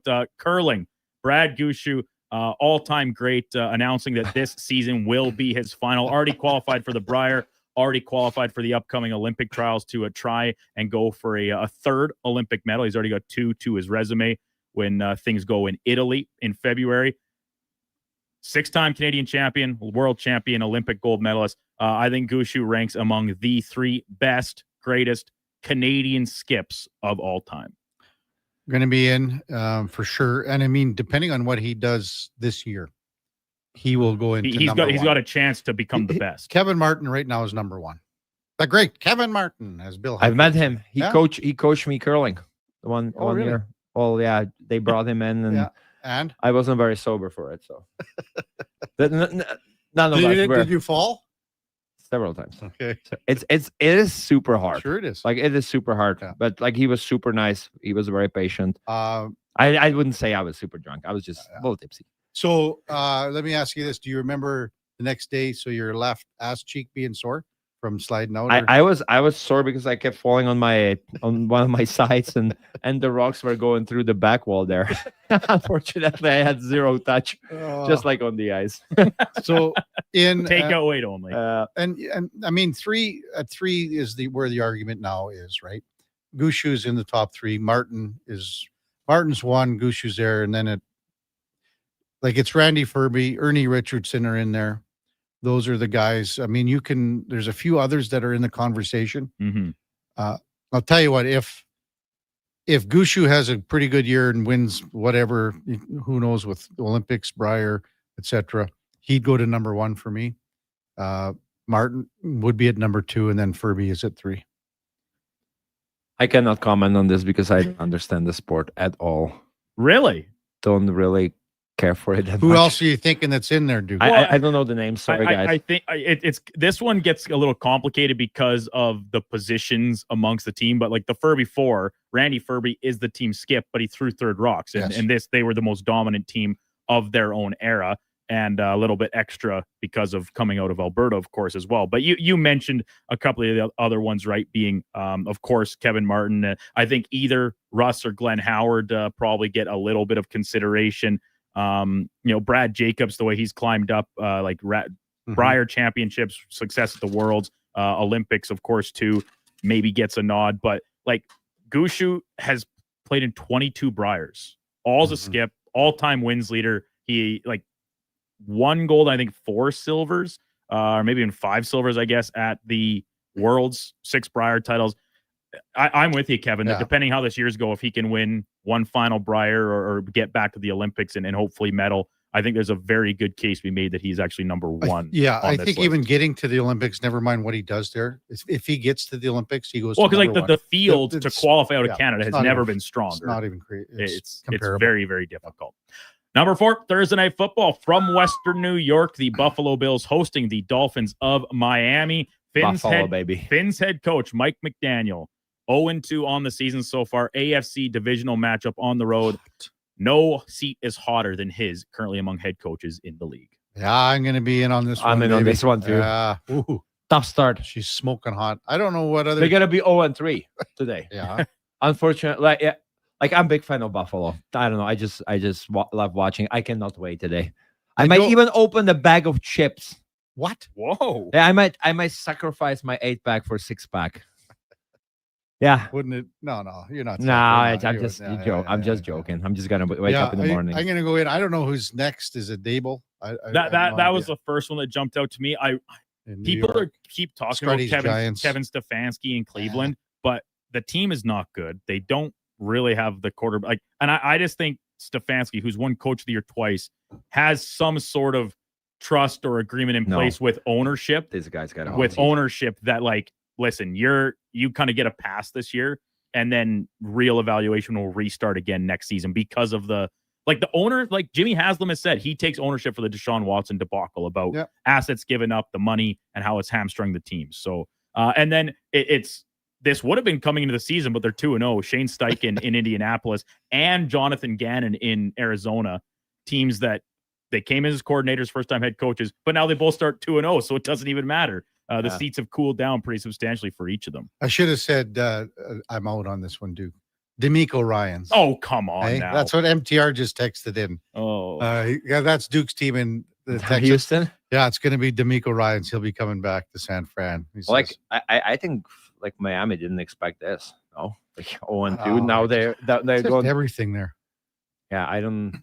I can't. I think it might have been a day when you were in Laddie. We talked about whether Tyreek Hill will still be a Dolphin by the time the season ends. Like I think they got to be getting calls now for him. Like did you see his interview? Well, the other day about that he didn't catch a pass that was more than 40 yards. Yeah, and he starts laughing. He was getting pissed off though. Yeah. Like both him, I think even Devon Achane, who's not old, but like they drafted another back behind him in this past summer. So I think there might be there's gotta be teams going after Tyreek Hill now. Definitely. Like, come on, like he The can make your the only problem would be his contract, like how much money he's owed. How much money does he? Do you know? It's like a $35 million deal, is it not? Because when he signed it, he was the richest receiver in the league. He is good. When he's on, like, watch out. He's good. But staying on and more importantly, keeping his head on, often the issue that gets in the way of that. Yeah, so I guess. Current spread in this game, back to 11.5. It had jumped to 12, but I'm seeing 11.5 across a couple different books. So Bills favored at home. You want me to do my pick right now? Sure, if you want. I'll take Buffalo. You're taking Buffalo on the points. All right. 11.5. I'm hoping for the Finns to keep it close. You know what the season series is at, Laddie? Duke and I? Currently 6-2 in favor of Kevin. After, and this is the best part, I started 2-0. I started here. Kevin rattled off 6 straight against me. 3 of those, of course, being my own picks being incorrect. Stuck here now because of you. What's happened? Oh, he ran over his seat. What happened to the Bluetooth? Bluetooth? Like 21st century. No. That's not. It's Bluetooth quality is not good enough for what we do, Laddie. Oh, okay. Wired connections. That's where the integrity is. Finally, this day, 1947, President Harry Truman officially bringing the CIA, Central Intelligence Agency, into existence. This is a simple one. Are you in or out? The CIA coordinated the assassination of President John Kennedy.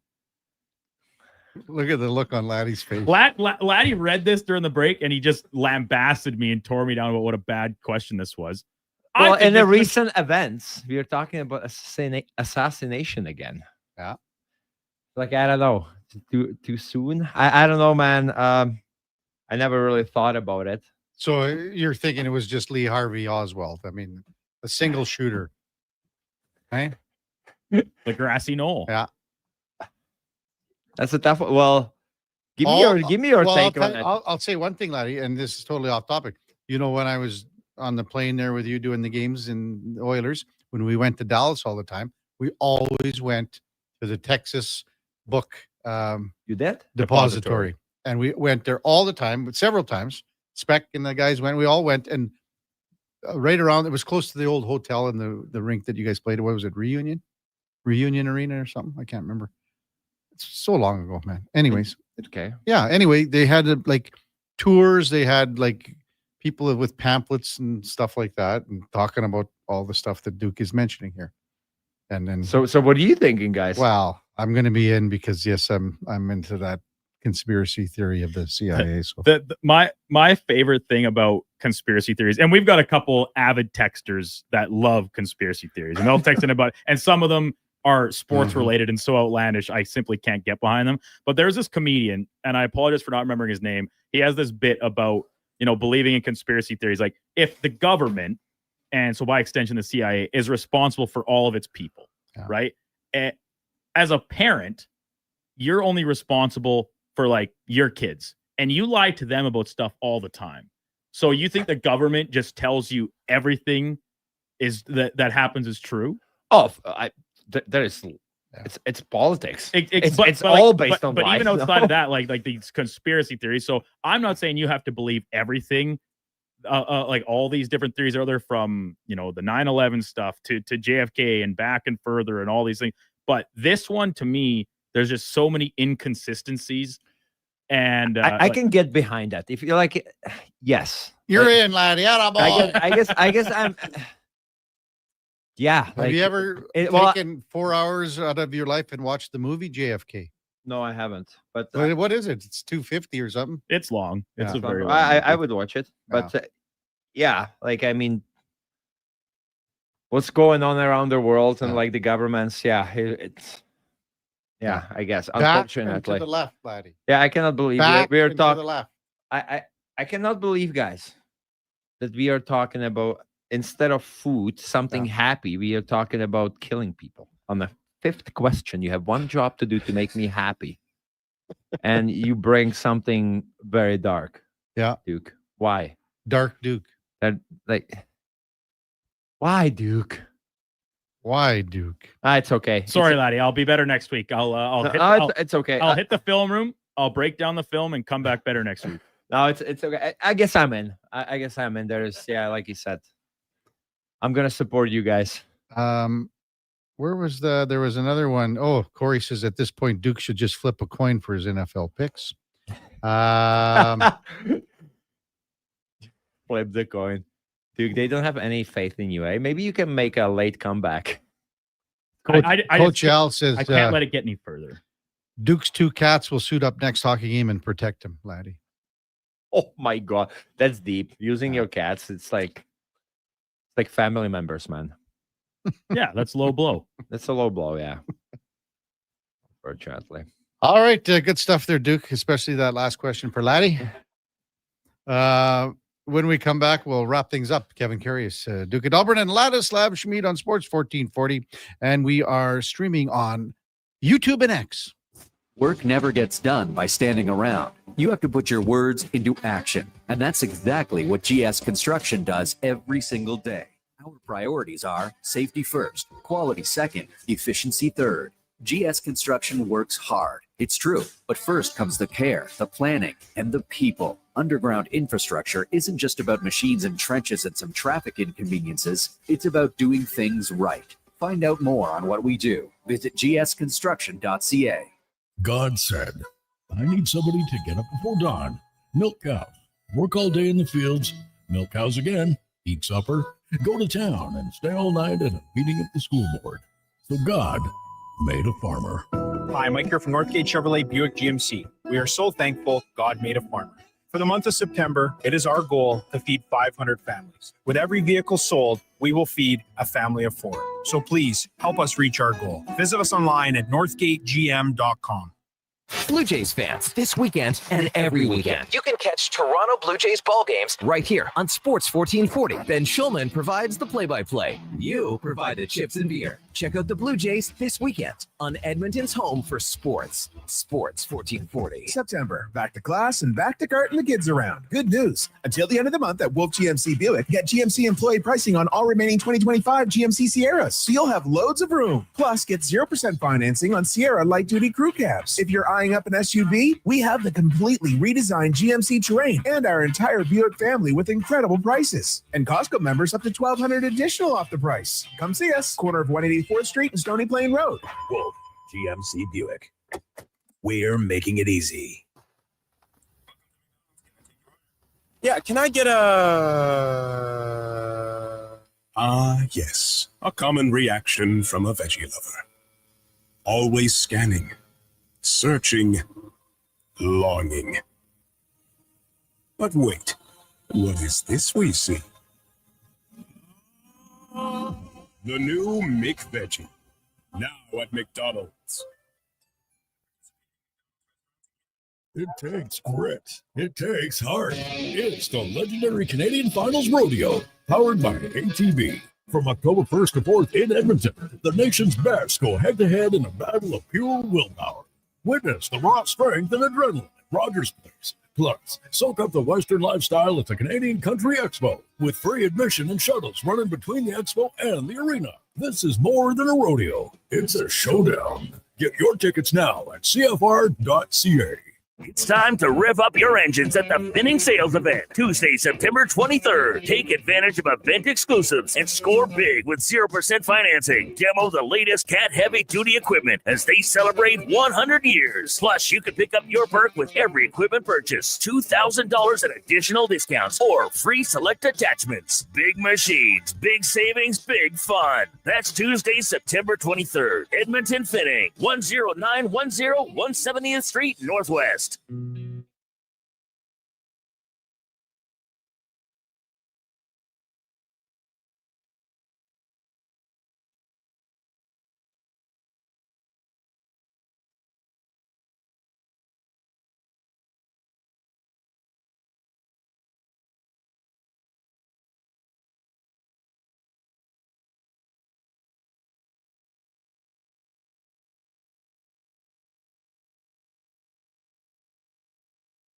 Have your sports curiosity cured with the Kevin Karius Show. This is Sports 1440.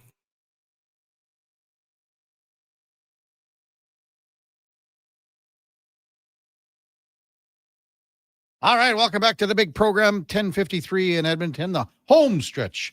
Kevin Karius, Duke of Delburne with you. Good tune. Kryptonite. You like that one? Oh, yeah. Really? Oh, boy. This is so quick.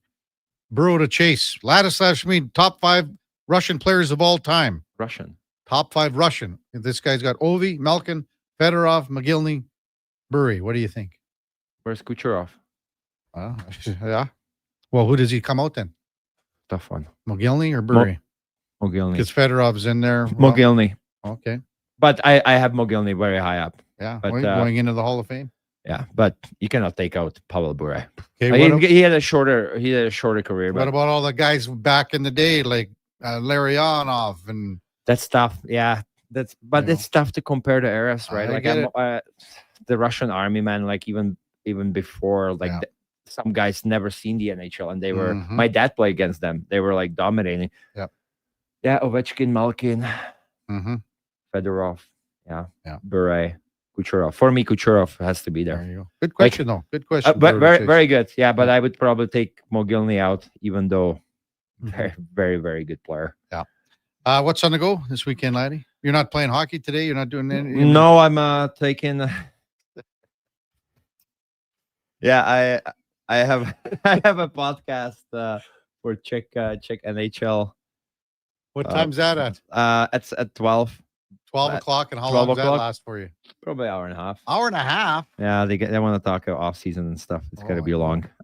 Guess what? Hey, guess what you can say that you found out today on Sports 1440? What? Connor McDavid's new right winger. David. There you go. There's I guess. No, you're the hockey insider. Yeah, I cannot. Yeah, but I cannot say they're gonna be like, oh my god, he's gonna be online. So that's cemented. Yeah, well, they Czech people get crazy. I know because they want Czech players to succeed so bad, and I get it. We don't have enough of them in the NHL, so I get it. Well, after the podcast, going to pick up my daughter, pick up her new bike, then show up at my youngest skate, and hopefully my wife's not gonna make the same mistake she did last week, putting him in the warmest sweatsuit in the history of hockey, and no insoles. No insoles in his skates for 45 minutes skate. Honey, I hope you're listening. So let's she thought that my son would be too cold. I was like, well, we bought him this hockey underwear that keeps you warm, right? Yeah. And the listeners, you have to he wears a full, he's just trying to skate, but he already wants to wear a full hockey equipment. Yeah.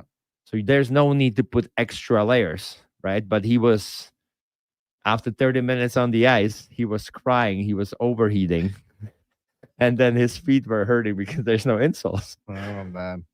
Well, I am the father, right? I should be in charge of the hockey in our household, and I dropped the ball. So it's not really on my wife.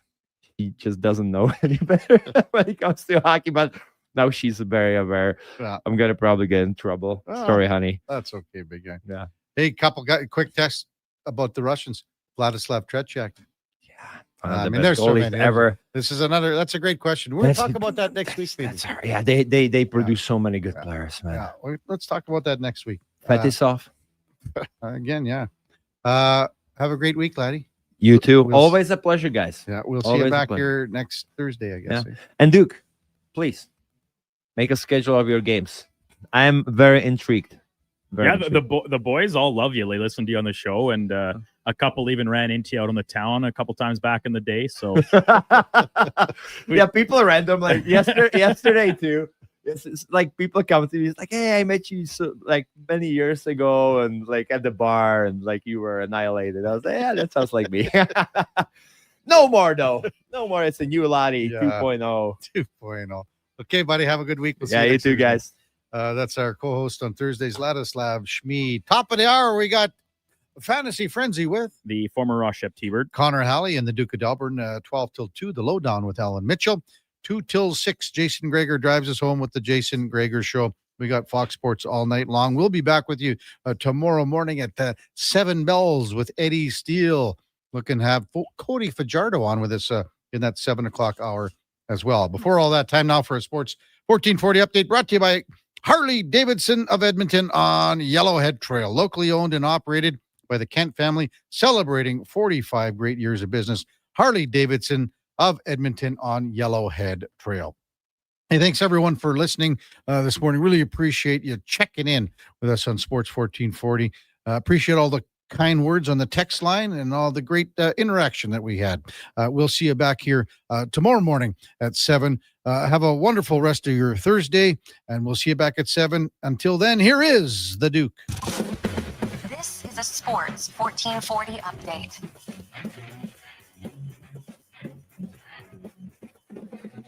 On ice portion of Oilers training camp getting underway earlier on this morning. In the first group, Connor McDavid's getting alongside new winger David Tomaszek and Andrew Mangiapane, while Ryan Nugent-Hopkins lining up between Adam Henrique and Matthew Savoy. Week number 3 in the NFL kicking off tonight from Western New York. The Bills hosting the 0-2 Miami Dolphins. That one getting underway just after 6:15. And from the Major League, Blue Jays wrap up their 4-game set in Tampa Bay. That one getting underway just after the top of the hour. Coming up on Sports 1440, it is Fantasy Frenzy with Hallie and Douglas. I'm Brandon Douglas at your Sports 14.